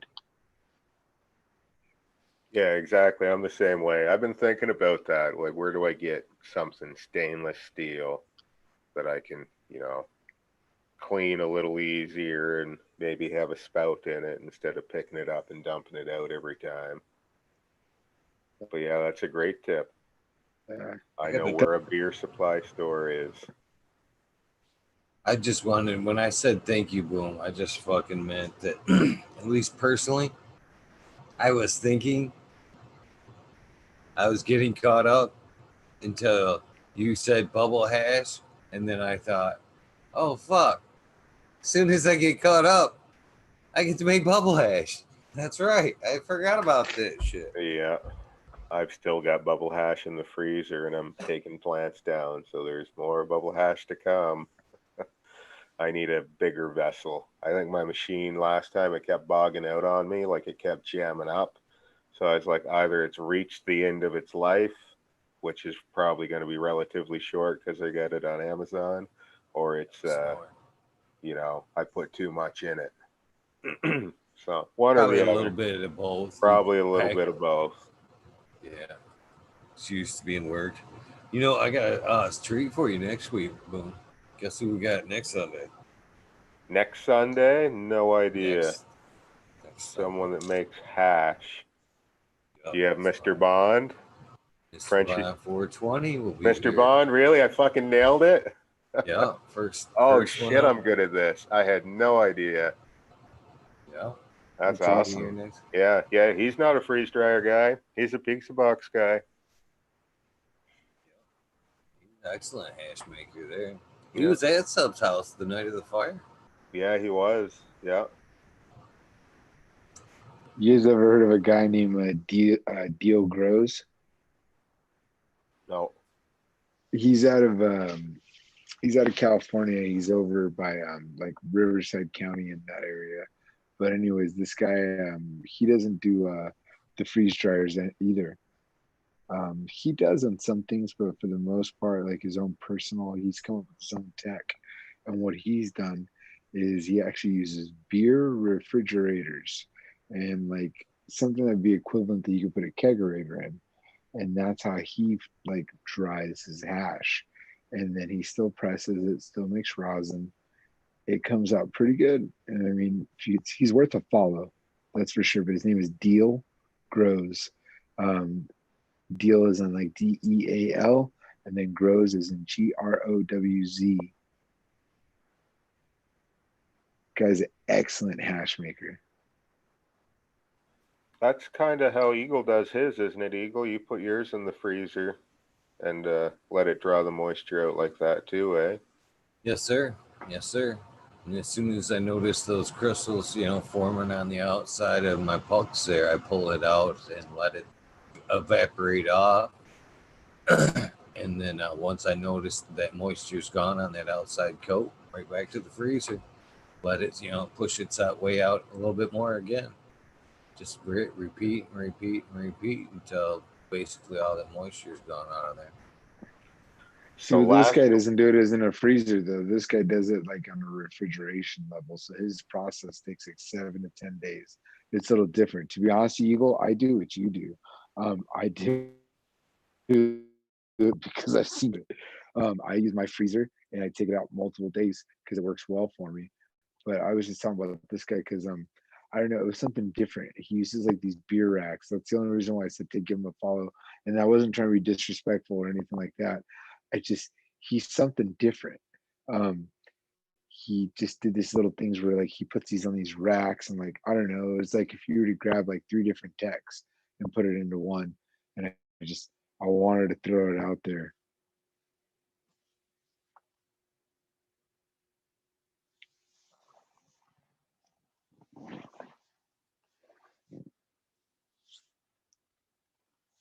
You got it muted. I know. Followed. Requested, I should say. So yeah, Poops 420 was talking on the Grandmaster level show last time about his hash method, and he's doing something kind of opposite. He kind of sieves it too. I don't put mine in the freezer. I sieve it onto the pizza box and then I let it sit for whatever, 7 to 14 days whenever I feel like jarring it up. So that's how I'm doing it. But he said he was putting his on kind of a hot plate and letting it push the moisture out that way. And then he'd roll it into like a Frenchy cannoli temple ball. He had like a temple ball the size of that bud that I was holding earlier, just giant. And he said it stays all gooey and liquid, and it was kind of different, right? I wouldn't have thought to use heat. I've thought about using that Herbs Now machine. I haven't yet, but I've thought about it. Yeah, I bet that would In work. fact, they were showing somebody the other day fucking using it. I was kind of jealous or mad. I was like, God damn it, I was going to do that. God damn it, I was going to do that. God damn it, I could have been the first. I blew it. Yeah, that was pretty much it. That was pretty much it. So you guys ready to pull? Who wants to say goodbye first? When are you going to make it to 420? Like 403. What a piss ass. Should I just fucking wait? Should we just fucking wait? Why break a tradition? 17 minutes. Fuck. We're not going past 422 though. 422. That's it. We'll do our 420 hit and then just end it. Good night. Yep. Boom. Done. We'll get our outros done now and 420, smoke something and call it. You need to slide the control over to boom and just that way at too. Just good night. Boom. Off. Black screen. Oh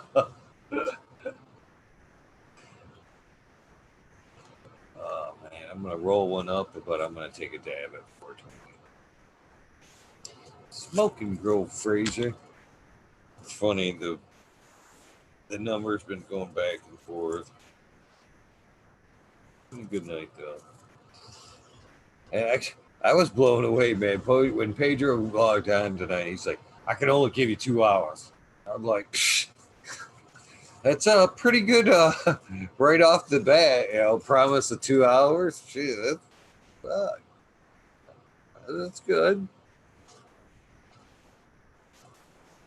You know who else I'm not, and you know what? I learned my lesson last time. I'm not even fucking gonna say it. We'll just say somebody that I was in communications with before is now in communications again.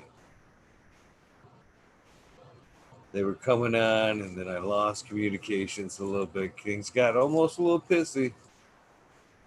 And it almost got to the point where I was like, ugh, I don't know if I want them on now. But things are looking up.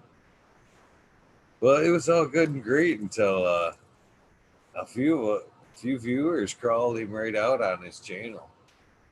And I was like, ooh, shit. Once that happened, I knew that I had to lay off for a little while. I was like, oh, shit. I'm serious, too. I seen some of the comments back and forth and shit. I was like, oh, God. If he comes on now, it's going to be bad. It's going to be bad. Need a cooling off period.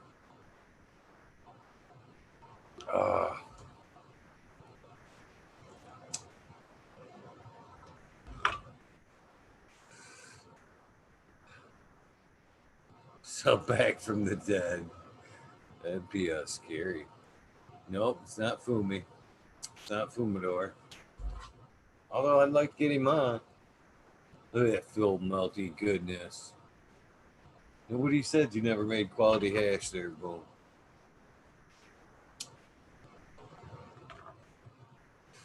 So do you get a nice reclaim out of that? Boom.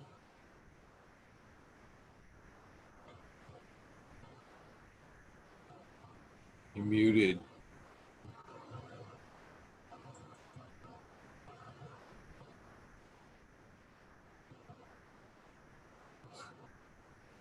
There we go. There you go.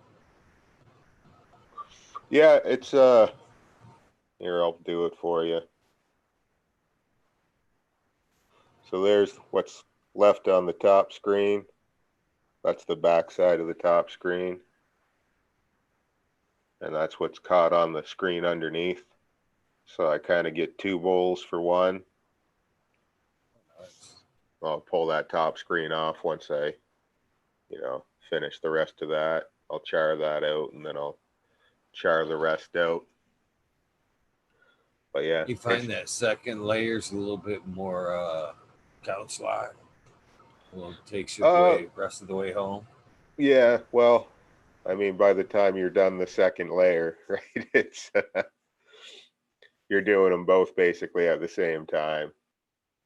Or, you get through the first one and then later you get to the second half of the bowl.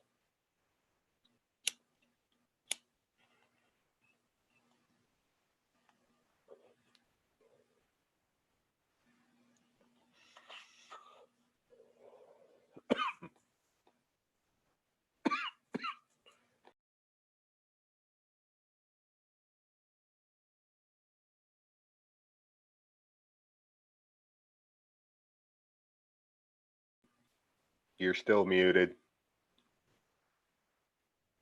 Sorry, bro.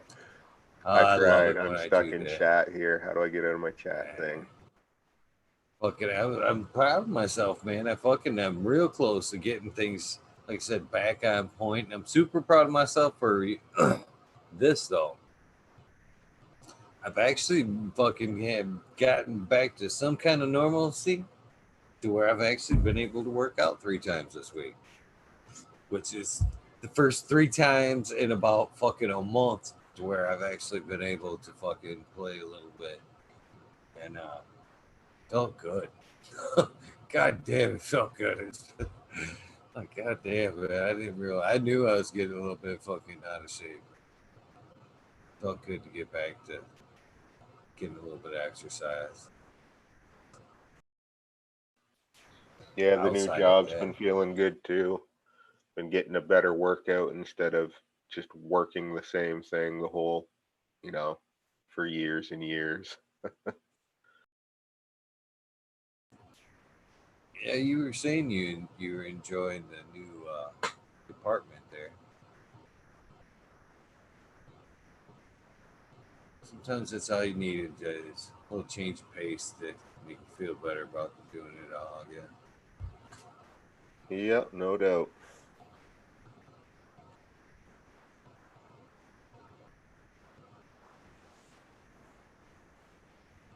You still there, Sergeant Pepper? Did you just set that bad boy down?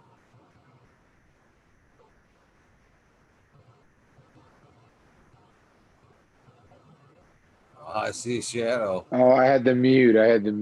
That's what it was.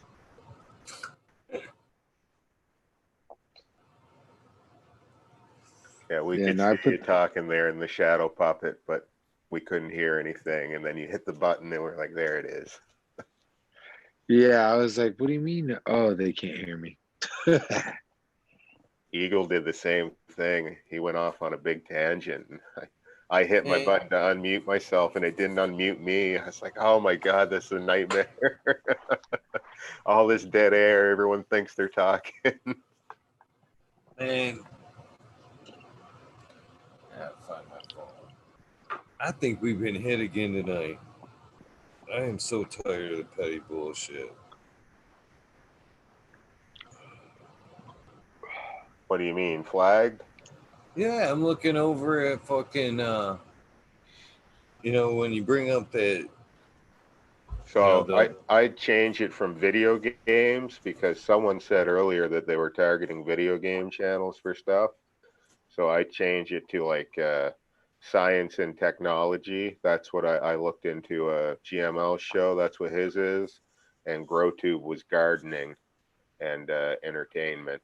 But I'd get off the video game thing, probably. yeah, it's flagged tonight again at fucking 12:40. Yep, somebody flagged it at 12:40. Hmm. This is petty. This is fucking petty shit. I know who's fucking doing it. It's fucking bullshit.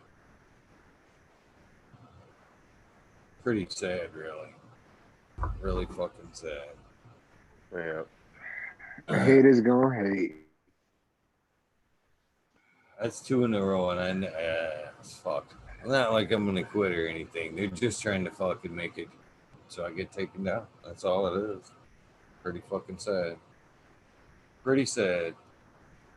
Are you age restricting the videos? You should be doing that too, probably. Well, some yes, some no. We have to, as we're publishing them, we automatically are. There's a thing that says that this is not for kids. But no, some of them aren't necessarily age restricted. Just the last two, somebody's actually fucking went to the hit that little flag right there, right next to the save, and reported the fucking video for inappropriate conduct or fucking terrorism or fucking some other bullshit, whatever they fucking. Ultimately, I think YouTube is gonna fucking see. You know what I mean? I think they're gonna go, oh, this one person or persons keep fucking flagging this video. It isn't multiple people. It's just this one fucking or two or five fucking assholes fucking flagging my shit. Dicks.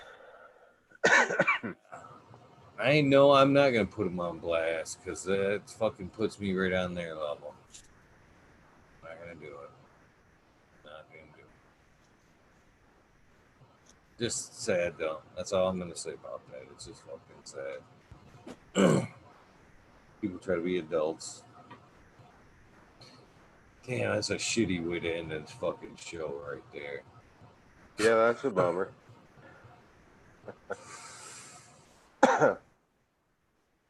7 minutes left to 420. 6 minutes left to 420. So, get these out of the way on Boom Farms, Boom_Farms on Instagram. You'll find me there and in the chat on Talking Shit with Eagle every night. And I'm Sergeant Pepper 420. You can find me on IG as SGT_Pepper_420. Your local IT tech guy and full automation. If you have any questions, let me know. You can reach me out there. I don't have any videos posted yet on YouTube, but we got some builds coming, and I have an old GoPro that I'm going to repurpose soon, and gonna get some content up here very soon.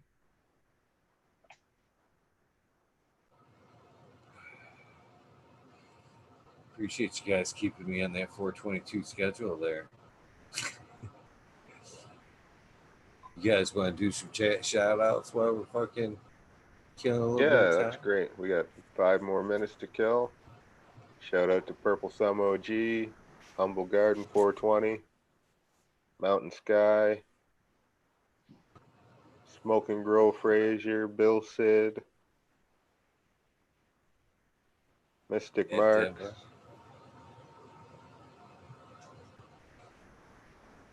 Yeah, there's.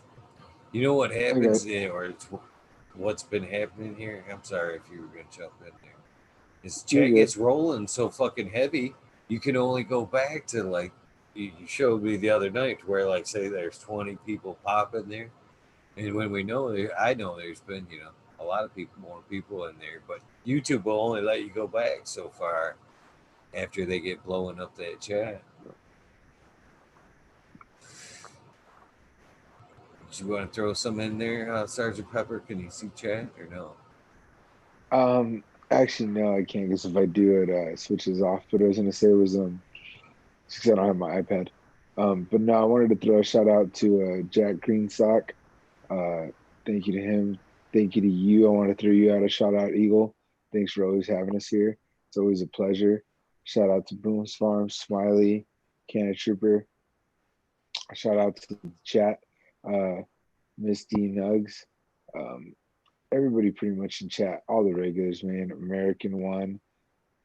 It's always so much fun to come in here and see everybody in chat, and we all say hello to each other. And I'm not gonna lie, sometimes it takes like 10 minutes to say fucking hi to everybody. But you know what? If it takes me 10 minutes to say hi to everybody, and that's the worst thing I have to say, well, fuck me sideways. Like it's pretty nice what you built here, Eagle. I'm really pretty happy when I come in and say hi to everybody, and everybody's super rad. And I don't know, it's just a tight little community here. Hopefully, hopefully everybody will get some care packages that won last week or so. This week, I mailed off. You should see the fucking mail lady when I fucking walked in there with fucking whole grocery bag full of fucking envelopes and shit that had to go out. They just looked at me like, really? Really? I gotta like fucking double check the addresses on like every one of them. Now, if you get something from me, you'll know, man, this motherfucker's got horrible handwriting. So it's like, are you sure about this one? So there's times where I gotta sit there with my phone and like bring up Instagram and shit and be like, yeah, that one's right. That one's definitely right. Yeah, my handwriting's pretty bad too, especially when I got to write on something that you put the shit in the package before you put the thing on it. Now there's shit in there that you got to try to write over. It's like, oh, I did this wrong again every year. Right. Yeah, fucking they love me. Hopefully, I don't know what it is, but mail outbound goes a lot faster than mail inbound jumps for some reason. I haven't figured it out yet.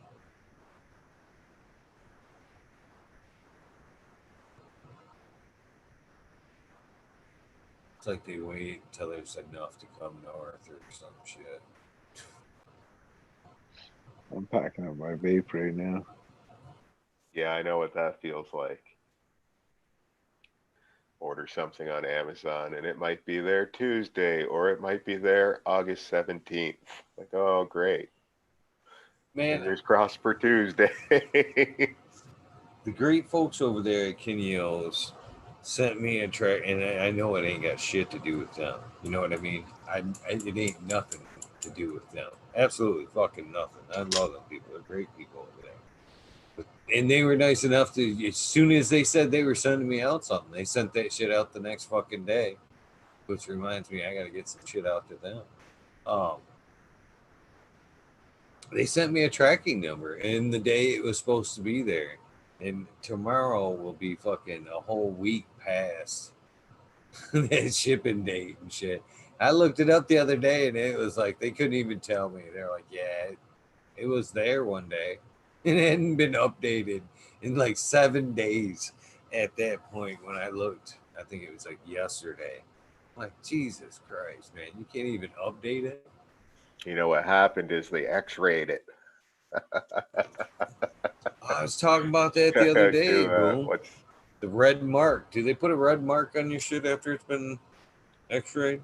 I wouldn't know. I don't pay that close attention. I get a lot of packages with red marks on them. Maybe. Seriously, The I clock know has it. struck 4:20. Time to smoke up. Yes, sir. Thank you. Blue.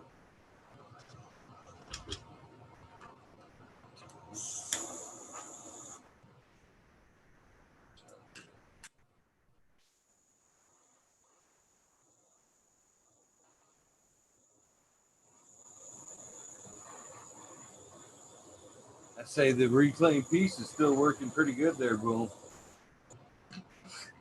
The broken dad piece that I've retooled there a little bit.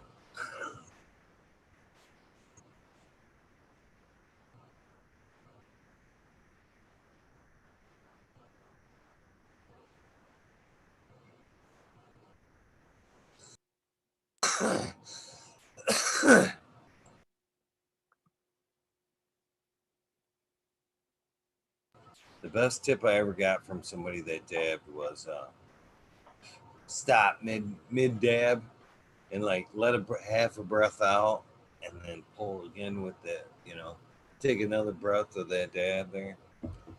But halfway, just like let out whatever oxygen must be. Shit, I don't know. It works though. Before that, I'd take a fucking hit, and get like halfway through it, and be like, and after that, yeah, not so bad. About halfway through my dabs, I try to switch from a half dab to half air. And then about 3/4 through my breath, I try to go 100% air. And then I still fucking die every time. So I try not to do dabs too often. They can be brutal. I sometimes wonder why I do it. Fucking works like that, though. You are high. Yeah. Sometimes too high. Sometimes too. Well, guys, 422. That's it. Good night, guys. Have a good one, chat. Later, Good night. guys. Sergeant Have a Pepper, good night. Eagle Thanks, Gardens, Boom. Smiley, Canna Trooper, Pedros Grow Room, of course. Good night. Good night, man. Appreciate it. Welcome anytime, Boom. You know that. I hope you do. Sergeant Pepper, are you there? We gonna sign up. Hello, Sergeant Pepper. Sergeant Pepper's Lonely Hearts Club Band. Damn it. All right. Just saying goodbye then. Sergeant Pepper's being kicked out. It's 420. Night, brother. Tomorrow's another day, Sergeant Pepper. Well, just me. Mountain Skies. Thank you so much for tuning in. Ned Denver, Sir How, Majestic Marks, Miss D's Nugs. I appreciate you so much. Tomorrow is Glorious Genetics will be here. Smoke and Grow Frazier, Purple Thumb OG. Who else is still in chat tonight? Big Jar Grows, Humble Gardener 420. You know I'm gonna go all the way back. Bill Sid, at least far back as I can. Pick out as many people as I can. So I appreciate every last one of you. Ned Denver, if I haven't said it already. Man, you guys been killing the chat tonight. At least a few. JD's, appreciate you as well. Aldridge 25. And of course the guests. Sergeant Pepper 420. Boom Farms. Smiley's Gardens, Pedro's Grow Room, and the Dizzy Grower. Man, that's pretty fucking awesome. Everybody showed up tonight. Light it up again, Tim. Purple Thumb OG, Majestic Marks, Boom Farms. I'm missing so many that were here in the beginning tonight. So I can only go, and I made the mistake of refreshing it too. So that's as far back as I can go on the thank yous. The Major General 420. He's not usually here at night, but I thank him very much. And, you know, this is becoming more and more special every night. It really is. I enjoy being here every day. This couldn't even come close to being any kind of job or work. This is strictly fun. You know, I love being here. DLP 2372. Glad to see that name in here. You know, I do this because I enjoy seeing you guys here night after night, not because I'm trying to push myself forward. It's more of just an outlet, just to kind of hang out and whatever. You know, it'd be a long time before you try to see me push any kind of fucking t-shirts or whatever. I hate to even ask you guys to hit the like button, follow, subscribe, all that bullshit. Yeah, am I supposed to do it? Yeah. Do I want to do it? Nope, because that's not what it's about. If you guys want to show up and be here, that's cool. It's back to the original 2-3 CJ, Smoke and Grow, Purple Thumb, the original ones that were here the first day. Even if it were just you 3, 4, 5, 10, I would still fucking probably show up and do this night after night. I often wonder as the summer goes on if the numbers are going to drop.